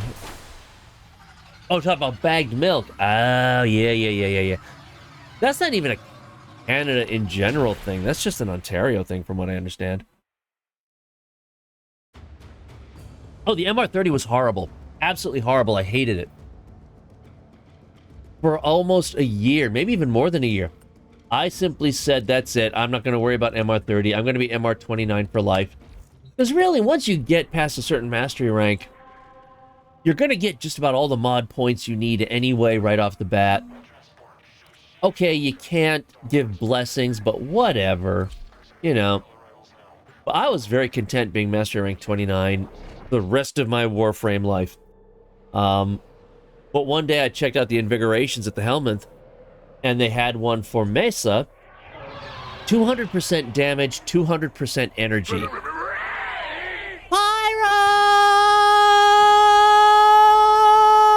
Hi, Pyra. Eliminate all corpus threats. And it didn't blank me out on that one either. But, so I got that invigoration, and then I thought, you know what? Raging Terror has always recommended Mesa to do it. So, let me do a rebuild, see what I can come up with. And with that invigoration, I was like, wow, I ran the practice run, and I passed it in one shot. I was like, huh? And so I ran the test and passed it in one shot. It was just, I know I wouldn't have done it without the invigoration, but it was just like, oh, thank you. So finally got the MR30 done. Prepare for incoming support.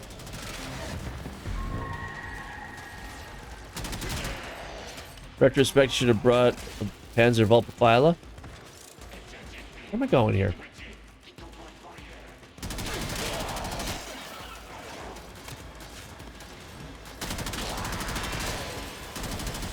How the hell are they sending me on this? Well, I guess I might as well close that tab now, Pyra, because you're over here. The one thing I don't need is to see myself.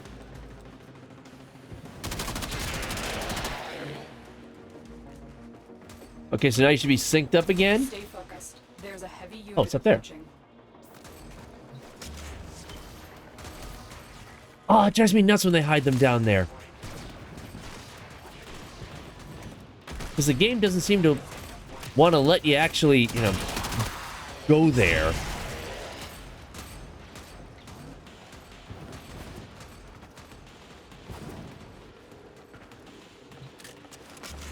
I hate this area. Tried all the recommendations. Sarin protein. Yeah, I know. So did I. I tried a whole bunch of different Warframes, and none of them worked.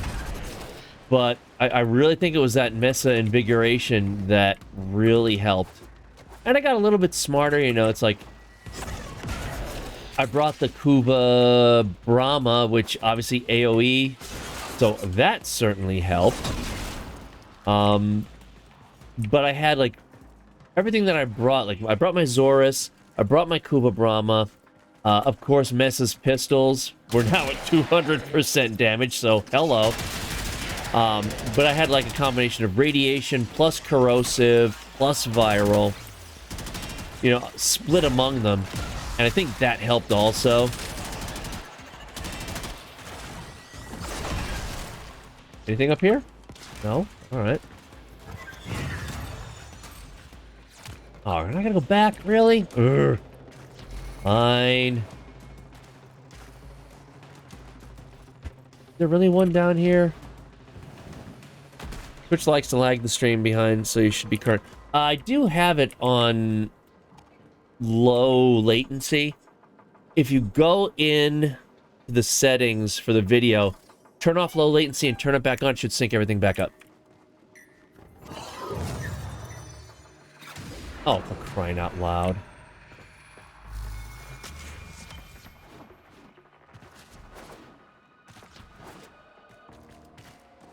Yeah, the MR30 was absolutely horrible. I hated it. I hated it so much.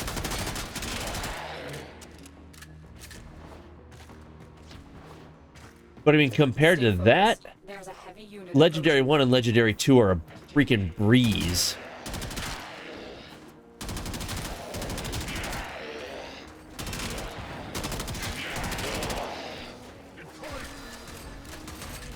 Oh, I'm sorry, Nullifier. Did you want to live? Your request has been rejected.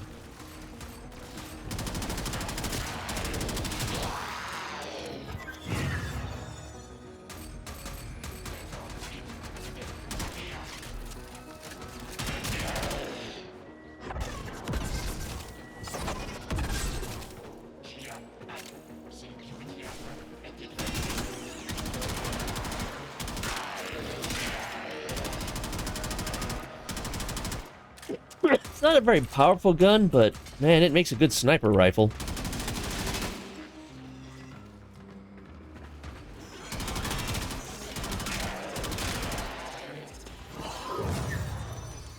Oh, back this way. Because of course. Can I do this yet? No.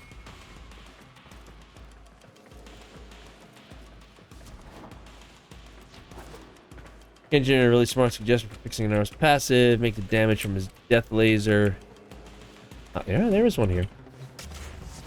I need to watch more Kengineer stuff, but I mean, that's the thing with me. I just play to play. You know, I'm not looking into doing a min-max or a meta build. I just play because I like it. You know, I'm not Mr. Oh my god, every mission I play has to be Steel Path or anything like that. I just play.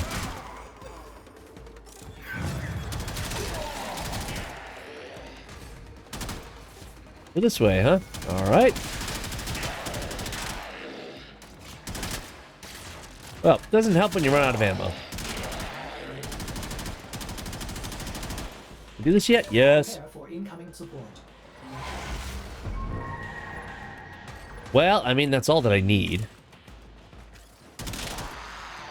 Let's hope that this is as good a Riven as that shotgun one was. Oh, man. That was sweet. Another successful mission. Find extraction. What? Pirate. What?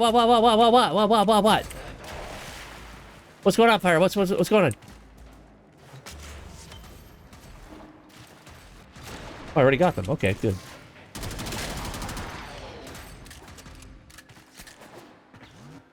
Did you open that thing that you received in the mail?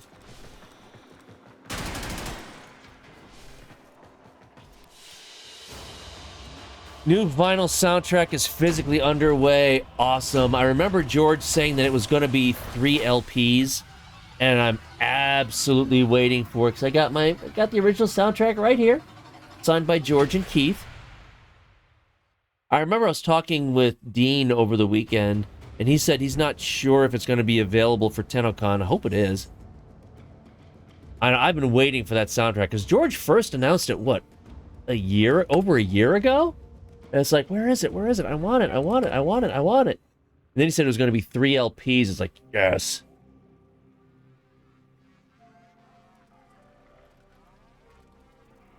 That sucks. Minus 149% damage? Are you freaking kidding me? That negative is awful. It's like, why even use it? You're doing no damage.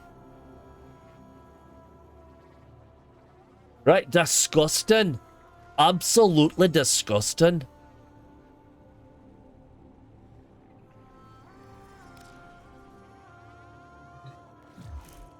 See what we can get out of that.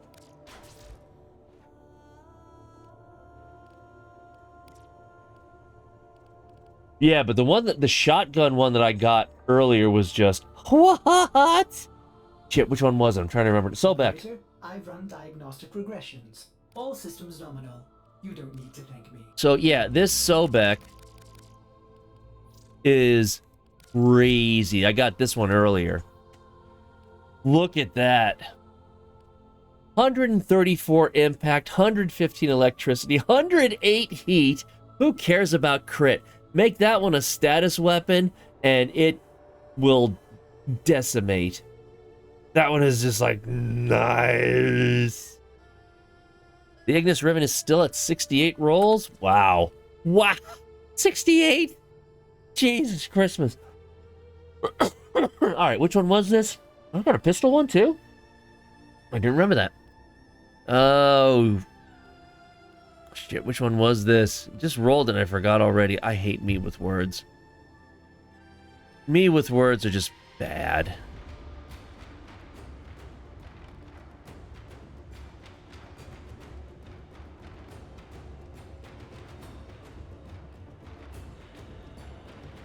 Can't remember what it was I just freaking rolled. Oh. Was the pen? Yes, it was the Panther. Okay. I hate my brain so much. Alright, let's see what we can do with this one. I mean, it's not like I don't have any Kuva.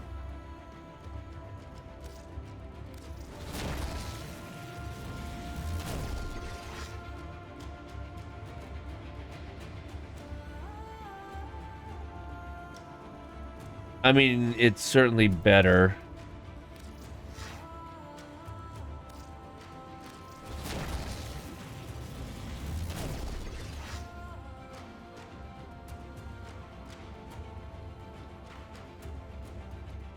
Is it a crit weapon? I mean, it's more of a status weapon than crit.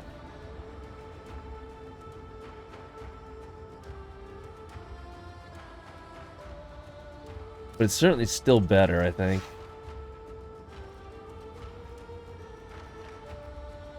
Finish all the Steel Path nodes. Kuva Nukor. Kuva Nukor, unfortunately, went second place once I found my Zorus. Once I got to my Zorus, I was like, oh, that's it. There we are. Nah.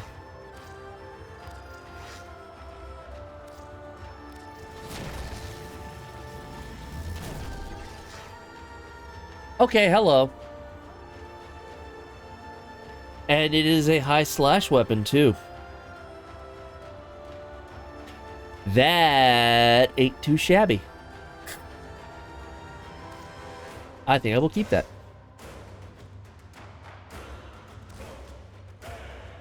So anyway, for those of you who just joined in as well, this is a charity stream. It is in support of the Trevor Project, as you can see up above at the top of the screen there.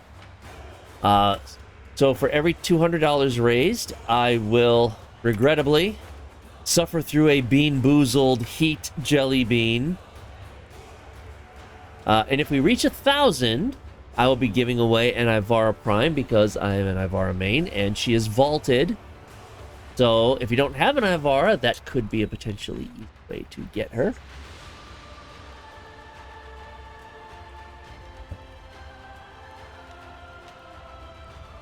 So yeah, so it's for the Trevor Project, which is to fight suicide in LGBTQ youth. Which, considering the way that they are demonized as of late, they really could use help, and we want them to know that there are people out there who do care about them.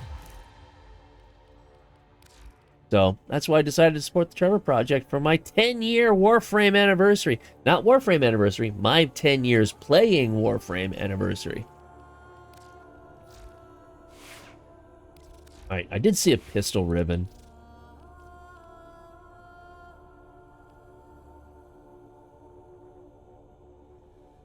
Alright, I'll just check it out for now. Let's see what we got.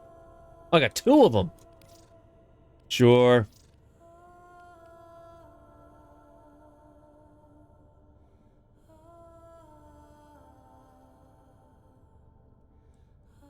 Really? Hate to raid and run, but tummy is empty. Need to pull a Grendel. Okay, you go ahead and go eat people and do an uwu afterward. Thank you, Pyra. Love you lots. Hopefully, I will be able to see you sooner rather than later. 10 years playing. Yep. Warframe became public March 25th, 2013. I created my account on March 27th, 2013. I hate that one. No. No. No. No.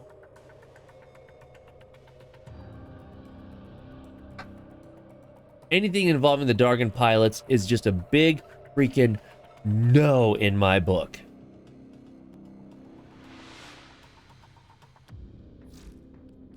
Might even have a cipher, I'm not sure. Excellent armaments, operator. Please return cover. Calamity! How are you, Calamity? What you up to? Are you going to TennoCon? You're going to TennoCon, right? And this time, you know, you can actually come up and say hello and you know, give me hugs if you want instead of just, you know,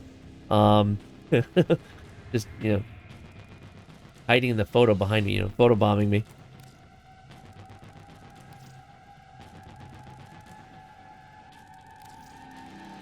Alright, so what do we got?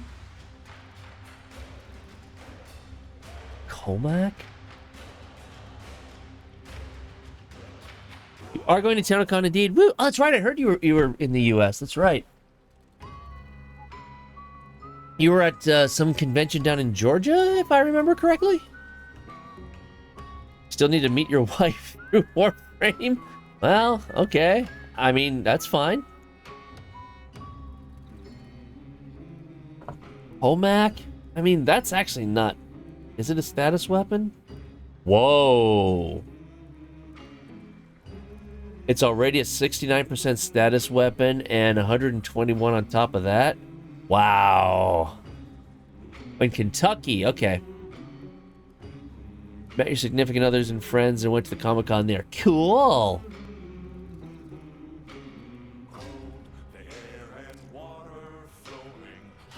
But yeah, so I have a photo of Calamity and Studio Cyan photobombing me at TennoCon 2019.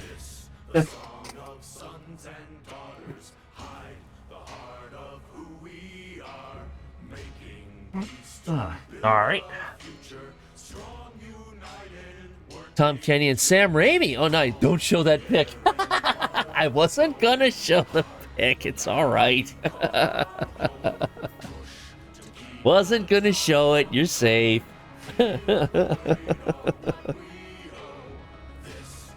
Since Mom is not that good, it might just remain maidenless. Aw, you don't know that.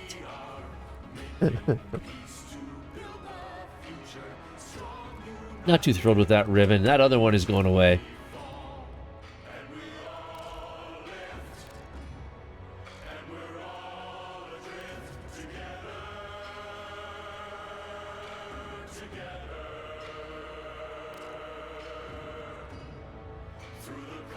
I mean, that's not awful. Without dying or becoming downed. I mean, I guess I could. Elden Ring, I wouldn't catch the reference because I hate those kinds of games. I hate games that are difficult for the sake of being difficult. Elden Ring, yeah, any of those where it's just super high difficulty, not my thing. Not my thing.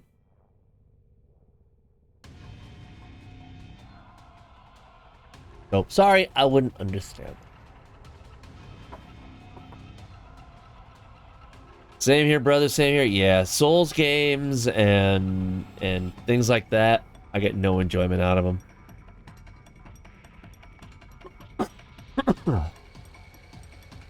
I mean, I can watch people. I've watched Kira or Hime and so forth play through. Screw it, I'm just gonna get... I don't care. I've seen Kira play through it and all that. Alright, fine. It looks gorgeous, but I would get so frustrated because I don't enjoy that. It's like, I bought... Shit, what was the game? Oh, PlayStation. Kena, Bridge of Spirits. Gorgeous game. Pixar animation quality throughout the game and the cutscenes, and the boss fights were Souls-like, and they didn't tell people that. So suddenly you're expecting to have this nice, fun, RPG-ish kind of game, and you're getting your ass handed to you in the boss fights. I was like, this is not cool, and it completely ruined the game for me. Completely ruined the game. I won't pick it up again.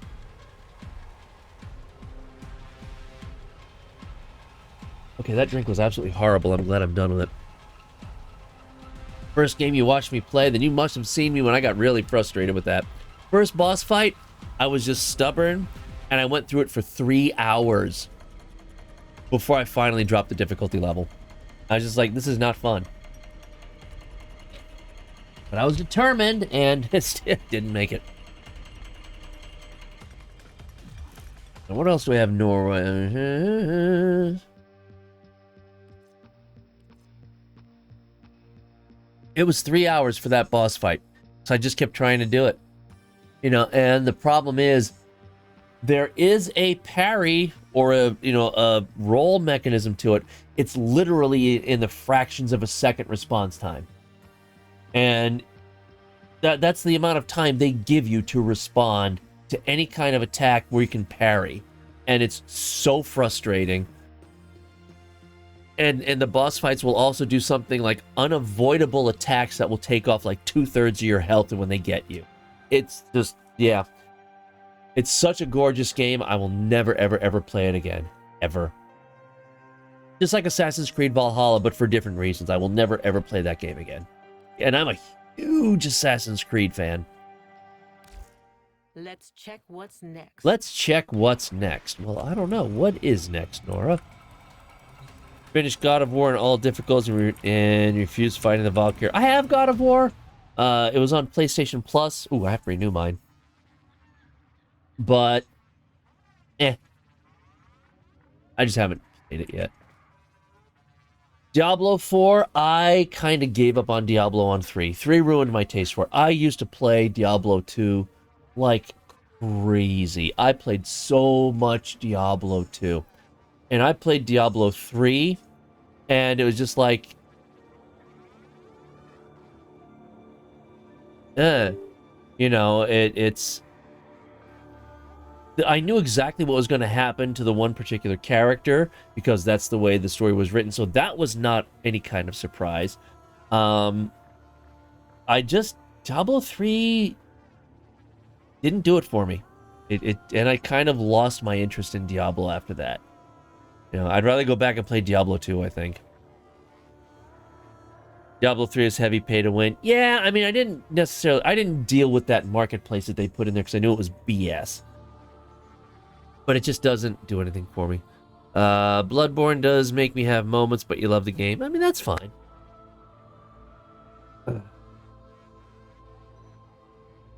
I'm looking forward to Assassin's Creed Mirage, which supposedly is to be a return to form, which I hope means that it'll be more like Assassin's Creed 2 and 3.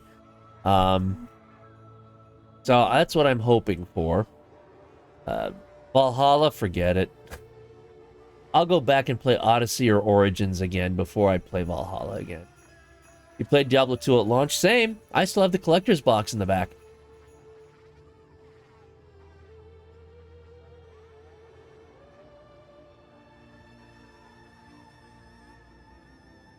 You still have it? Nice.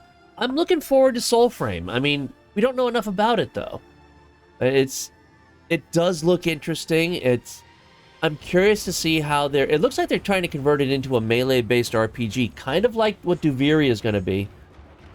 But they're still saying it is a sister game to Warframe, so somehow it's still connecting with Warframe. I'm really curious to see how they do that. You know, but a Warframe-like RPG, I'm game to see what it's like. It looks interesting. You know, and I trust the team. Sorry. I think I caught a little bit of con crud at PAX East. I'm not sure. I do apologize.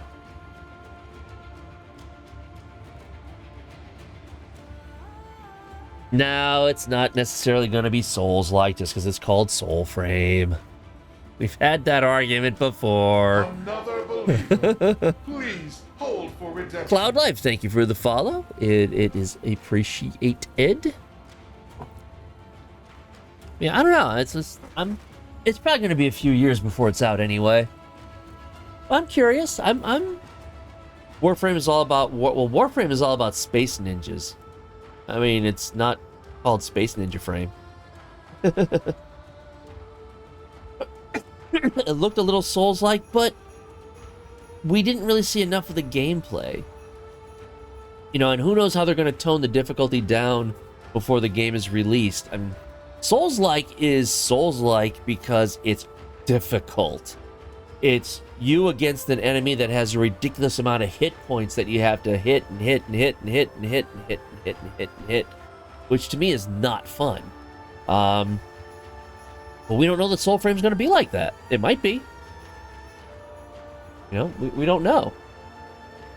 So until they actually come out and announce that, I'm just cautiously optimistic, just like Duviri. Cautiously optimistic. No, I'm going to wait till it's released to see what's what. Now, and if Soulframe is also going to be free to play, okay, no, you know, nothing to lose by playing it. Really odd question for DE Steve about Soulframe. Warframe uses Flash Air. Menu this Soulframe use this. Well, DE Steve isn't here, so he can't answer that. I have no connection to DE Steve.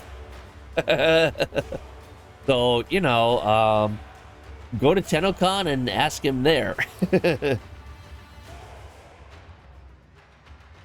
Hated Immortal Shell because of that. A game difficult just because of being difficult. Yeah, that's why I don't like Souls games. Or games that are like that. I appreciate that people like the challenge and the difficulty level, and they get a sense of accomplishment when they finally get past a certain boss that's giving them trouble. I don't get a sense of accomplishment. I get a sense of, God freaking damn it, I'm glad it's over. That's not how a game should be played. Need to figure out how to contact him to ask him. Not that he's going to answer anyway. I mean, he's on Twitter. Hey there, dreamers. The devil is home and the shades. The devil is home and the shades are up. That's right. That's right. It's just you and me. Passing each other slow. And with a nod saying all that needs saying. Okay, Nora, thank you for that. Yeah, Steve's response. Yeah, really soon. The challenge ain't bad when it's difficult out of spite. Yes, I agree. Which is why I will never play Elden Ring. As much as it looks gorgeous, no, ain't doing it. All right. Primed soon. There you go. All right, I need a few minutes because I need to take my asthma medication and all of that, which, I don't, unless you want to see me do that on stream, that's on you. But I will be right back. Give me a few minutes here. I got a story about Wayfinder. Hold on.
So they made a dojo tour video, part of the dojo you're proud of. You know what?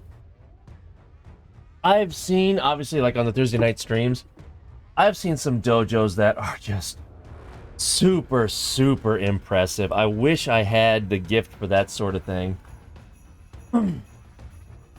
So I can appreciate well-designed dojos. But, okay, so yeah, about Wayfinder. If you weren't in here earlier, I was actually at PAX East this past weekend, which is the biggest video game convention in the US, possibly North America. And they had Wayfinder there. It was actually there, you know, they had their own little demo room. And I got to meet Julie, who works at DE, and Dean, who runs the streams for DE, like, you know, the Thursday night streams and so forth, when they talk to Dean and back behind the camera, he was there. So I got to chat with him for a while. Well, that was pretty cool. I didn't play it, but I was watching some of the video that they had on the screen behind it. And they told me it was going to be like a MOBA, but it actually feels more like Dungeon Defenders. So I might actually see if I can join the public beta for Wayfinder just to see what it's like. It looks cool. It looks cool. Dungeon Defenders is awesome. It's fun. I don't mind Dungeon Defenders. I played a lot of it when it first came out. But I haven't really... Well, I don't know. I don't have time to play that stuff anymore. If I'm not doing stuff with props, I'm playing Warframe or streaming. Free time? What is that? I don't know. I do not like Cult of the Lamb. I've seen it, you know, I can watch other people play it. For me, it's just, it's okay. As a game in development you saw on TikTok, I really wish you would be here already. Okay. I mean, that's fine if you like. I've seen Cult of the Lamb. I'm just like, okay. BIPOC. Basically, it's, what is it? Black, indigenous, people of color. Non-whites, basically. Cult of the Lamb is competition for his own. What? I don't have a cult. You guys want to call yourselves a cult? Really? That's not a compliment.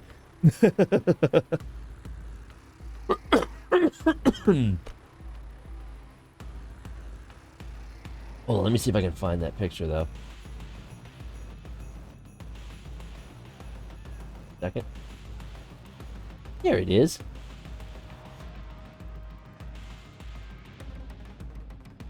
I mean, if you like Cult of the Lamb, ta-da! So that was at PAX East. And that's not a statue or anything. There was actually someone in that costume, and they were walking around the convention center somehow. Don't ask me how. But, you know, credit to them for that.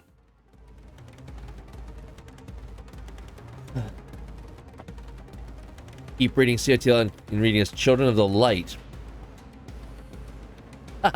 Nice. Of the 3 dark coffee cults. Okay, I guess if you drink coffee, which I don't, then that's a good cult to be in.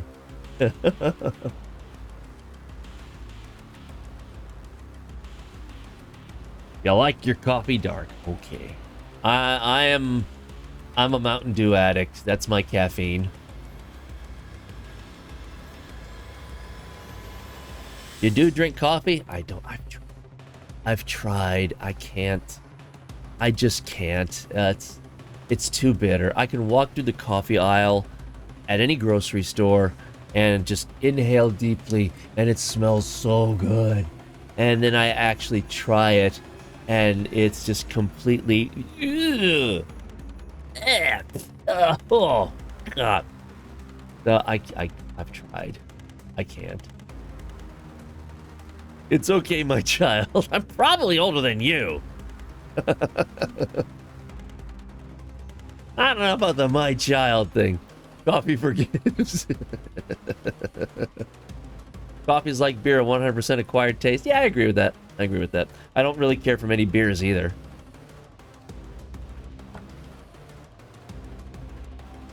Bishop at the Church of Hildren, let us come and spread the word about Space Muscle Mommy. Oh, reminder on that one. In my Discord, and only in my Discord, is a contest for a Hildren Prime Access giveaway. This is the big $140 package that you would otherwise get on the Warframe website. So it is everything. It's the whole damn thing. It's in the giveaways section if you wish to join. And it is Hildren Prime, Larkspur Prime, Shade Prime, Prime Glyphs, the accessories, the Syandana, the 90-day boosters, 3,900 placked. But I only do my contests on my Discord. I don't put them out on Twitter for my own reasons. Now, what other people do with their Hildren Prime Access giveaways is their own business. I'm fine with that. I will not put them on Twitter. I put them on my Discord. But if you so wish, by all means, join our little community and see what you got. So it is going to automatically be pulled by the bot at about 3 o'clock Eastern time, Sunday afternoon. Thick Mommy Prime, yepper. So, Yogg, have you been feeling any sniffles or sore throat since you got back from PAX? Because it's... my nose has been going crazy. Paps! Getting all raided today. Hey, Paps, how's it going? The band is here. Strike up the band. Oh, man, I forgot the lyrics to that song. Da-da-da-da-da. Da-da-da-da-da. Da-da-da-da-da. Da-da-da-da. Shoot, it's been so long since I've heard that song. How's it going, Paps? How are you, my friend? Everybody's showing up. This is awesome. Well, thank you for coming to my little charity stream. I have been playing Warframe now for over 10 years. I've had an account on Warframe for 10 years and 2 days. So this is my little celebratory stream for that. It is also a charity stream for the Trevor Project, as you can see at the banner up at the very top. So the whole idea with the Trevor Project is to help fight suicides among the LGBTQIA community. Got yourself some seasoned pulled pork sandwiches. Oh. Yeah. I do need to get something to eat soon, because I've been streaming now for almost 6 hours, and all I've had to eat are some Tim Tams from when I got a Bean Boozled. I need to get some food. And it's barbecue as well. Yeah. That does sound lovely.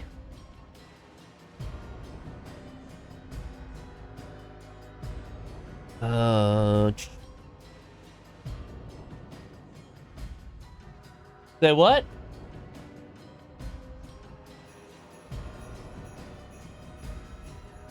What, are you ordering pizza or something?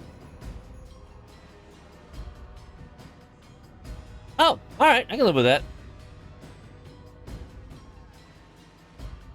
Cool.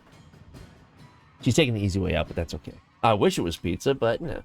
My wife makes a good baked ziti, so that's what she's making right now. Be about 35 minutes for that, and it's all good. But pizza, I will never say no to pizza, for sure. DE dropped me some habanero beans. Oh my god. Yeah, they did. They did. No, don't get me wrong. I'm very grateful for the donation that they gave. Absolutely. But yeah, it did had me... I had to have some beans because of it. And I think they were both habanero? Pretty sure they were both habanero, and habanero is just freaking nasty. I don't like the habanero beans. Well, okay. I was about to say I'd rather have the Carolina Reaper beans. I don't know that that's the case. Carolina Reaper beans are painful in their own way, but habaneros just... Ew, they're gross. No, you don't? The habaneros just taste bad. They're not flavored. At least the ghost pepper. At least the Carolina Reapers don't taste that bad. It's just the heat, the build. At least it wasn't ghost pepper beans. This is why I will never, look, I'm 53 years old. I am already borderline to close to high blood pressure. I don't want to have you witness me have a complete heart attack on stream, which is why I will never have one of those one chip challenges. Nope. Nope. At least it wasn't the they all taste. No, not really. No, you're talking about these? I mean, actually, I like the habanero and the sriracha. The flavors are good. The habanero, I'm sorry, not the habanero, the jalapeno. The jalapeno actually tastes like jalapeno. The sriracha actually tastes like sriracha. They're good, but the habanero just tastes like crap. It's just, the habanero is just bad. It tastes like dirty and bitter and me no likey. But you know what? I would rather take this because I know what to expect as opposed to the other Bean Boozled that have, you know, like dirty socks, vomit, rotten eggs. I would rather have this because at least I know what I'm getting into. Not even Lay's chips. Wait, what about Lay's chips? Lay's chips are fine. There's nothing wrong with Lay's chips.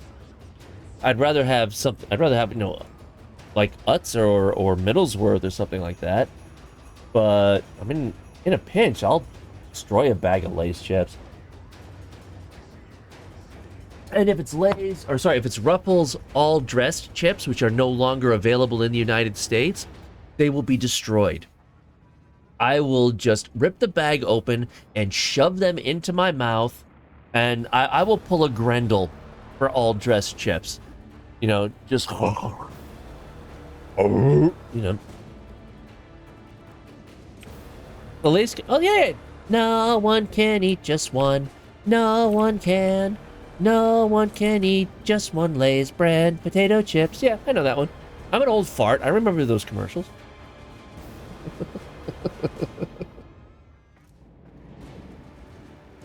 You can, but choose not to. Yeah, I know. All right, so that's done. That's done. Okay, so those are all done. So you have a little bit over a week to take care of those Gifts of the Lotus. They've actually got some really cool stuff going on for the anniversary.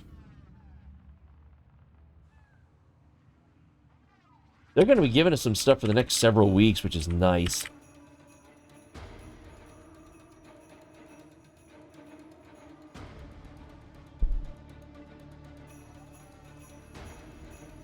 Oh yeah, if you want a Rhino Dex Noggle, all you have to do is go into their websites, log in, and run this little identify the Warframe challenge. You don't have to get them all right. All you have to do is play it, and you'll get a Rhino Dex Noggle the next time you log in. So, yeah, so these are the alerts going on right now. Ending April 7th. But, I mean, they got stuff going on for the next several months. Ketchup or pickle chips, hard pass. You know, I've tried the ketchup chips, and it tastes like potato chips with ketchup.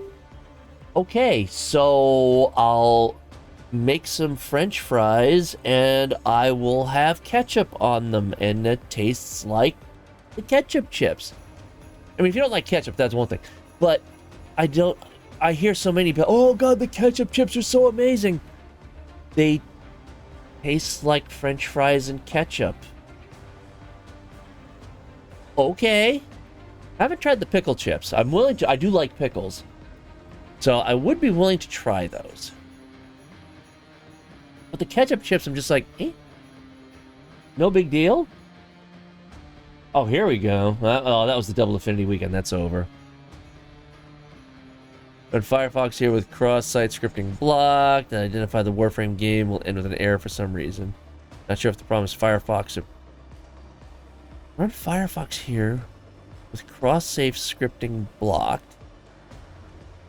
To identify the Warframe game will end with an error for some reason. I'm not sure. I mean, this is Firefox right now. I'm not sure what you'd be talking about. But yes, I mean, they've got things going on April 21st and into May 5th, May 19th. So it looks like they're going to be doing stuff all the way up to TennoCon to celebrate their 10th anniversary, which is very cool.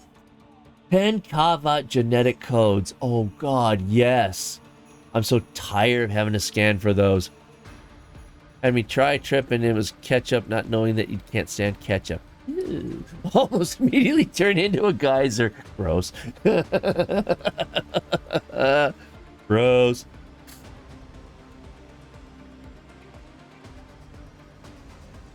I'm also not logged in right now, so I don't know if that makes a difference. But I've got most of these things set up on Chrome as well, and it works. I don't know. It could be anything. So double credits weekend, fine. Dexibaris, you know. Dexfurus, okay. If you don't already have those. Dexdocra, okay. So yeah, this is cool. They've got some things going. It's amazing that it's been 10 years, though. That's absolutely crazy. Right there, baby. TennoCon. Finally, we're gonna have a TennoCon. She was laughing, saying you were putting on a show until she heard your stomach gurgling up a storm, and then boom. Oh, so it's not just that you don't like ketchup, you don't react well to ketchup. Oh, I can devour a glass of pickles faster than Gauss can run when I have my monthly. I love pickles anyway. Nice dill pickles. Oh my god, yes. Resource booster weekend, then run the Sands of Anaros mission. No, I will never play Sands of Anaros mission again. Ever. I will just go through infested areas as Ivara and scan the cats as I see them. I will never play the Sands of Anaros mission again. Ever, ever, ever, ever, ever. Ever. You can have all the pickles, you can't stand the smell of them. That's different.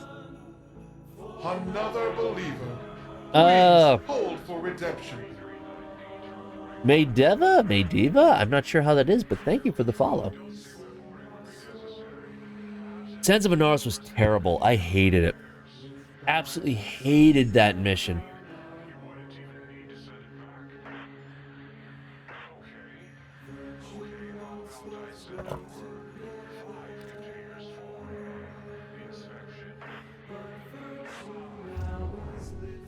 Jesus, you're hypersensitive to a whole bunch of stuff there.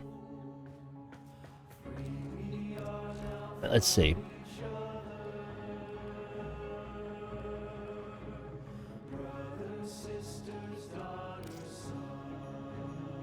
Nope, not letting you run it again. So I don't know.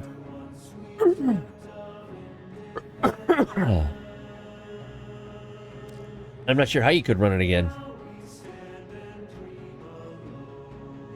I do the second dream again. That was a fun one. I enjoyed that one.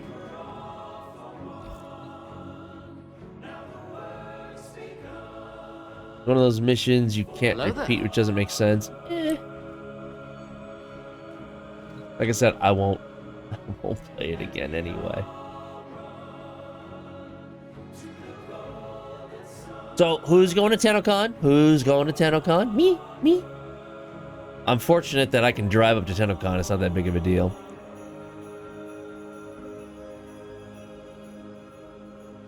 Well, duh, you're going because we're going in the same vehicle, and you're paying half the hotel cost. Your controller started dying. Ooh, see, I thought you were going to just say you hate the Wave Rider because you hate the Wave Rider. But, Medusa! How are you? Didn't know you were here. How the heck are you? Oh, Stretch? Okay, fine. Hope you hear the popping.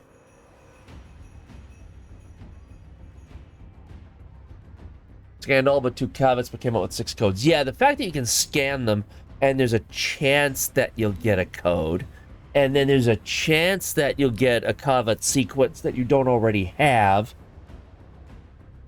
There's still one more cavet that I need for mastery rank, and I'm just like, F it.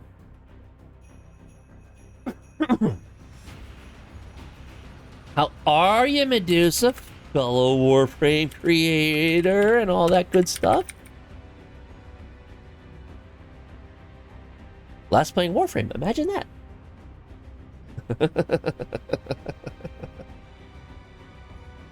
Yeah, just celebrating my 10 years of playing Warframe stream here.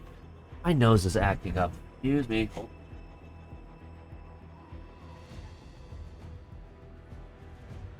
I don't know if it's allergies or if I picked something up at PAX. I hate it. Stealth scanning? Well, I mean, stealth... Yeah, that's why I'm an Ivara main. I usually just do Ivara, and when I need to, I go invisible. So then I can scan whatever I need to, and no one's the wiser. I love my Ivara. It's the Vaska Cavat. No, Vaska. I've got the Vaska. They've got no right to be as cute as they are. No, I've got the Vaska. No, hold on, let me see which one it is.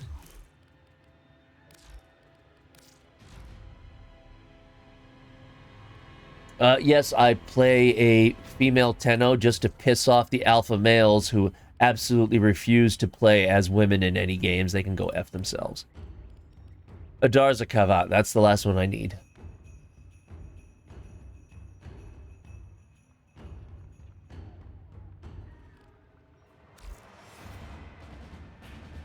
But otherwise, yeah, I mean that's I've got all the other companions. Whoops. Which one was that? Burst Laser Prime. Oh, okay, it goes with the Shade. Yeah, I haven't done anything with Shade yet.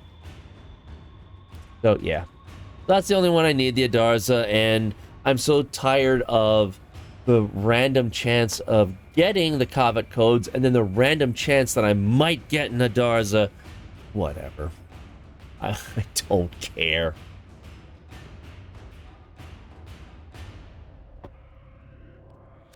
In fact, I think my kitty right now is a Vaska. Yep, there she is. Ta-da! They're so cute. They are so cute. They have no right to be that cute. Named him Mustard because he was all yellow colored. Okay, that's legit.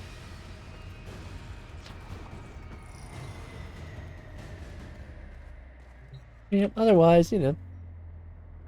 Pretty sure you have the codes for it? I mean, I'm not in any illegal cuteness, really. I'm not like, oh my god, I need to level it up. I need it for my mastery rank. Ah! You know, I'm not. If I get it, I get it. It's just not a priority for me. I mean, I'm so far from MR3, which isn't even a thing yet. Smita Cabot was named Ketchup because it was red, green, and yellow like it rolled in condiments. Nice. I forget who it was, but someone used to pop into my stream and into the game. There is a bug in how theirs was generated. So even now, it would have like one leg pointing outward, another leg pointing upward. Just this poor, distorted Kavat. It's just like, it felt so bad looking for it.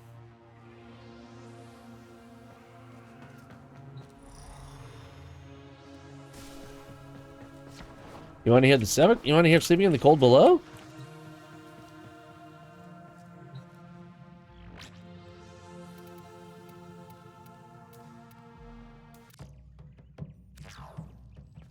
There you go.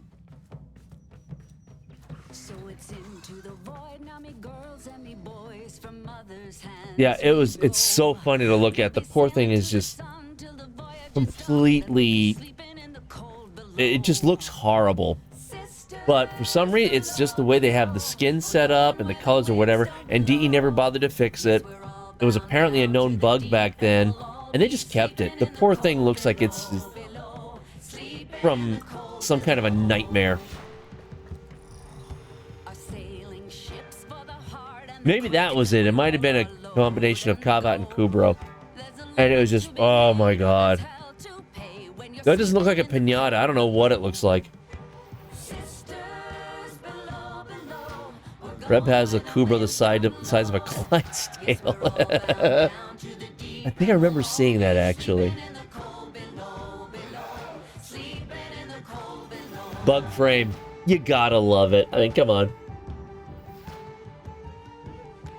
A man on high with the devil in his eye and a golden hand, I'm told. As my chair just released on me. It barely fits in the orbiter. Well, let's pour myself some more hydration here. All right, well, the pinata is because it's using UV maps with a completely wrong texture and is building magic purple color outside the correct parts of the texture map and coloring that. Okay. You analyze Warframe way too much, man. But, yeah, that's okay. So, yeah, I've got really nothing else to do right now. So, if anybody wants to hop in, more than welcome to. Or send me a request because I have it set up for invite only. You know, to prevent people just hopping in.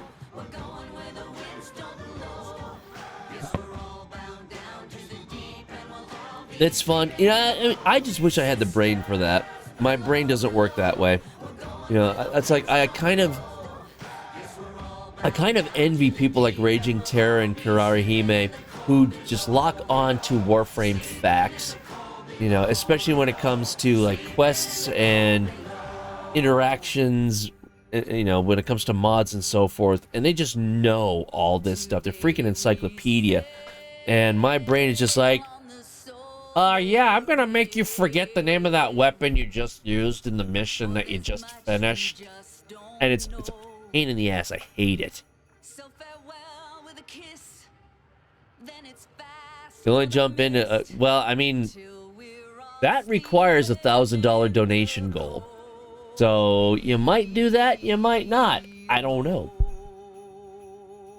Or it's pretty much... Well, mine's pink, not purple. So, I don't do fashion frame. I never do. My fashion frame is hitting the random color button until I find something that I like. But this was for a cancer contest, a cancer Captura contest that Warframe had. And, I just made everything pink for it. I was like, you know what? I like my pink jellyfish queen. I'm going to keep her. So, I just left it. So, she's my pink jellyfish queen. Love her. My memory's so bad. I hate it. So, it's like I can go to something like TennoCon or PAX or whatever, and I can have a conversation with someone. I will remember what they look like for years. I can see their face. I know what they look like. I can remember their expressions. I will forget their name as soon as the conversation is over. I hate it. I hate that my brain works that way. But what can you do? That's how my brain operates, and I absolutely hate it. Your Blue Ivar was the same way. Hit the random button. Yep. I'd remember your name if that's because it's John. If your real name is John, then yeah, that'd probably be easier for me to remember. But, you know, waffle, yeah, that's, you know, who forgets waffles? People who like pancakes. You know. Guess who's back?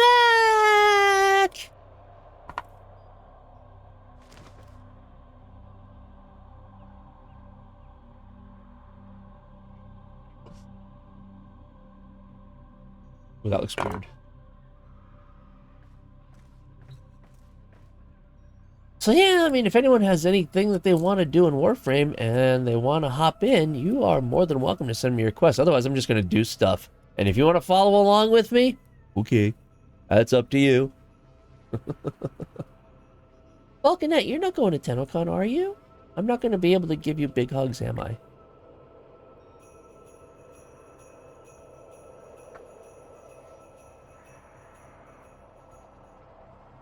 Don't think you'll be able to leave work? Well, that's fair. That's fair. You did just start your job recently, so vacation time is probably going to be minimal.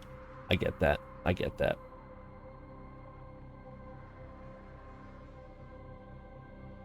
Oh, well. Maybe someday I'll be able to hop down there. You're scared to have a command? What do you mean? And then there's me who spends hours on fashion and Captura. Wish we got ammo. Yeah, I mean, it's like, don't get me wrong. I have great respect for the people who can do fashion framing and Captura, and it looks freaking amazing. Because the first thing that I think of is, how the hell did they do that? That looks so good. But again, because my brain doesn't work that way, my question is, how the hell do they do that? You know, because it's not something for me. You know, but then you go to see something like Pyra, and she's got her dojo just so decked out with amazing stuff. That's the stuff that she loves to do. My brain just doesn't work that way. You know, but at the same time, people see the props that I make, and they're like, how the hell does John do that? So I get it. You know, I get it. You know, a good friend of mine is freaking super smart. He literally could be a rocket scientist. Really smart. And he's just like, I don't understand how you can do those props like that. His brain just doesn't work that way, just like mine doesn't work as rocket scientist.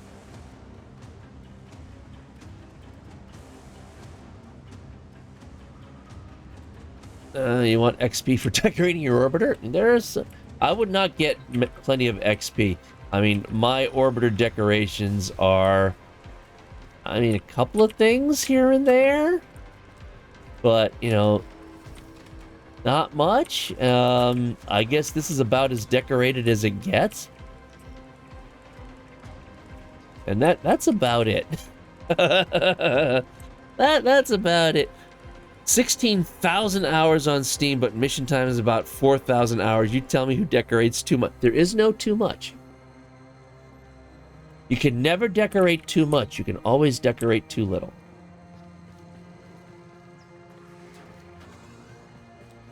Ah! Stop it.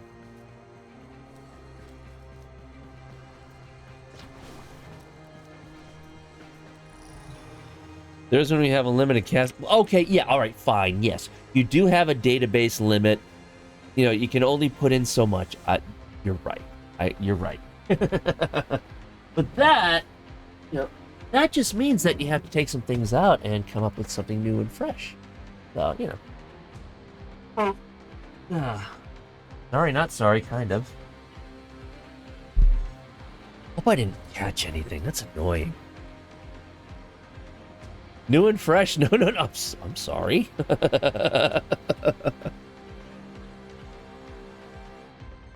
I mean, there's nothing wrong with new and fresh at all. They probably can't link. I don't think I have links turned off. You can try it. It took too long to build a toilet out of Rex cards around the helmet. Okay. You know, speaking of which, I keep forgetting. What are the invigorations that I have available? Hello, Bigglesworth. Ash. Holy shit, that's a lot of health. Secondary critical chance and reload speed for Excalibur and Gara. Wow. 100% ability range. That's nice. Hey, I mean, when it comes to things like links, my community is small enough I don't really have to worry about that sort of thing.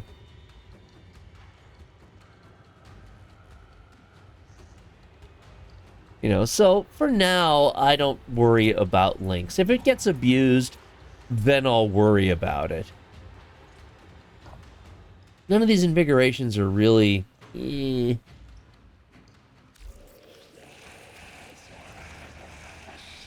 Oh, and yes. It looks deep into your soul. That's Bigglesworth.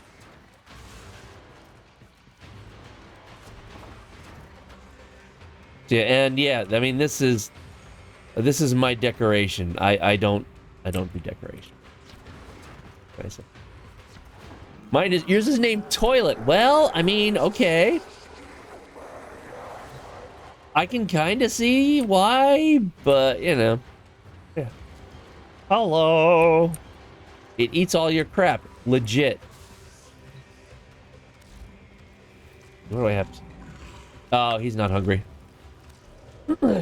Yours is named Squishy? Okay.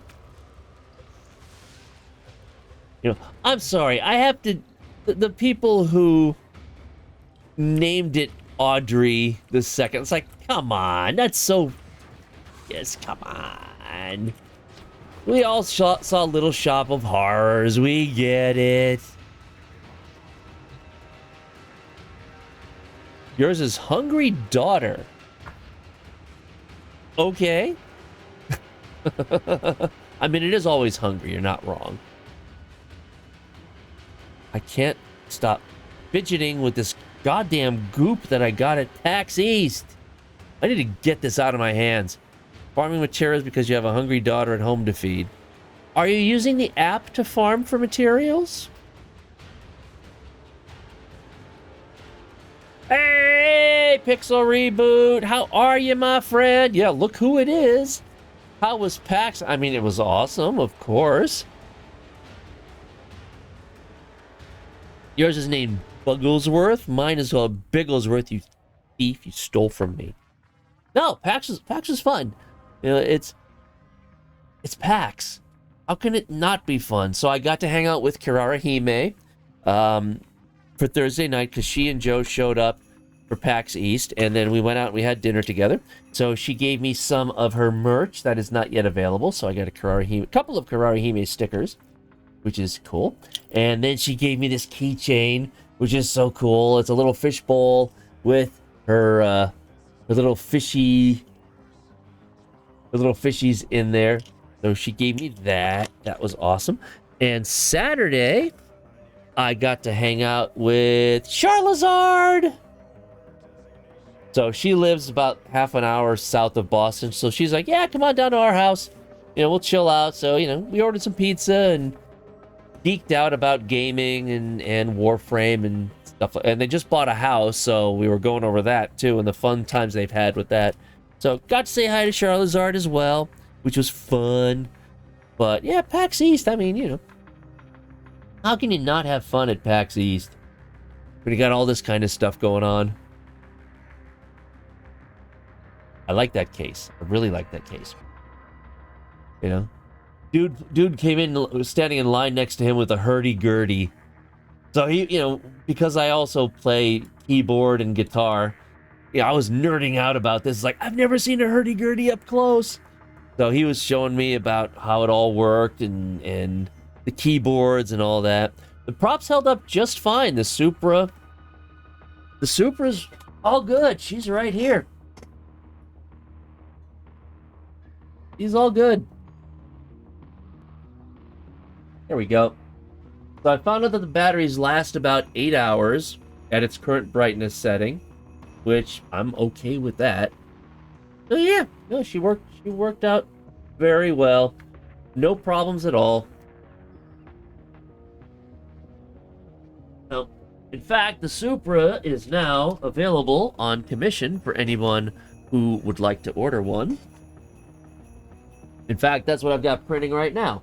Royal Pratt, fellow Warframe creator, she commissioned me like as soon as it was available to be commissioned, because she really wants a Supra. Well, okay, well, that's what's printing right now for. Yeah, it was good. You know, Pac-Man, how can you not enjoy Pac-Man? It was a good time. It was a very good time. I love it. A Mandalorian was enjoying the Supra. This is the way. Yeah, if you follow Outside Xbox and Outside Extra, which is one of my favorite YouTube channels, that's Ellen from Outside Extra. I just happened to be walking past, and I was like, "Wow, Ellen, hi!" And so she was like, "Hi, how are you?" So you know, we were just chatting up and so forth. So got to say hi to Ellen, which was very cool. There's my daughter talking to Stephanie Sutherland. That's her name. Who is one of the voice actresses in Genshin Impact. Yog is very much a Genshin addict, which is fine. I refuse to play Genshin Impact because I don't have enough time and I know I will love it and I don't want to get sucked into it. Nothing to do with the game, everything to do with lack of free time. But, the one thing that made it for me, she got to talk with her Genshin actresses. I got to chat with Ellen McLean, the voice of GLaDOS from Portal. So that was my fangirl moment for sure. So even to the point that I brought my orange box disc from, back in the day. And I got her autograph. So that was and one thing I didn't catch at the time was that the panel that she was with was actually for Team Fortress 2. So the autograph session was for all the voice actors in Team Fortress 2. I didn't realize that until I was in the line because I just wanted to see Ellen McLean. Well, it turns out that the orange box also includes Team Fortress 2. So I got the autographs for all of the voice actors in Team Fortress 2. So yeah, that was my fangirl moment. I was like, yes, this made it all worth it. And when I got up to her, I was very honest with her and I said that, I've been playing video games for 4 decades now, and GLaDOS is one of my favorite characters of all time. And she just got this cheeky smile and said, I do play a good villain, don't I? So yeah, totally worth it. So much fun. But I've said it before and I will say it again. If anyone out there has the ability to go to something like a PAX or a TennoCon or GamesCon, something like that, if you have the ability to go. It is so worth it. And I understand anxiety issues, honestly, I do. But when you get there and it's like one big family, we're all there for the same reason. We're all there to have fun. We're all there to enjoy games. Try not to let anxiety get the best of you. I mean, I'll use Yog as an example. She had really bad anxiety to the point that she actually had physical pain from her anxiety. But she wanted to go to TennoCon. She wanted to go to PAX. And so did her best friend, who's like our third daughter, really bad anxiety issues. So I said, fine, I will take you to PAX. But PAX is my vacation time. If you ruin it for me because of your anxiety, you are never coming to PAX again. And they agreed. The end of the first day at PAX, both of them were like, this is so amazing. Oh my God, we're coming to PAX every year. Ah! And they have. Yeah, I forget what that guy's name is or what the game he's from. But yeah, he was walking around the convention center for a while.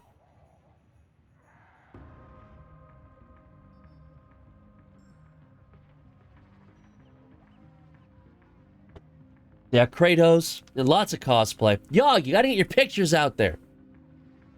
Lots of tabletop too. It's not just video games. PAX is big on tabletop games as well. And there's Yog. So and another believer. Please hold for redemption. Alexandra Lee Park 750. Thank you for the follow. Greatly appreciated. So this was Julie from Digital Extremes. She actually recognized me first. I was walking past the Wayfinder area, and she's like, that's a Supra from Warframe. I was like, yeah, that is. And then she was like, you're John! Which was very cool. And that's when I also met Dean from DE.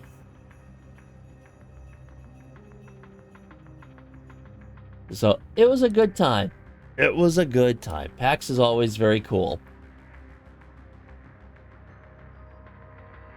That's why I highly recommend, if you can get to any of those, Whether it's PAX East, PAX West, PAX Australia, TennoCon, GamesCon, something like that. If you can go, just once, go. Try if you have anxiety issues, try to put them on hold. Okay, that's so cute. I don't play Final Fantasy, but that's so cute. But yeah, if you can go, go. It's so much fun. Prize in European... No, but you have Gamescom in Cologne, Germany. Gamescom, from what I understand, is like the biggest gaming convention, and I've seen the crowds at Gamescom. It's big. I mean, that's where you should try to get to then. That's like your PAX, from what I understand. There's more of Dean with the Supra. Yeah, it was a good time. A backpack with an LED screen. I mean, come on.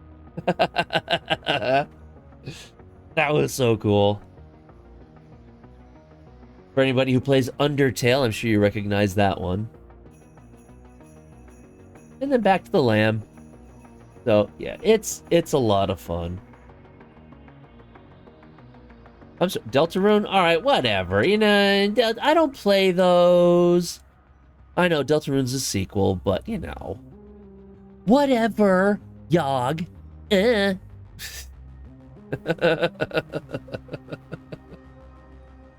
Whatever, I don't play the game. Deltarune is more of an AU. I thought it was a sequel. Whatever. You play it more than I do. Was Annapurna... Now that you mention it, I don't recall seeing Annapurna there. Microsoft wasn't there. Sony wasn't there. Square Enix wasn't there. Nintendo was in some kind of capacity, but now that you mention it, I don't remember seeing Annapurna's... a booth for Annapurna there. Which sucks, because they have some... They're a great game company. They have some really, really great games that they've published. Which is good, because their movie division isn't doing too well. Yeah. But I cannot... I'll check the German one, but mostly meant not being able to attend TennoCon. Yeah, I understand that. Maybe next year. Hopefully next year. It would be very cool to see you there. So you know what? In that case, let me...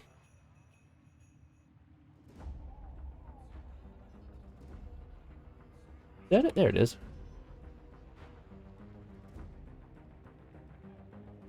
Yeah, these are from TennoCon 2019. Yeah, those are all the props that I brought with me. I still have to rebuild the sheave with lights. That poor thing didn't last 3 hours at TennoCon before it broke in two, which I expected. I wasn't disappointed by it, expected it. But I have not yet built another one with lights. The one that I've got over there doesn't light up, and I need to fix that. So, there's D.E. Bear. Well, he's not with D.E. anymore. So, yeah, it was raining, as usual, at TennoCon. It seems to always rain. But yeah, so that was the outside crowd. They had a K-Drive.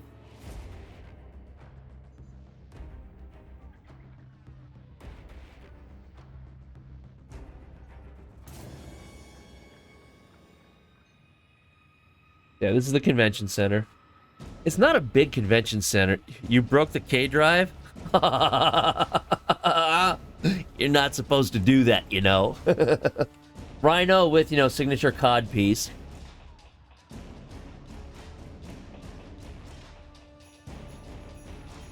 Yeah, you can have a, you know, get your picture taken in the transference booth there. A very blurry picture, but that was a custom PC that they did give away. You stepped on it wrong and put your foot through the snow. Oh, dude.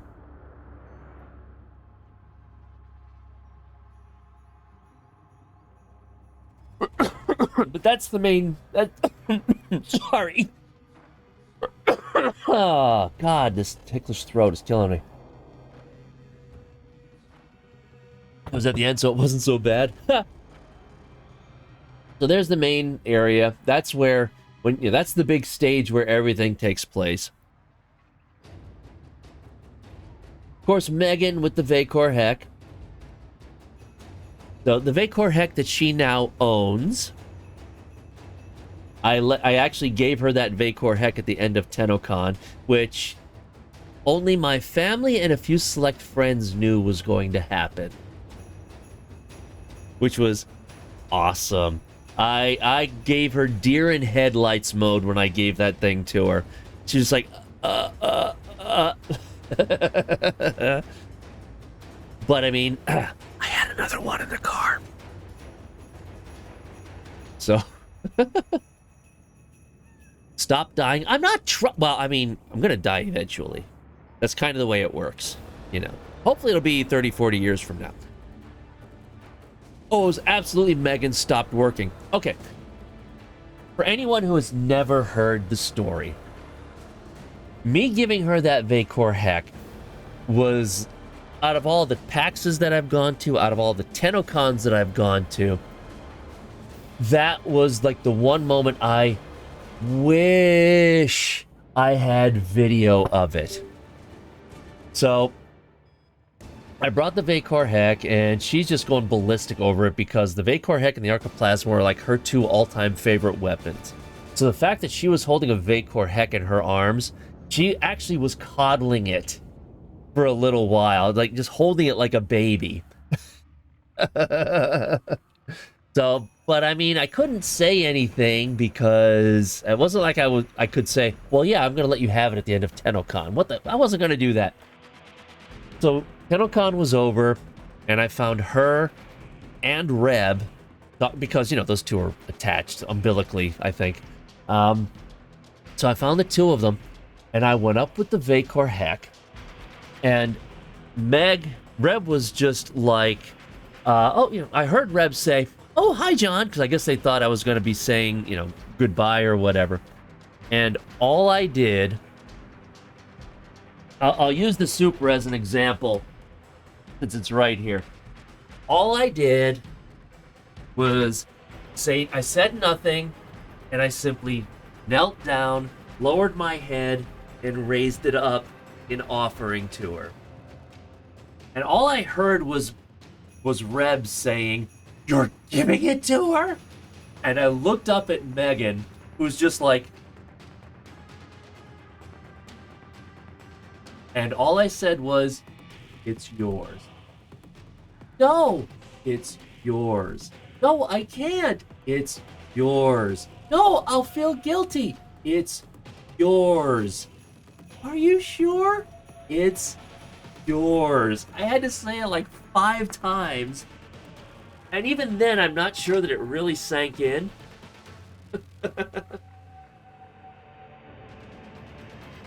But the look on her face... Yeah, that's all I just kept saying, it's yours. And she short-circuited. She totally short-circuited. I even, because she had some things in her arms, I said, I will take it outside for you, and I will wait for you outside. You know, because she had some things that she was dealing with. And, so even outside, I mean, she took it, and she was still looking at me like, what? So, and 2 days later on Twitter, she pings me saying, I still can't believe that I have this. So I totally short-circuited her. It was worth every bit of that. So yes, when you say Megan.exe stopped working, you are very accurate on that one.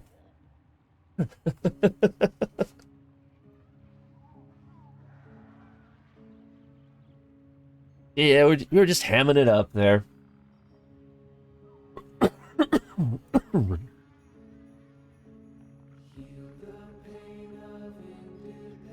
The little Darbo was there selling his merchandise. That's the one thing about TennoCon that's really annoying. The merch line is huge. You will literally, you could literally spend half of TennoCon in the merch line if you get there at the wrong time. There's George, sound director.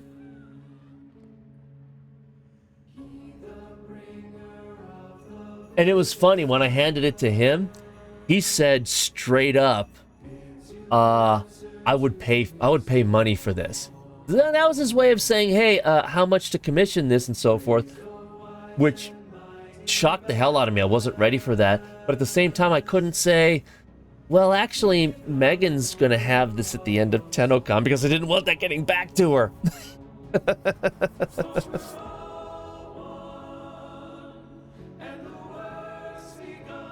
Still hungry and already had 2 sandwiches? Jeez. Here's Danny! I'm trying to remember, God, who... Another believer. Please hold for redemption. JT88 Clay 54. My God, there's a name for you. What this? Oh, okay. Thank you. Oh God, I'm trying to remember who that is in the Saren outfit. She's a Warframe creator. I'm pretty sure that she's from Chile. I can't freaking remember. Ugh. But it's a great Saren outfit. So yeah, we had a Frost there too. And he wanted a picture with me, so it's like, okay, cool. Valentina Paz. That's who that is.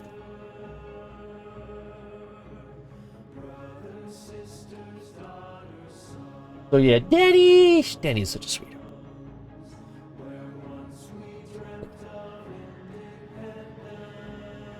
You like Megan? She is funny. Megan is so adorable. Oh my God.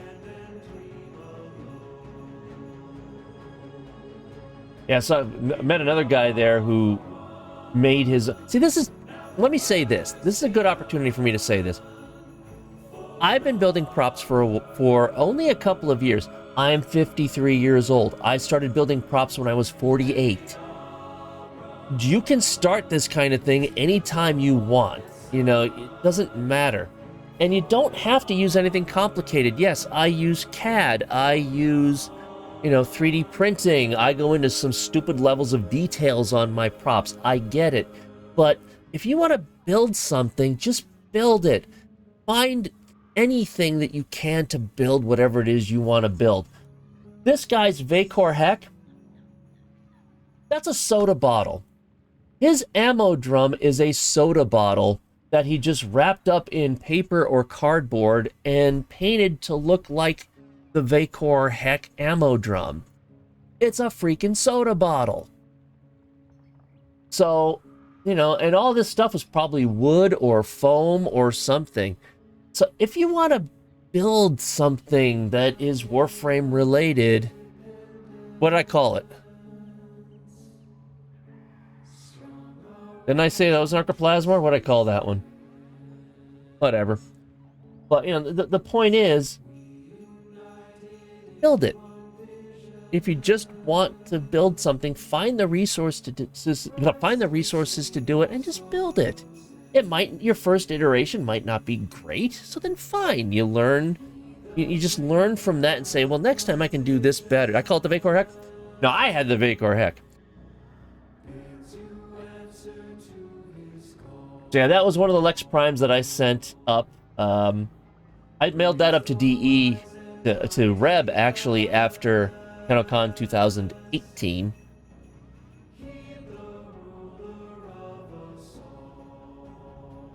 So this is the Warframe Museum, as they call it. Sorry, I had a crappy phone. Full-size MOA.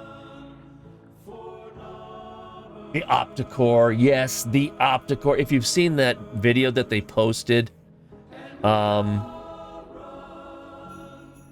with playing pranks on people, like destroying police cars, this was the Opticore that they used to do it. Steve! Good old Steve. Look at that's a face. He is just as fun in real life as he is on stream.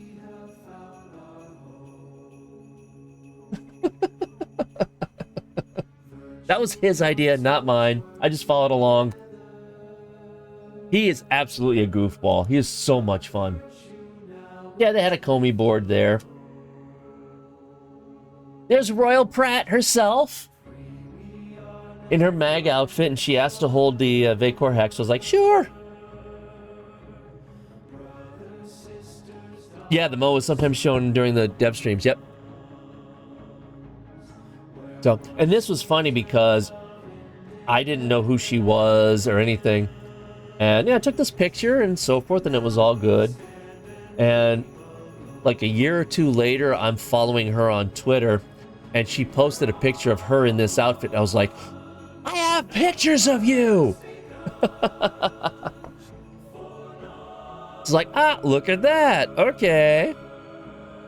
Sort of work in real life, center of balance looks roughly correct. It probably could work. I mean, look at what Boston Dynamics has done with their robots. I'm sure that a MOA can be made to actually do that. So there's Helen, dressed as a vent kid.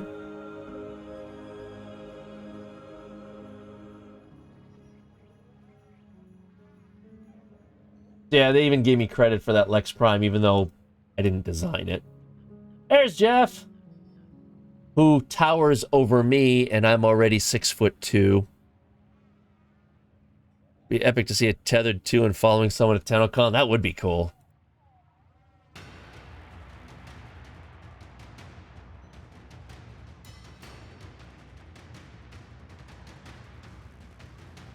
I'm almost taking photos with my camera. And I apologize for the watermark. I didn't mean for that to be turned on. So these were the professional cosplayers that they had. So it was fun because I was talking with the people who actually were designing the suits, and he was asking me about the Vacor hack, and we were talking about how they made, you know, how they made the various weapons and outfits and so forth. That was fun. One of the cutest pictures ever from TennoCon is this picture. You could find it on Twitter, I'm sure, of this little girl who wanted to go up and see the stalker. So the stalker was down on his knees, giving this little girl, who was maybe 5 or 6 years old, just giving her this big hug. It was so cute.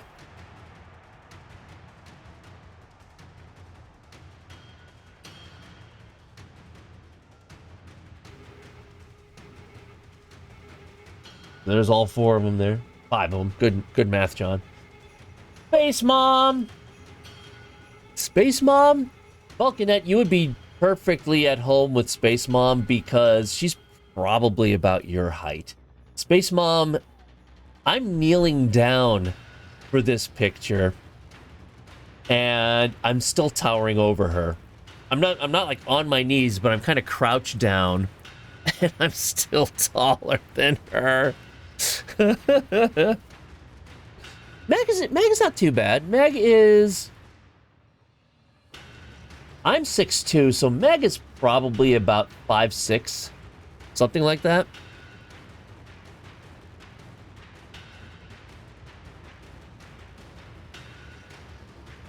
Oh, yeah. Oh, my God. Oh, and then there's Canada. So, yeah. That's still shorter than you are. Well, that's fine. I'm 6'2". Am I shorter than you? We're small, but we're scrappy. It's just, you know. What do you want? Aw, you bringing me my dinner. Well, you know, I mean, I could just, you know, pause the stream and say I'll be right back. Your fun size. There you go. Thank you, dear.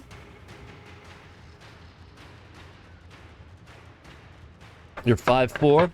Oh. No, hold on. See, you're doing that metric thing to me. I don't know what the metric. How to do version, you know. 155 centimeters. So, no, 155 centimeters, not meters. Great job, Google. So you're, oh my God, you are 5 feet 1 inch tall. Vulcanet, Kuro is smaller than you.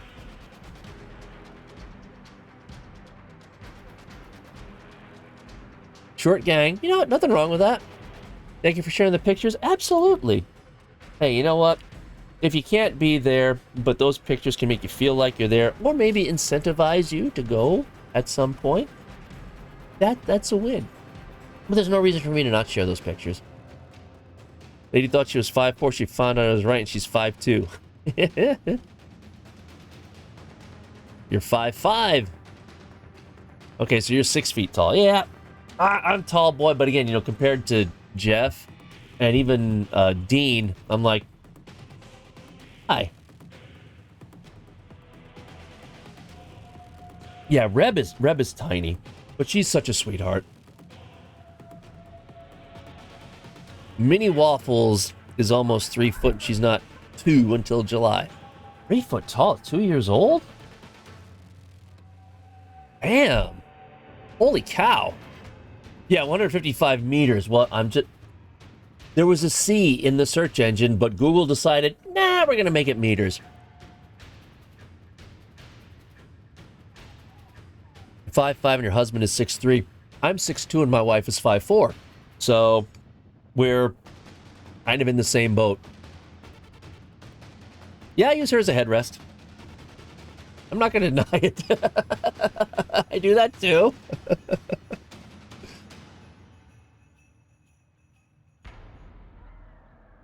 6 inches taller than your biological mother, and a foot shorter than your biological... Oh my God. There was a 1.5 foot difference between your mother, your biological mother, and your biological father? What the hell? That's... I want to say that's crazy, but that's very admirable. For sure. Wow.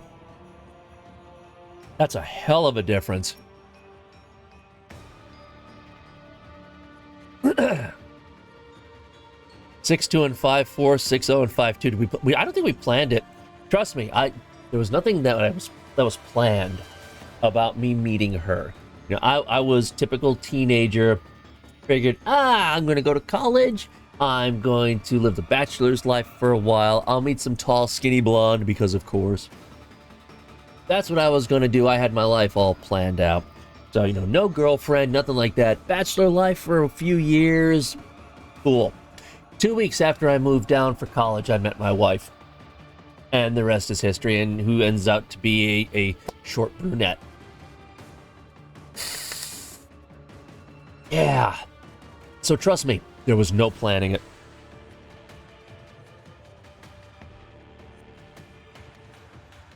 Does it say anywhere how tall the operator is? I don't think we ever have official heights. I don't think. I've heard some people say that somewhere they found out that one of the Warframes is 6 feet tall, but I don't know that we have anything absolutely... It's set in stone on that one. Took me 9 years telling Lady to just be with me, and one day she said, "You're mine." I said, "Okay, that works."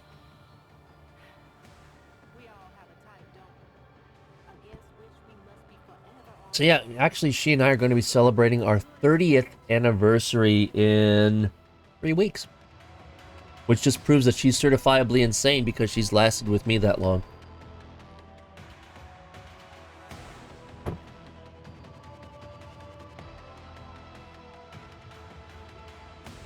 Yep, 30 years. She's crazy. She's totally crazy for staying with me that long. Certifiably nutso. See if she responds.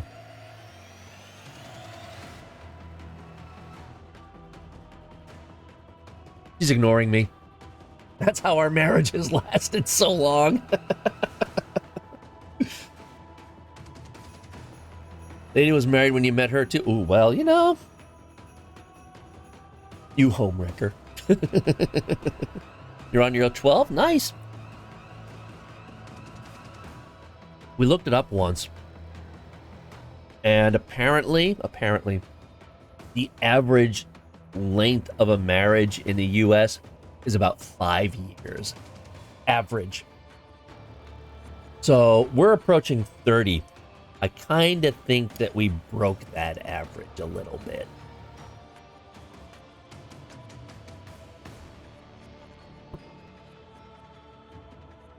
You know, but when you find the right one, you know, when you find it, when you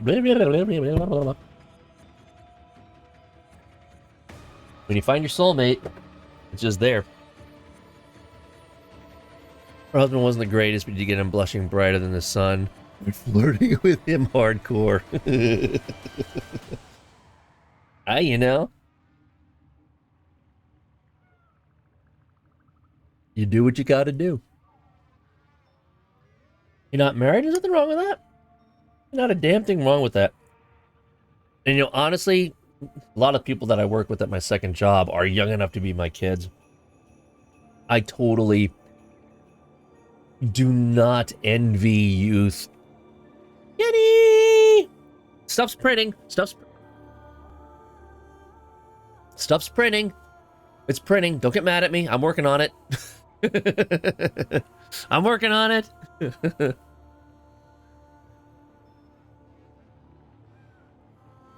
You have commitment issues if we're talking about love and shit.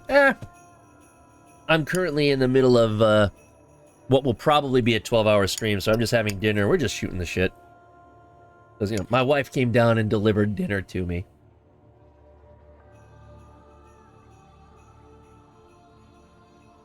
You're in a 6-year relationship, though? Yeah. That's fine. Okay, Medusa, thank you so much for stopping by. Greatly appreciate that. If you don't follow Medusa, please do that. It's, you know, on Twitter and so forth. Absolutely wonderful. Hopefully, I'll get to see you at TennoCon at some point, which would be awesome. There it go. Your baby is printing. Absolutely. She is printing. You're content with being single? You know what? Not a damn thing wrong with that. I'm friends with several guys who have been bachelors all their life, and they love it.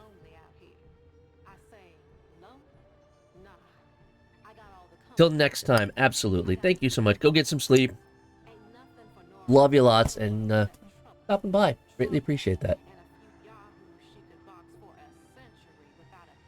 So I should be committed, but that's a whole other ball game. Boy, don't I know that. I feel that one too.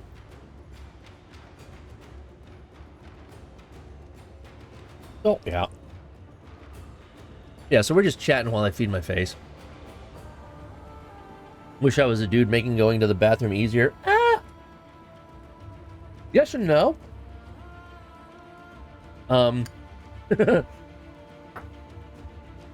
It's a lot easier to miss when you're a guy and your aim is not where it should be. Not so easy, you know, when women sit down on the seat. So, you know, we can miss. I speak from experience.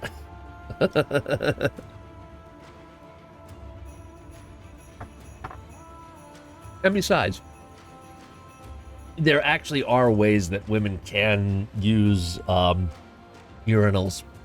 There are urinals out there that have an extension outward that women can actually sit on it. So, you know. Yes, you would still have to wipe. That's true. What am I eating? My wife made some baked ziti, which is awesome.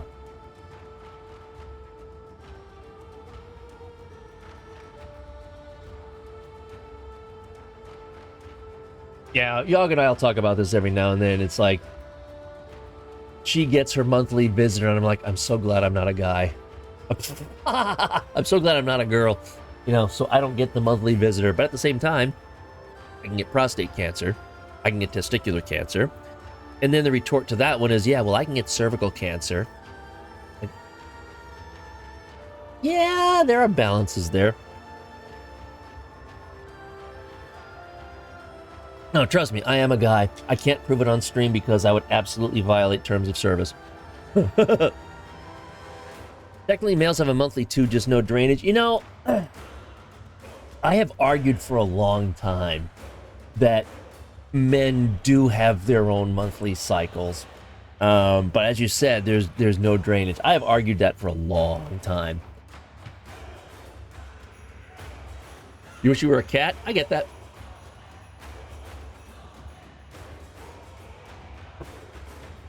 I'm just glad that I don't have the drainage because, I'm sorry, the human body is stupid. Abso-frickin-lutely stupid.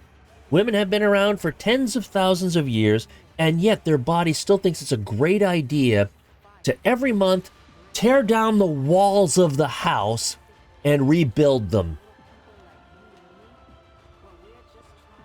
Who thought this was a good idea? How does nature think this is a good plan? It makes no sense. Oh, anyway, I have to dehydrate. I'll be right back. So I'll let Royal Pratt see her work in progress.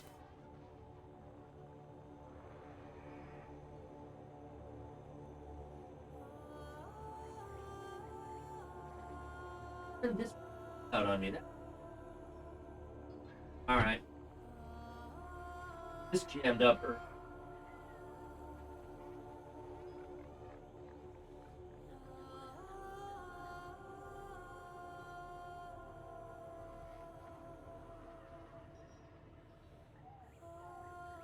Foundry items can be claimed, operator. Are you pleased?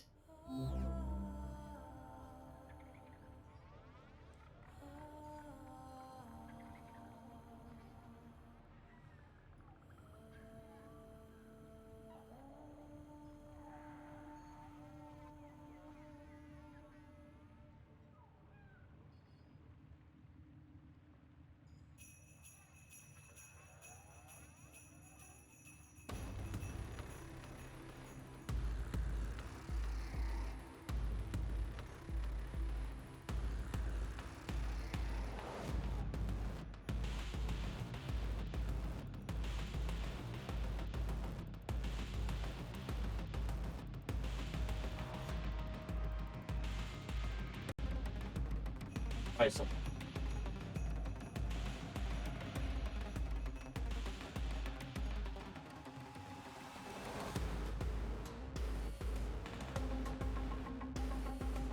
Well, jam.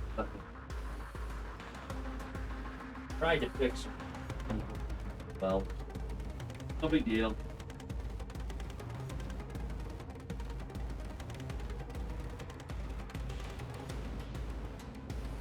The bed off. That'll help it.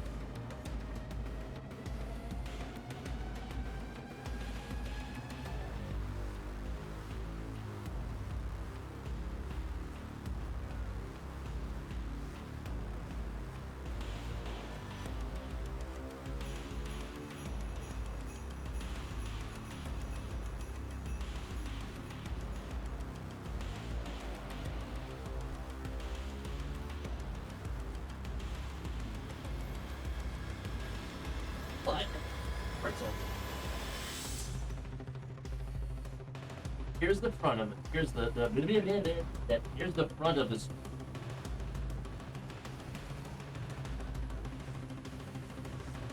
Or just up and all that other sports room.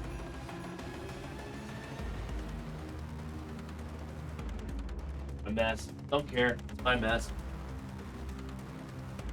There's a dump, but it's my dump. Getting there. Getting there. Believe it, believe.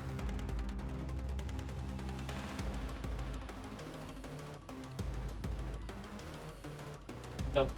Eat up.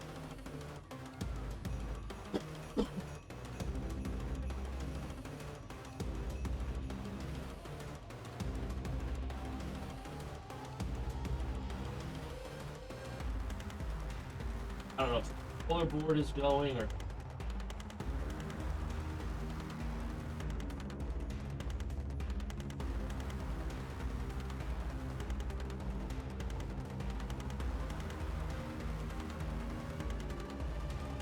The heat up, maybe that'll help to out that that's. Don't forget to tie to Birdie while he's here.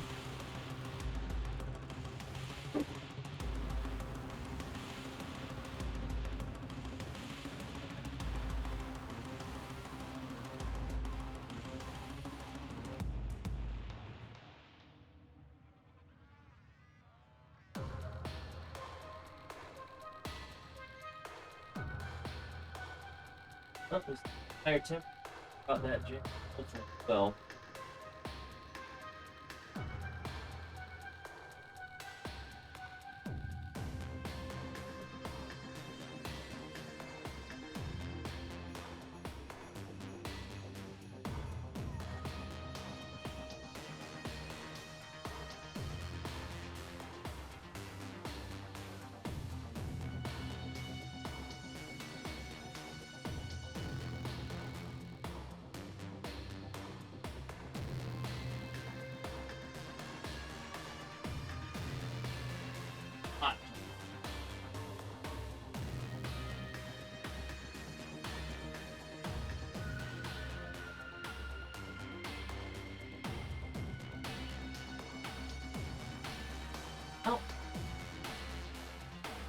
Let it go, Will.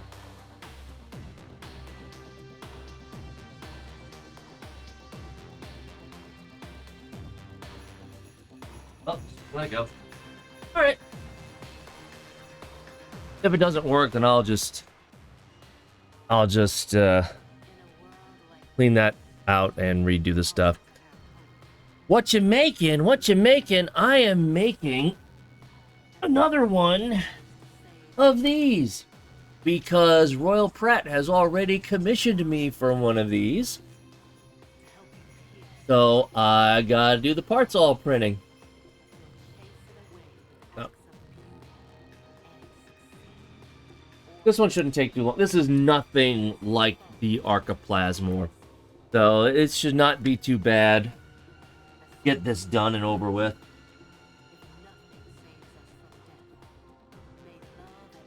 I mean, the Archiplasmor has hundreds of pieces to it. This only has maybe 60 or 70. But then programming the electronics are going to be another issue, but still shouldn't be that much of a problem. Looks cool, though. Thank you. You know, she survived PAX East, so it's all good. Go back and take a look at chat a little bit there.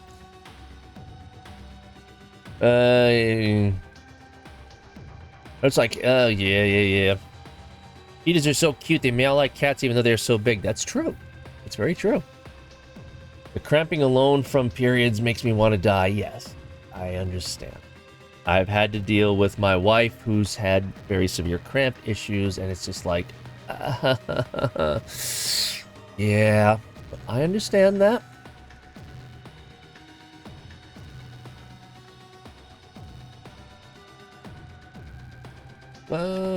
Capybara? Well, I mean, if you really want to. I don't think it would be baking, just running ever trying to cause a stampede to happen. You do you! You know, just make sure I'm not around when the stampede happens. Yours is due any day and you're in fear. Yeah. Saw my PAX tweets, cool. At sympathy pains one too many times, cramping is horrid. Oh, thank you. I don't want. Do not want.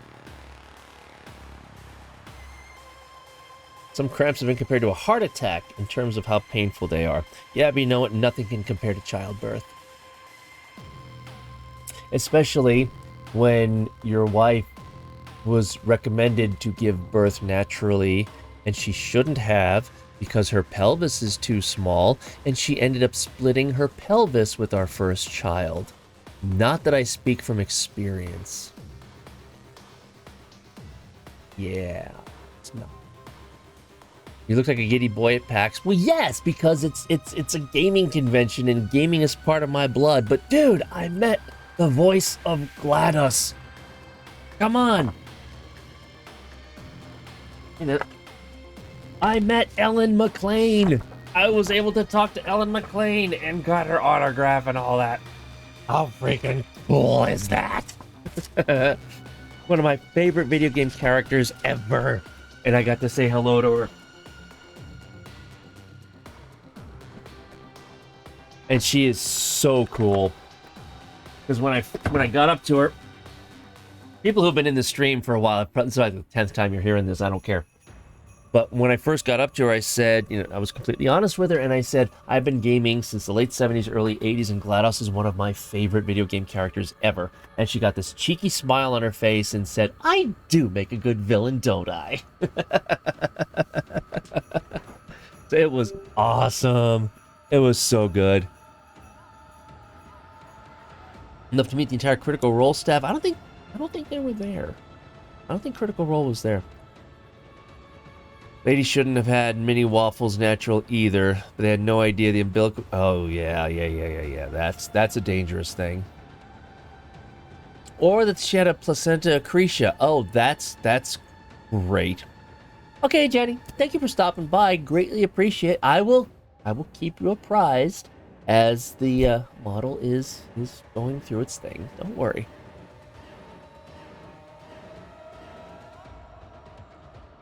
Do not accept any tea from that woman.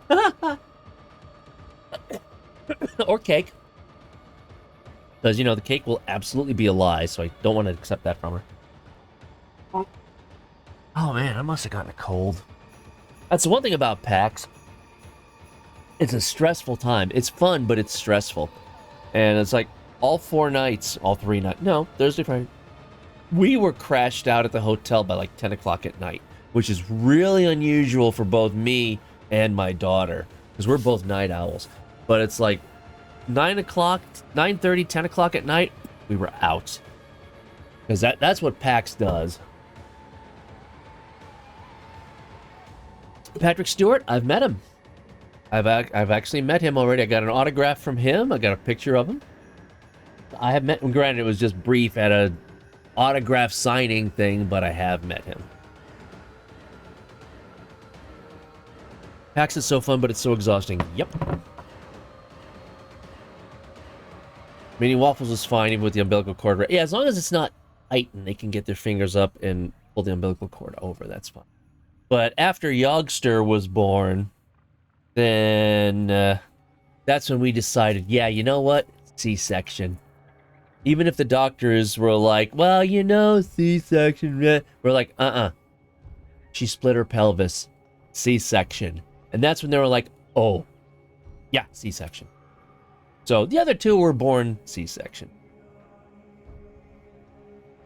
I feel like PAX is like having a kid with how much it drains you. You're not wrong. You're not wrong. I mean, Pat Morita? As in Karate Kid Pat Morita? Is that the one you're talking about? That would be kind of cool.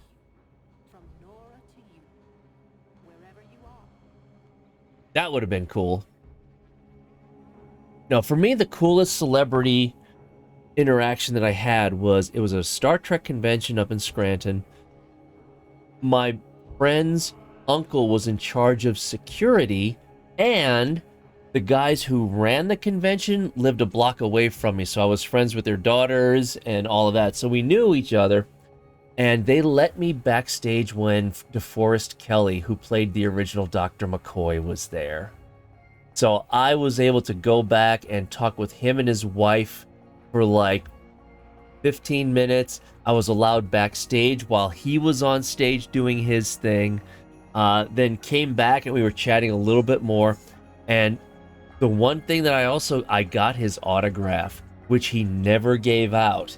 But the problem was, it wasn't permanent marker, and it was on a glossy poster. So the autograph just disappeared over time. But it was still very cool that I was like, I'm talking with Dr. McCoy. And he and I had the same birthday too, which was cool. So I was like, that was something I will never forget until I'm in the ground. Absolutely loved it.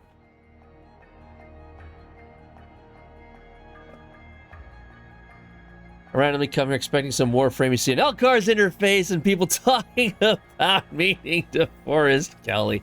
Well, we're all nerds. We don't have to just like Warframe.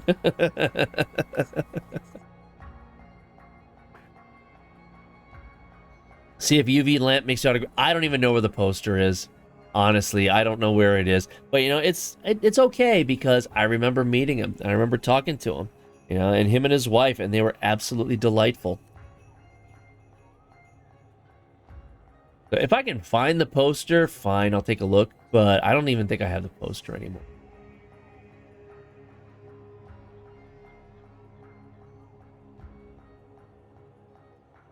Yeah. So anyway, for those of you who are new to this stream, this is a charity stream. I am celebrating not only Warframe's 10-year anniversary, but my 10-year anniversary of playing Warframe. I signed up for an account 2 days after it went public. And now look at where we're at. I'm building Warframe props, and I'm a Warframe creator. You know, who would have thunk? So it's all good. So yeah, this charity stream is to help the Trevor Project, which is to help fight LGBTQ. Please. Thank you for the follow. Because it's to help fight suicide among the LGBTQ community. Considering how they're being targeted by various groups as of late, the need for suicide prevention among that group we need it now more than ever. So any donation that you can make will be greatly appreciated. If you can't donate, then simply spreading the word about the Trevor Project will also be appreciated. Currently at $560 in donations, 400 of that donated by Digital Extremes, which is just freaking amazing. Where is it? There we are. Yeah, we're at $560. So for every $200 donated, so we're only $40 away, I will suffer a hot pepper bean boozled, which is yeah, they have suicide hotlines and all of that. So you know, they have suicide prevention in that regard and so forth. So yes, they have a suicide hotline available for anyone who might be considering it. But yeah, so for every $200 donated, I will suffer a bean boozled chosen at random. And if we can reach $1,000, then because I am an Ivara main and Ivara is vaulted, I will be giving away an Ivara Prime. And we also have one available for either Xbox or PlayStation as well. Sorry, none on Switch. And finally, I have a Hildren Prime Access contest currently going in my Discord. So that includes everything. Hildren Prime, Larkspur Prime, Shade Prime, all of the glyphs, all of the 90-day boosters, and 3,900 plat, which is always... Who dis? Who dis? Who dis? Blind Creeper. Thank you so much for the follow. Greatly appreciate that. Hey, Joker, how's it going? Hello, hello, hello. Well, thank you for the raid. My God, this is amazing. Sorry, Caps. You know, you're just excited to be here. I understand. You're here in my stream. You're excited to be here. Yeah, okay, whatever.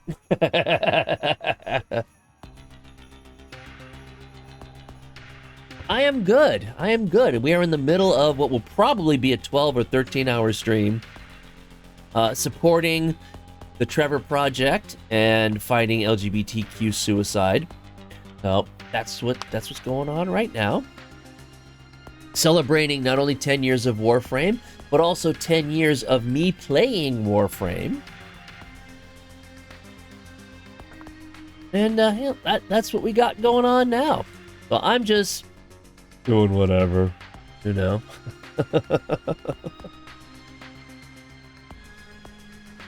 Yeah. So yeah, for those of you who don't know, I am a Warframe creator. Been a Warframe creator for about a year now. But I have earned my little reputation in the Warframe community because I build full-size Warframe weapon props. Well, started out with the big core hack. I've got a sheave, although I need to light that bad boy up. I need to print another one off. So was up at TennoCon and gave Meg that Vacor hack at the end of TennoCon, which freaking blew her mind. Megan.exe has stopped responding. Oh, Prisma Angstrom moved on to that. Moved on to Adara. And of course the Arc of Titron. Titron. Not Triton. Titron, which is right here behind me. And then my baby, the Arc of Plasmor, which is also right here behind me. So if you went to PAX East this past weekend, you might have seen me carrying either this or the Supra, which is my latest one. He's my latest baby. Ah, sorry, my nose is acting up and I hate it. So yeah, that's ta-da! There she is. Get the switch, John. Yeah. This is the kind of stuff that I do. This is how I've earned my little reputation in the Warframe community. Back down here. He's not light.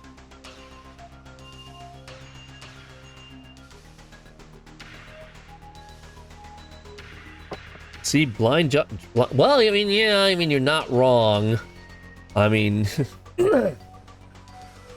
I mean, oh, see, oh, kind of blind creeper. Oh, okay, I thought you meant me being blind because I am legally blind without my contacts in.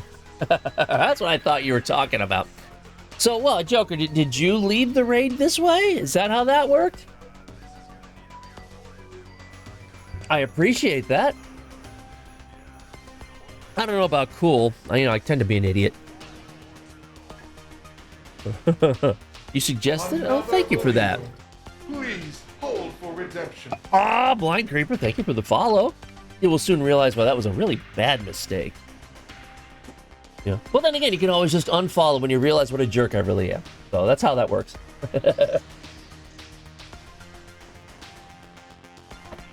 Yeah, so I'm just messing around right now, trying to raise money for a worthy charity. Been following for 11 months, 1 day, and 21 hours. My God, man. Almost a year mistake. Yeah, seriously. You'd think you would have learned by now. Oh my God. Let's go for 10 years. You know, if my genetic makeup allows me to live that long and I don't get hit by a bus in the meantime, you know, maybe. I don't know about 42. Technically, it's possible. I'll be 95 in 42 years. So I guess it's possible. Unless you were just using that number as a Hitchhiker's Guide to the Galaxy reference. Well, it is possible. Not likely, but possible. We'll see. Both. 42?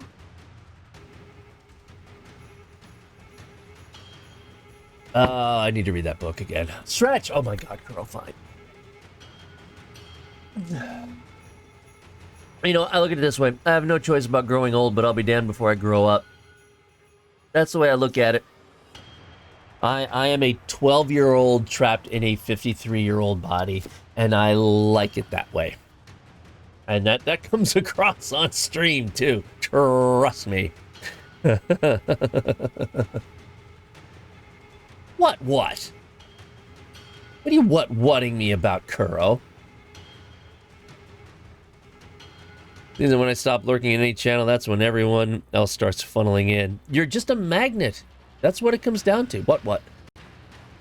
You're a magnet bringing people into stream. That's what it is.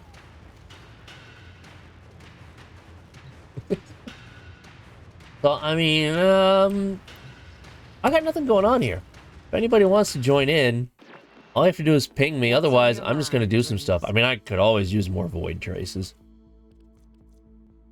Must be the syrup. Delicious real syrup. You mean like real maple syrup? Genuine maple syrup?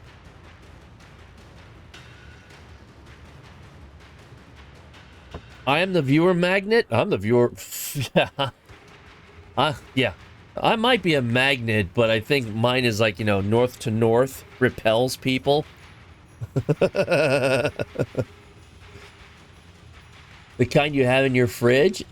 Okay. Can you join voice? Why? Why?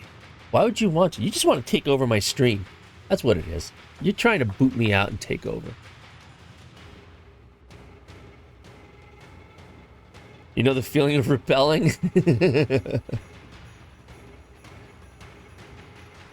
Don't like that subpar corn syrup they sell in stores. I agree. I absolutely agree. I mean, Mrs. Buttersworth and so forth is okay when there's nothing else left. But otherwise, it can't compare with the real thing. Now, fortunately, here in Pennsylvania, we actually do have especially in northern Pennsylvania, we have a lot of maple trees. So we actually do have companies in Pennsylvania that make their own maple syrup, which is cool. Oh, hold on, I got some DMs here to look at. Oh, dude, Iron Brew ice cream? Seriously? Oh. That must be amazing. Need to get those over here in the States.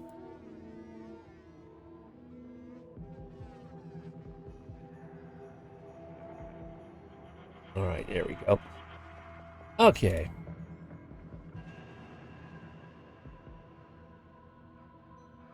All right, so, well. Yeah. Oh, no, she's here. Damn it. Hi, Kuro. Hi. Isn't subpar corn syrup part of every soft drink in the U.S.? Pretty much, unfortunately. That's why whenever I have to drink sugared soda, I'll probably lean more toward Mexican Coke, which uses genuine sugar instead of corn syrup. But yes, unfortunately, high fructose corn syrup is very much a regular in sodas in the U.S., and it sucks. And wasn't the what? What? And wasn't the who? What? Who? Where? You said something. You said something soda. What? It's called high fructose corn syrup. Fructose is a type of sugar. And unfortunately, rather than use straight up cane sugar, because corn is made so much in the US and Canada, they use fructose based on corn to sweeten most kinds of sodas. I tasted corn syrup once, and I was literally getting the face. Corn syrup. I mean, there are different types of corn syrup too. There's dark corn syrup. There's light corn syrup. But it is very much a frequently used sweetener in the U.S. You like Mexican Coke and oh, I love Ramune. I love Ramune. Ramune is so good. But Mexican Coke is just amazing. Mexican Coke is freaking fantastic. I don't know which god came up with the Ramune, but I want to greet them. Oh, Ramune is so good.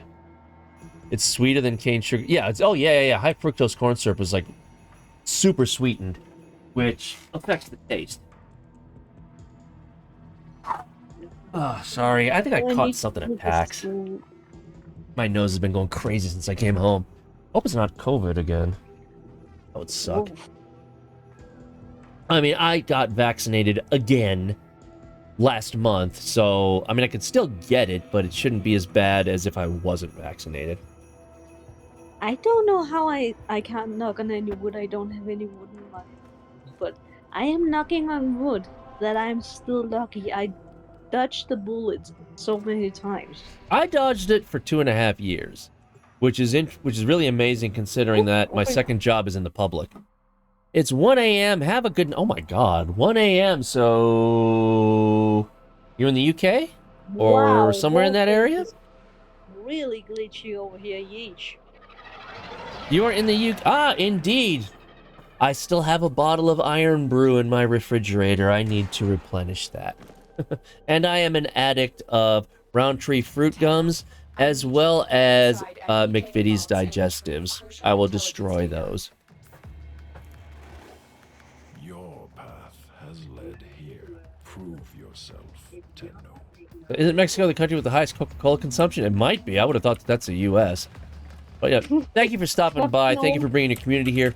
Greatly appreciate it. You have yourself a good night, and hopefully I will see you in the future.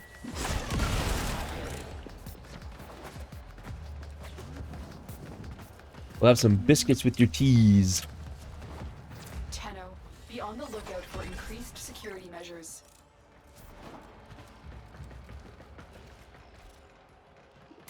Let's see what we got. Oh, I am so close to get the. Oh, American Southern biscuits. They are not what British call biscuit. They're in an absolute league of their own. Southern flaky biscuits, with butter and so forth. Oh, oh, so good. Oh, what the hell? I got 59 of them. 59?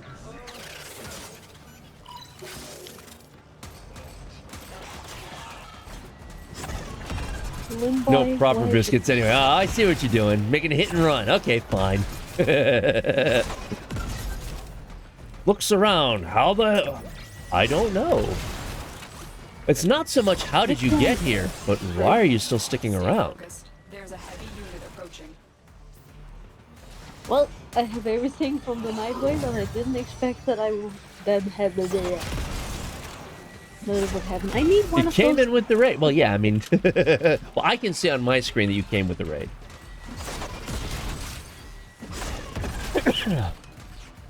Oof. But, you know, no one's saying you have to stick around. I don't mind that you do. After a little while, you might be like, screw this nutcase, I'm out. Which is completely understandable. But you punks stay here, because you will screw things up on me. I really wish we had the option of, like, not bringing them with us. Sometimes they're beneficial, other times they're just pains in the ass. Warframe Vet 2, but you left the game in 2020 after almost 8 years. I've been playing it for 10 years and 2 days, and I've got no sign of stopping. American voice talking biscuits and got triggered. I am fully aware of the difference between British biscuits and American biscuits. I am an addict of McVitie's digestives. I freaking love, especially the milk chocolate ones. They are absolutely fantastic. Oh, there it is over there. They are fantastic.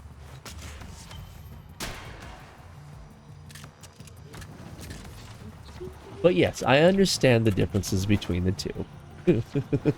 Corpus walkers are heading to your location.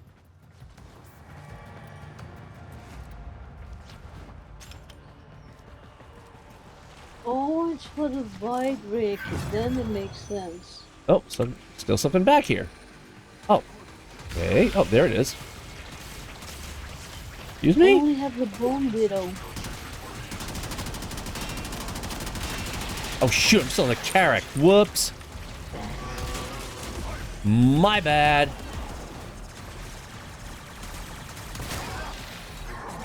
Oh, ribbon slivers. That's cool. I do in the fact the Brits are wrong. This one. let's, gentlemen, let's not start a culture war here.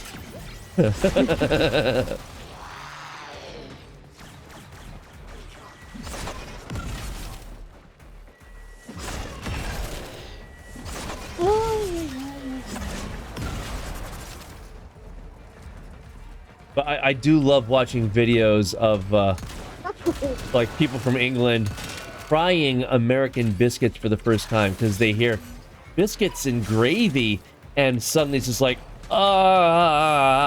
because biscuits in the UK are basically cookies. So, you know, putting gravy, and when they say gravy, they mean brown gravy, not our sausage gravy. And it's just one of those things that they hear it and they're just immediately disgusted by it. But then they try it and it's like, oh my god, this is amazing. Which, yes, So it is. So it's basically a dog and cat in the same house, and they don't know how to react to each other. Kind of. It's just because we have different terminology for... We have the same terminology for different things, it gets confusing. Which, I get it.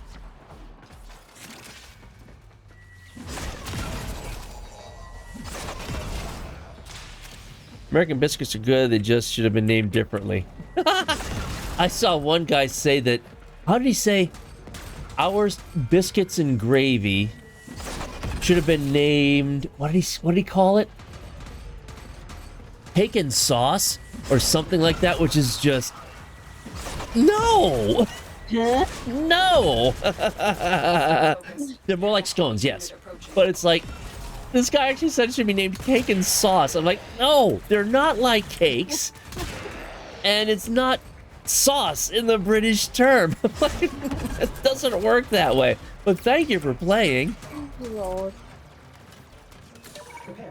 Not even close to cake like. Nope, not at all.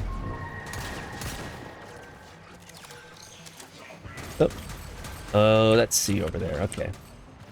That was better just do my whole Yeah, that was one of those where even I was like, what? Even I would... Let me try that again. Even I would stand like, huh? More like custard. Custard. Yeah, maybe. I mean, I can see where custard might work with that. But at the same time, it's... Ooh, good one. Oh my god, but what the hell? Frame. My operator was floating in the air. Excellent. Frame. A clean extraction with no Bug frame. It can't be Warframe without some kind of bugs. Eh? I mean, they had to come up with the idea for that skin in some way.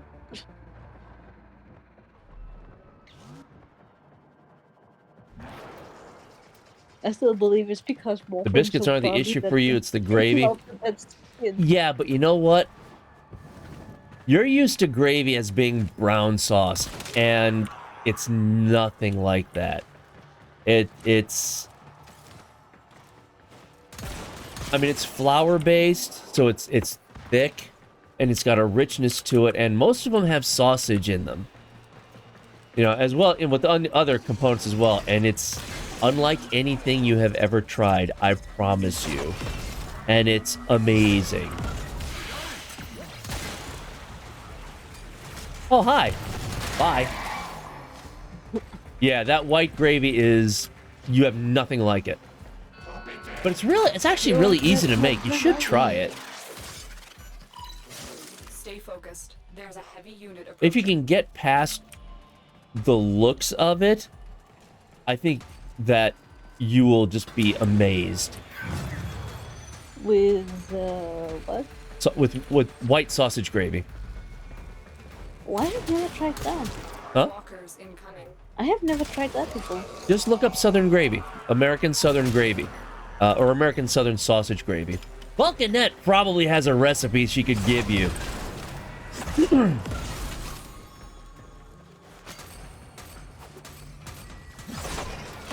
It's unlike anything you guys have. Because, again, when you hear the word gravy over in most parts of Europe, they're thinking brown gravy.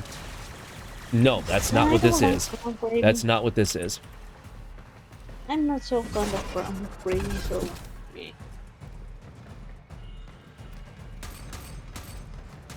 You punks, like, stay here. You're doing a syndicate thing?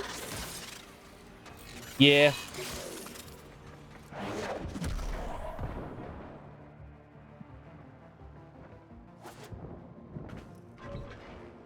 Oh, mine, I just skipped head day. Take it. I did take it. Oh, God.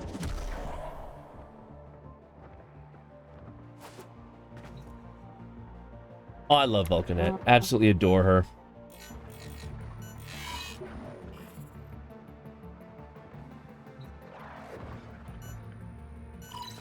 Excellent work.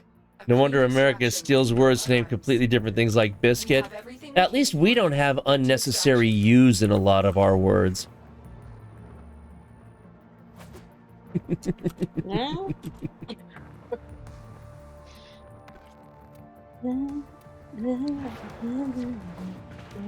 Yeah, just Southern gravy.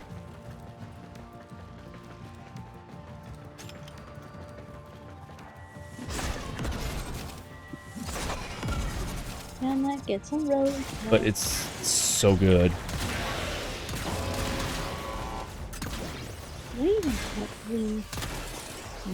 Right here at the end. Are there any more?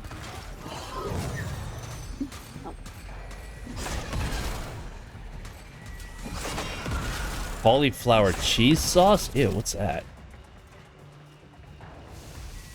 If you're talking about stuff like Cheese Whiz or Velveeta, even we don't know what's in that. And honestly, they're like hot dogs.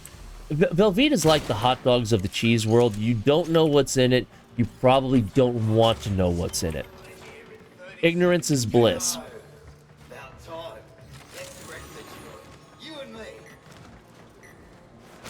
Essentially plastic and paint. All I know is they don't call it cheese.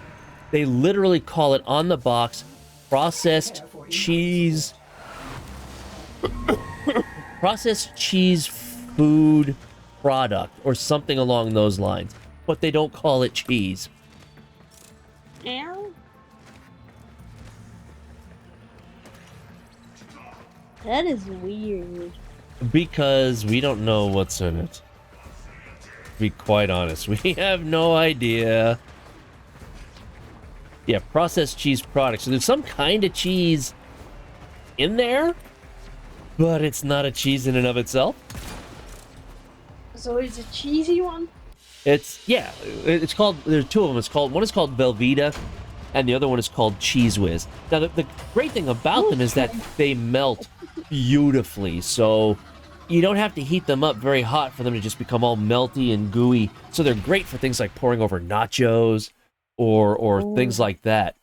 But you just don't ask what's in it. You don't want to know. If you can figure it out.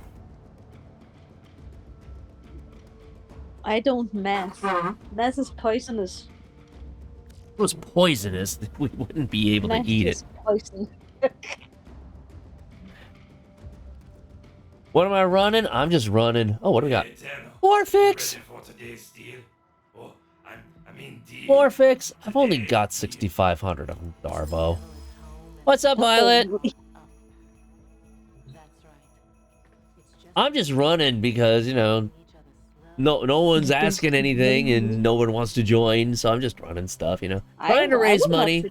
Trying to raise money for the Trevor Project. I would love to join. You said nothing of the sort, young lady. I wrote Ayo. Well, that's just you. Which is a chemical extract of cheese. Well, you know, at the same way, though, I would rather have Cheese Whiz or Velveeta than Marmite or Vegemite. You want to talk about nasty extracts of other processes, there you go. What makes poor bread? Marmite can die in a fire. I think it was it was during the quest to conquer cancer when I was having my Warframe stream there. And I think I suggested setting if I could get X amount of money in donations, I would actually try Marmite or Vegemite on stream. And one of my friends from the UK was just like, no, you don't want that. You do not want that. Don't do it.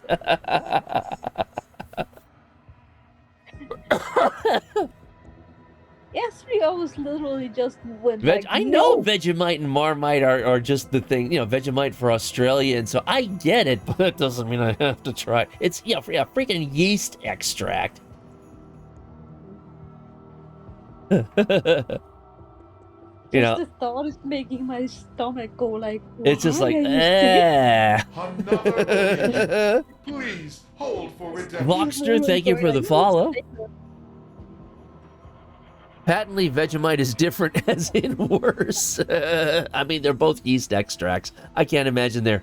Oh, Marmite is more concentrated. Yeah. They're near the old Bascrong factory, and they make Marmite there, using the runoff from the brewing process. Yep. You're Australian, and you will not eat and can't stand the smell. I get it. Well, then, you know, as an Australian, you could probably appreciate... Hold on. As an Australian, you can probably appreciate my addiction to these. And yes, I have done a Tim Tam Slam on stream. So I'm fully aware of Tim Tam Slam. I've done it on stream, and it's amazing. Oh my god, my nose is so crazy and I hate it.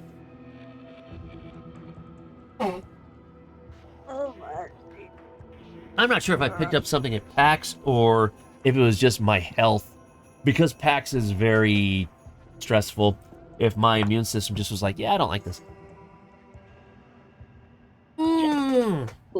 Allergic to chocolate. Oh, my sympathies. Oh. Those Tim Tams are wonderful. They're freaking expensive up here. But they're wonderful. It's like $6 just for one of those packages. Okay, let's pull my sister in.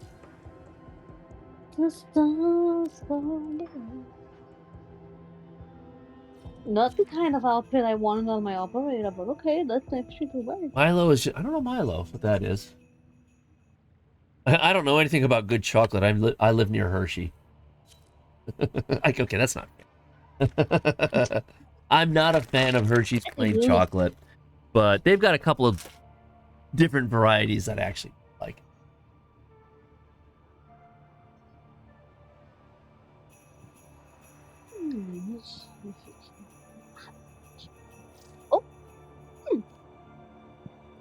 Okay, random. Yeah, even I will say that Hershey is supposed to be the great American chocolate bar, and I don't like Hershey's chocolate plain. Does that mean I have to leave the country? Well, too bad. I mean, if they judge you on the chocolate, then I'm gonna say, what the hell are you? Hershey's is bitter, and I don't... Compared to a lot of other chocolates, it's bitter, and I'm not really... That. But they've got another brand called Symphony, which is a lot smoother, a lot creamier, and I love Symphony. Absolutely love Symphony. Got your Wi-Fi back for now? Well, hopefully forever. Would be nice. Hold on, refilling my hydration. Oh, don't overflow. Don't overflow. No. Okay, good.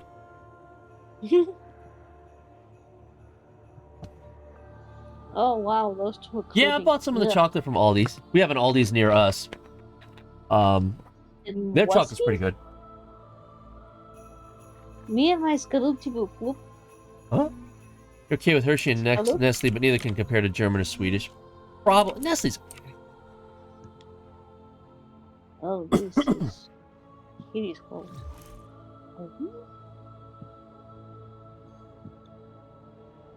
Alright, well, I mean, do you guys have anything... Need to do relic runs? Or anything like that? And we tried the whole relic run last night, and I'm sorry, when it comes to Grendel doing the uwu right before you kick out, we're 2 for 4. We only had a 50% success rate on that one. I mean, it did help parts of it. You're just leveling stuff? Oh, that's true. I still need to level up Antenna Head. And I still need that What I wanted. Systems. Oh no, she's already ranked up. Okay, so I formed her. And I'm sorry, she is an Antenna Head. I hate her helmet. She is a bottle opener Warframe.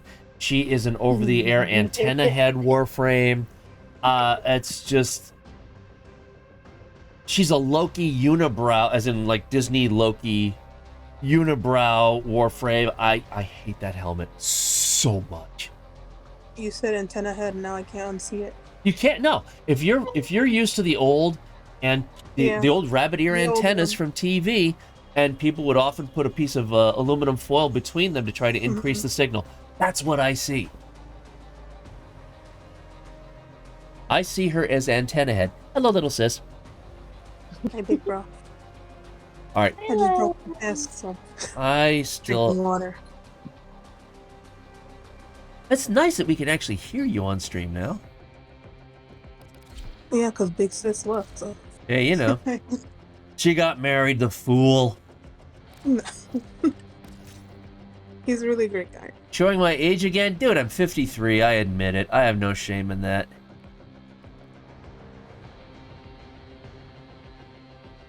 It's just the way it is.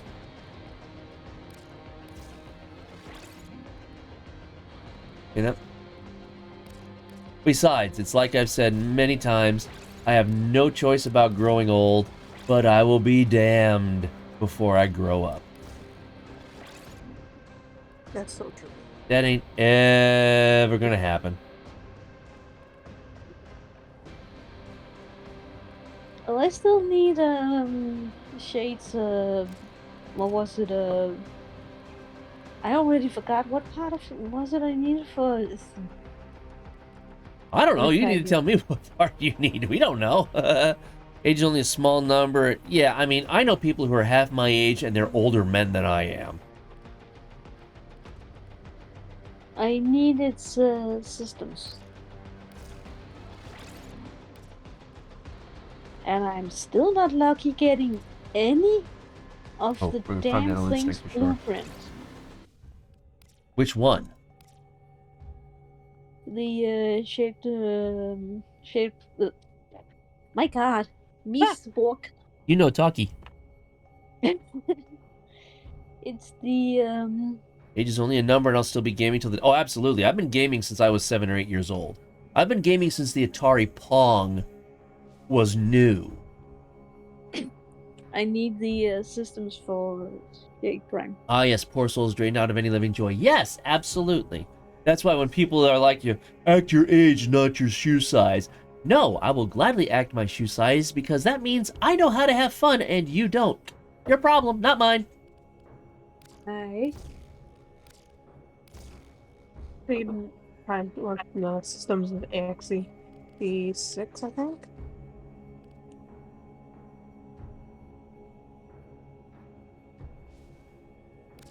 Yeah, Shade Prime system is AXE B6. It's uncommon. Gaming for 18 years, I have no plan on stopping. Well, that's because you're my daughter. You're kind of expected to, you know, be a gamer in that regard. Remembered well how the Tenno armed themselves. Kind of, you know, growing up in a gaming house. The first console, which one? The Atari Pong? Yeah, black and white, you move your paddle up and down, and that was the game, and it was revolutionary.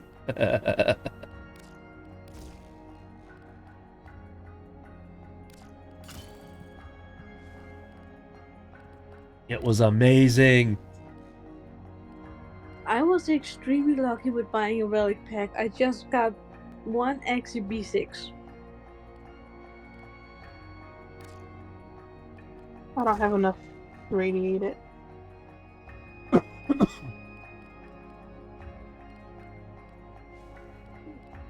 I don't have an Awu. Oh boy. I don't know if this is my asthma or if I really did pick up something at PAX, which would suck.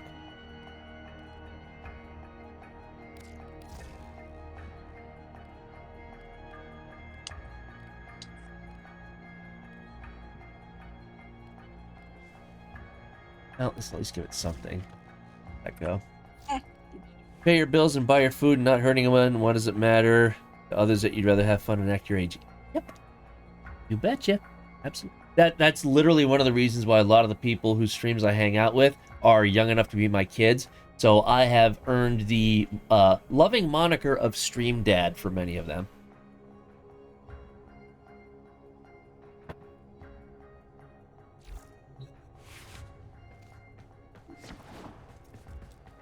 Alright, so what? Did you need an Axie? What do we have? We have an Axie capture. Oh, wait. I need to get rid of this barrack. But I can't fully radiate that relic. I have the relic, but I can't fully radiate it, so we can get more of the drop chance. Right. Let me see if I can. Because I was lucky to get another one. Who dat? I'm getting raided out the wazoo today. Holy cow. Queen Misrule, how are you, my dear? Thank you so much for the raid. This is like the 6th raid today. This is crazy. Hey, Toe. How's it going? Hey. Well, how are you, my dear? How are things over on your side of the pond? You said you wanted a K2? Which relic were you after? Wet? I'm sorry, which one? B6. E6. Wet? Well, I mean, isn't that E6 or A6? B, because it should be Shade Prime Systems.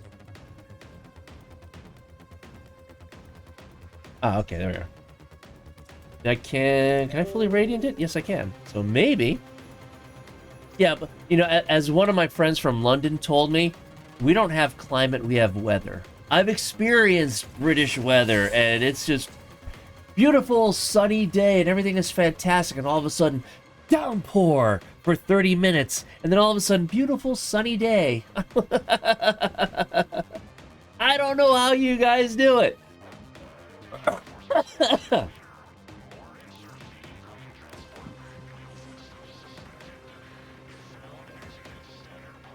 Mr. Toe, how you doing, my friend?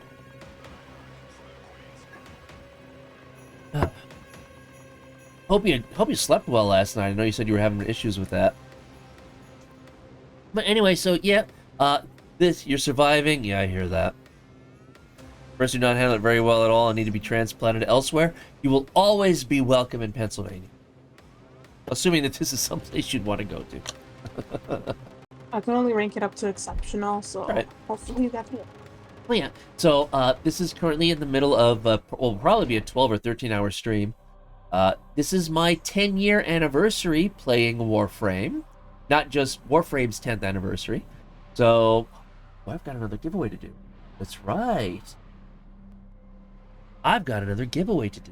And I might just do that. Had that for the last 20 years, so last night was no different. Oh, man, dude, that sucks. I'm so sorry to hear that. Oh, that says I was extremely close to my control of Moore. You are here One to quick find second your target here. and bring them to the extraction point. Happy hunting. You go get. I have to quickly take care of something. Open a relic, but I'll be there in a mo. can withstand their fury.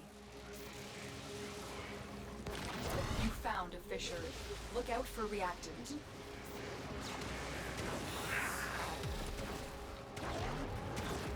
Don't bump into stuff, Bold. Second here. Limbro. I love how I'm getting affinity by just standing here. They're dropping Okay, that's what I needed. Use it to crack open a relic. We cannot let our target know Mark we're that here. giveaway is Track complete. them down quickly. Okay, so for everyone who just stopped by, if you don't know already, my name is Widescreen John. I am a Warframe creator. I've earned my little reputation in the Warframe community because I build Warframe weapon props full size. That's the kind of thing I do. And right now I am in the middle of celebrating 10 years of playing Warframe. So Warframe went public on March 25th, 2013. I created my account on March 27th, 2013. And right now this stream is all about raising money for the Trevor Project, which is about combating suicides among young people in the LGBT community. So if you can donate, it would be absolutely appreciated. And if you can't, that's okay. You know, if you could just spread awareness, that too would be most welcome. So I do have a couple of incentives going on, kind of, sort of.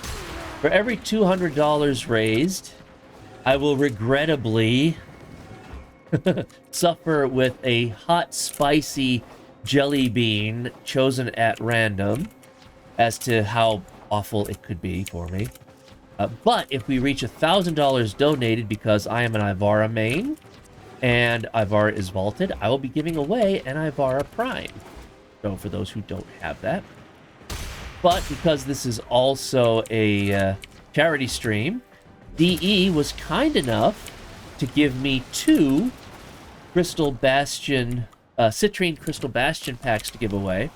So those are the 700 plat packs that include Citrine, both of her weapons, all of those other little goodies that you would get for her.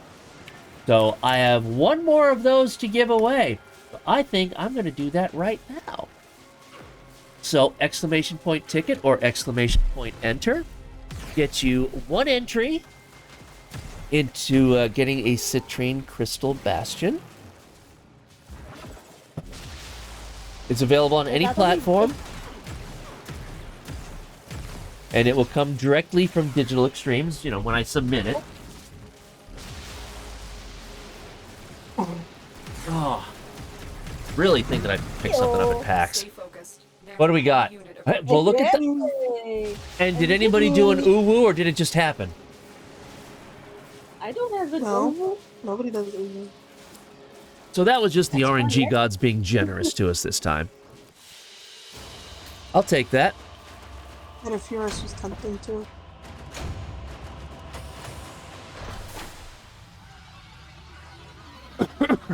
Nobody uwu'd. Well, hey, it worked. Although, I mean, in fairness, we tried it last night, and it was 2 for 4 of a successful uwu getting us the part that we wanted. So, you know. That didn't work out too well for us last night. Maybe the luck was waiting for today, since it's your charity stream. Maybe. You know, that's what I'm hoping, that the RNG gods are just like, you know what? It's a charity for a good cause. So, you know, Yeah. we'll be nice to him this time. But yeah, so earlier, DE Zach was here, one of the community managers, and we were chatting for about a half hour. And then Warframe was here as well in chat, and they dropped $400, which is absolutely amazing. Absolutely amazing. Cannot thank them enough for that.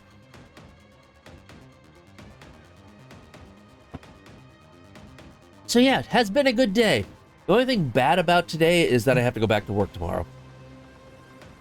So once this day ends, I have to look to going to work tomorrow. Ew. But, you know, it's been a week off. It's all been good. I've been thinking, operator. I thought. All right, so what else do you need? Oh, what do we got? What part are you after?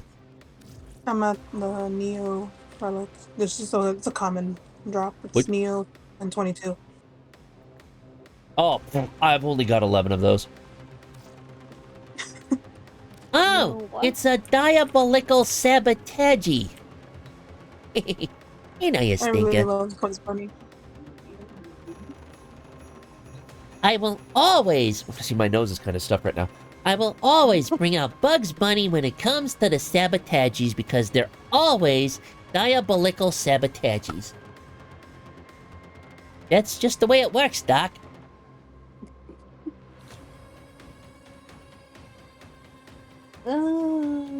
I really think I might take a COVID test tomorrow just because my nose is really acting stupid and I don't like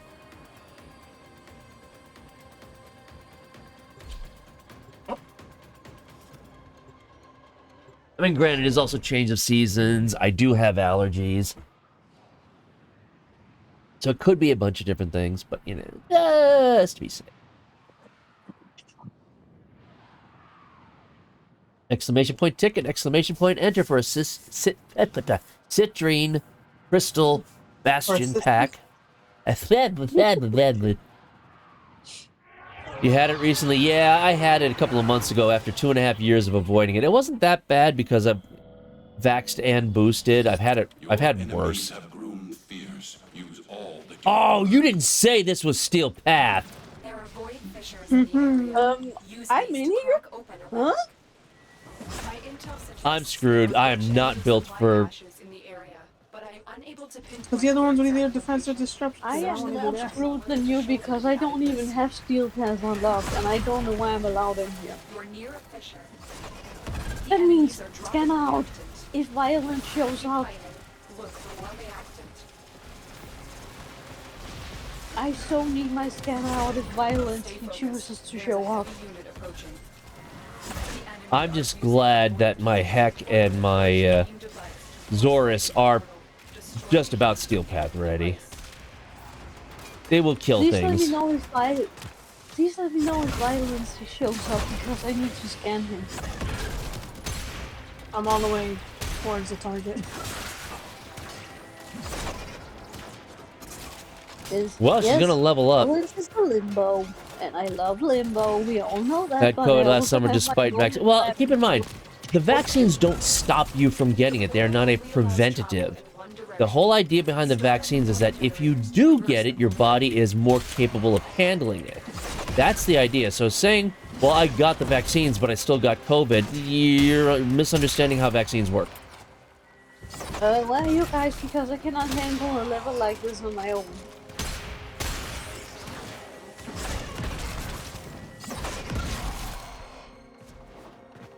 I know other Warframe content creators, wait a moment.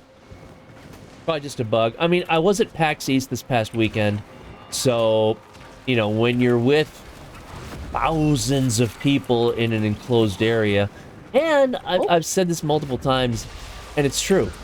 PAX East is fun because it's a gaming convention. It's the biggest gaming convention in the United States, possibly in North America. It's not relaxing. It's not relaxing. It can be stressful because you're standing the whole time, you're waiting in line, you're not eating like you normally would because convention food is expensive. So it is stressful, and obviously when you're under stress like that, your immune system can drop a little bit. You know, so it could be anything. Stay focused. There's a heavy unit approaching. Even if you're vaccinated, it can still suck. Yeah, that's true. You're not wrong. It depends. Everybody's immune system is different. Ooh, radiated me, you bastard. Will you two let me know if violence shows up? Well, you'll see it. Yeah,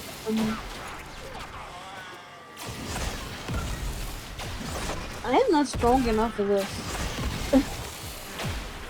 But I'm surprised it allowed me in. It should have allowed me. I forget what the rules are regarding carrying people into Steel Path. Maybe because this is a relic run, it's different. I don't know. Oh, grandma. There. I'm gonna be very happy if you show up violence Well, because my I Shade need to Prime. scan you, my boy. My Shade Prime should be very happy.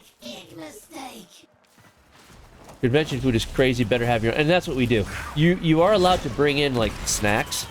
You're not allowed to bring in obviously meals or anything. You're not allowed to bring in drinks.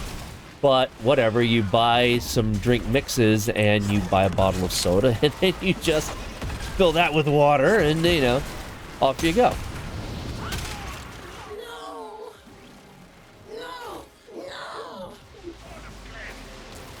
Spaghetti in a Ziploc, they might have a little bit of a problem with that. I have no desire to try. But, you know, things like, you know, snack bars, granola bars, things like that, they're like, whatever. But I'm sorry, $13 for a cheeseburger and fries. Yeah, I'll pass on that one. You do not want to be on this side of the portal when that key melts down. Then that's a change in the rule, because in previous years, they would not allow me to bring sodas in from the outside. So if they do allow it, that's a change in policy. Ah! Objective complete. The Void Key and Torsion Beam device are out of commission. The enemy will not... They didn't used to allow it, so I just stopped trying. There are still undiscovered supply caches in the area. You may want to locate them before leaving. Oh, no, you don't. No thanks, Lotus.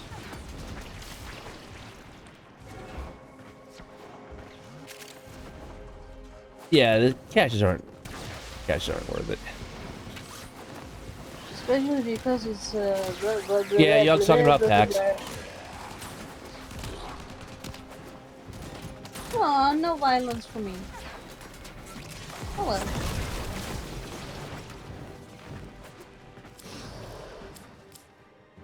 Look at that.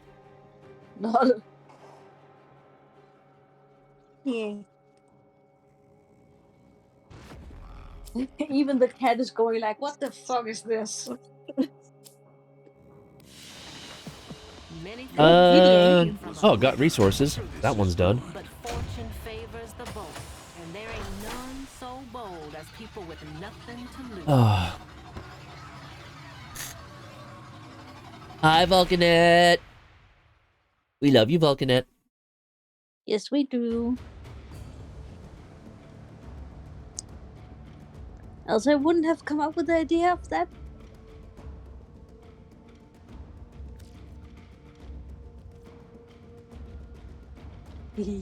Okay, so that's 2 for 2 on the parts that you needed. This is weird. Maybe because it's so early and Kira and Raging Terror aren't streaming yet. Oh, Kira is streaming. She's been streaming. I was about to say Kira is, and Rage is not. Asian is also streaming. Yeah, Warframe. That could also be. I don't know how much Asian steals streamer left now.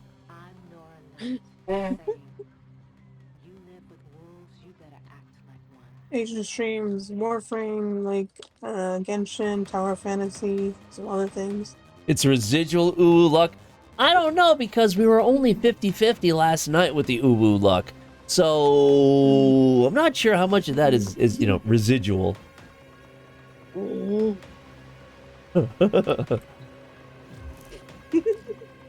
still have an affinity booster. Okay. Ordis has been counting stars. Operator. Okay, whatever you still need. 1, 2.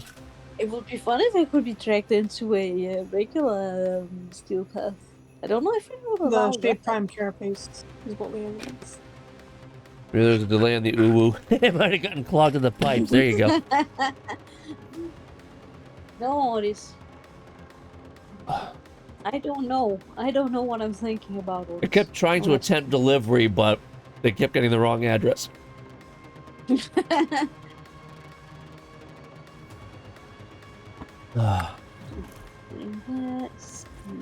Oh, it's another diabolical sabotage. Yep. I've only got 13 of those. Only? What do we have? S15 if you have it. For... S15. Wow, I don't have one single... I'm 10 ahead. I have not been very lucky with these, with this Primax's, relics. Wow. Holy Jesus, now that's a skin. Whoa! That one's crazy. Did they try to make Mothra? Mothra. Wow, that's absolutely bonkers. Did they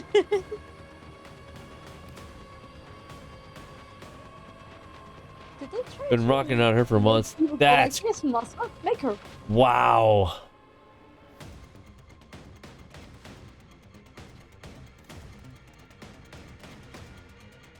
Mind you, You know, I don't fashion frame, but I'm not gonna lie, I'm tempted.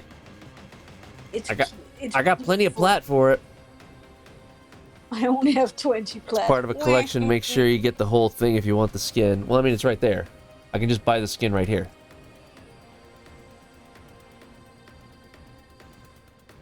The bundle comes with a matching cyan. I'll take a look at that later. Right now, I just need to get rid of the damn antenna head. I'm tired of looking at that. What the heck's stomach? Wait, didn't we already choose it? Choose what with my house? There we are. We're good. The monobrow. Yeah, it's like, no, I just call her antenna head. Because it's the rabbit ear antennas from back in the day with a piece of foil in between the two of them to try to increase the signal.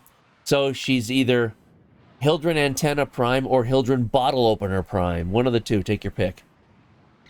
Hildren Antenna Bottle? I mean, I've never seen an antenna that could open a bottle, but you never know.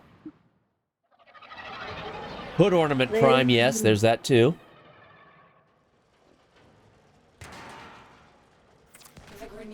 To poison the mighty forests of Earth to make more room for themselves. You are here. They want to poison the soil, I will end them. Good. You brought an antitoxin capable of neutralizing any poison already released into the environment. Watch out. Oh, these guys are dying just by looking at them. This one ain't Steel Path. Have a matching relic. Maybe it's an antenno.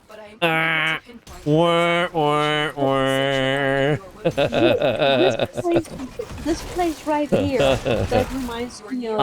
I'm very jealous that I didn't think of that first.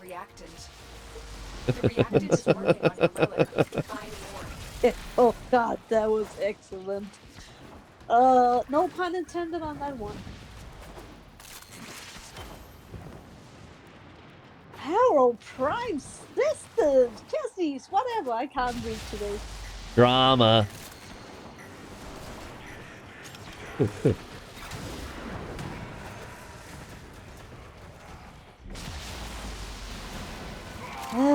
Wait for the slow bow. Insert the antitoxin into the mixer. Insert it into it. Oh my. Not sorry. Explosive. Good work. Now get to the injector. I'm low on sugar. I cannot figure out how to make puns. That's it. You open the relic. Oh my Finish god. your mission and we'll take a look inside. Oh, no, this way. I'm not confused.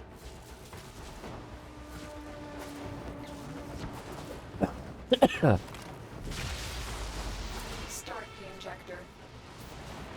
Tenno, my readings. Wait for me. Dense neural network beneath the forest floor. This can only mean one thing. The Silver Grove. The Silver Grove is nearby. Defend the injector until it Oh dear. pumping the antitoxin into the soil. Will it then be Oberon or who will it be that shows up in that?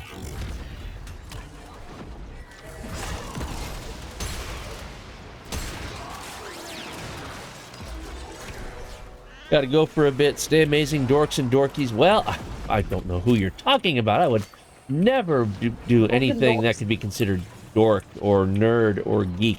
That's just not, I don't know who you're talking about. I am a dork.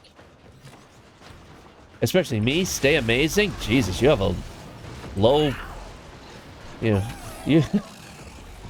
if I qualify as amazing, then you've got an interesting definition of amazing. Unless you're talking about chat, okay, that's legit, but not me. No fire. You have no living. You have no living rights. Oh, I saw blinkies. Is someone after me? Is someone after me? No, Ergo Glass coming after me. What a shame. I feel bad for him, kind of. Antitoxin has been delivered deep into the forest floor and is already undoing No the fire. damage done by the Grenier. Get to extraction. There's a no-life sire in here. Yes, that's what I call them, no-life sire. Can do some grinding for the Because last they bits have of no Gauss. Oh, Gauss is such a For funny wall word. food. I love Gauss. I Helmet, need to feed level up me. mine. Feed me. Where is it that is from? Nope, not this time. Where is it that feed me is from? That's from Little Shop of Horrors, which is pretty much what the helmet was taken from. Oh. Another job well executed and a nightweight challenge. Yeah, because that's Audrey. That's the man-eating plant from Little Shop of Horrors, and he was a feed me. Last says it's unprofitable to leave you alive, but it must be less profitable to trash his Death Squad bots over and over. Not wrong.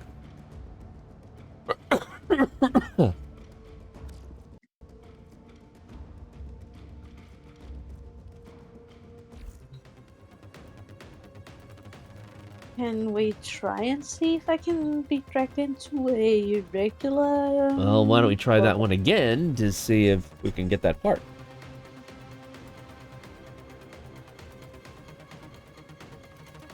Because we didn't get the part that we were after. Go back to Jellyfish Prime. I'm trying to level up Hildren, but okay. I mean, she's already ranked up, so there's no reason if I... no big deal if I don't. Jellyfish Queen, there she is, my Jellyfish Queen. La-di-da-di-da. Oh, that's right, exclamation point ticket, exclamation point enter for a cysteine, Jesus Christ. For a citrine crystal bastion. Oh, yeah. As long as I'm here, if you want to see what that is. Everything in orders, operator? Speed up. What's it here? All right. I don't even have any mods on my... Oh, there's Citrine. I'm gonna sing the Doom song. There we are.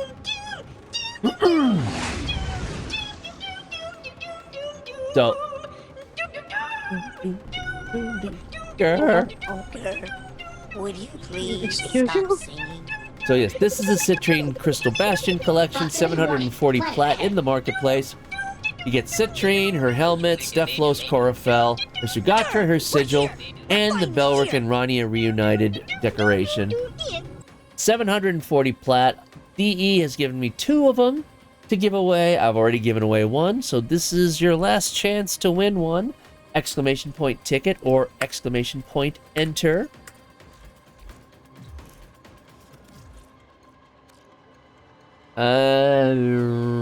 Shit, what were we after? Damn it.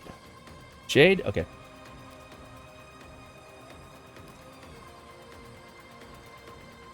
You okay, Viola? That's right. It's a rare. That explains things.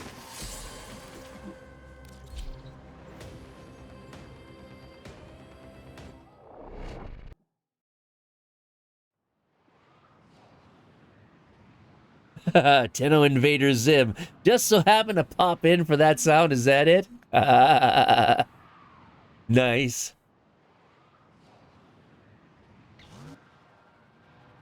When I will be Lord of all humans, you obey the fist.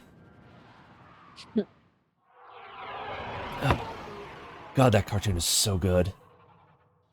Just so absolutely crazy. I love it. I hear Kitty. That kitty is angry kitty. Is angry kitty. This is a rescue mission. We need to find and liberate the hostage before Run directly into the door. There are void fissures in the area. Use these to crack. Oh, I Yes, don't is. Goodbye. A fissure. Defend yourself and use reactant to open relics. Oh no, speed. Use that reactant to open a relic. You are going to need more. Well, I mean, we do have to kill people to get them. Stay focused. There's a heavy unit approaching. Come on, I want his fault. I want the red line. Without rescuing a prisoner. Keep searching. They're stealing their prize, that's what they're doing to the target. That must be the worst punishment ever. Stealing someone's prize. The holding area. Careful. If the wardens detect you, they will surely initiate the execution sequence. The bypass is done. Go. Oh, you're already going that way. Oh my god, I just ran to Search each one for the hostage. I'm in your debt. Hey, well, it's not Megan. The hostage. Escort the prisoner to the I think it was Casadus who said that it's Gonna get going. Y'all take care, and I hope that donor goal is met. I hope so. You know what? We've already hit almost $600. That's fantastic. More than I expected. So I'm already grateful for what we received. But no, thank you for stopping by. Greatly appreciate it. Hopefully I will see you around again soon. You know, for how often I stream or how infrequently I stream. But yeah, thank you for stopping by. Greatly appreciate it.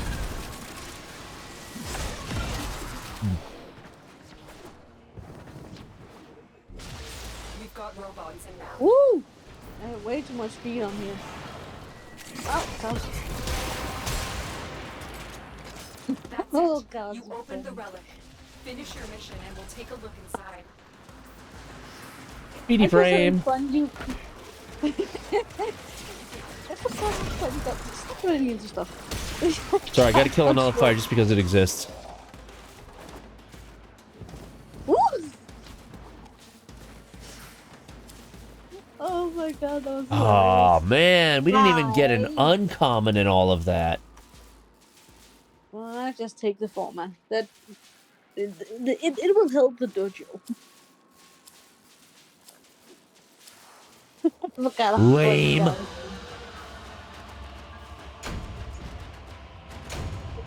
Oh my God. Yeah. Ooh, Forma. Ooh, golly. Forma. Wow.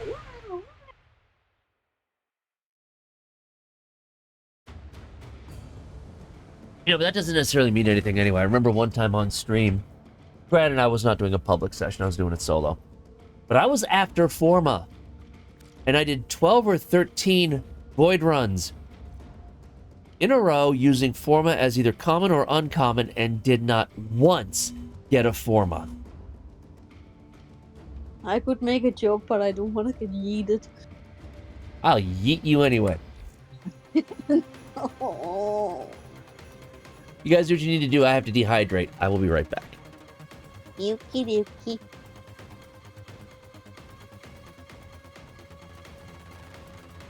That must have been formidable.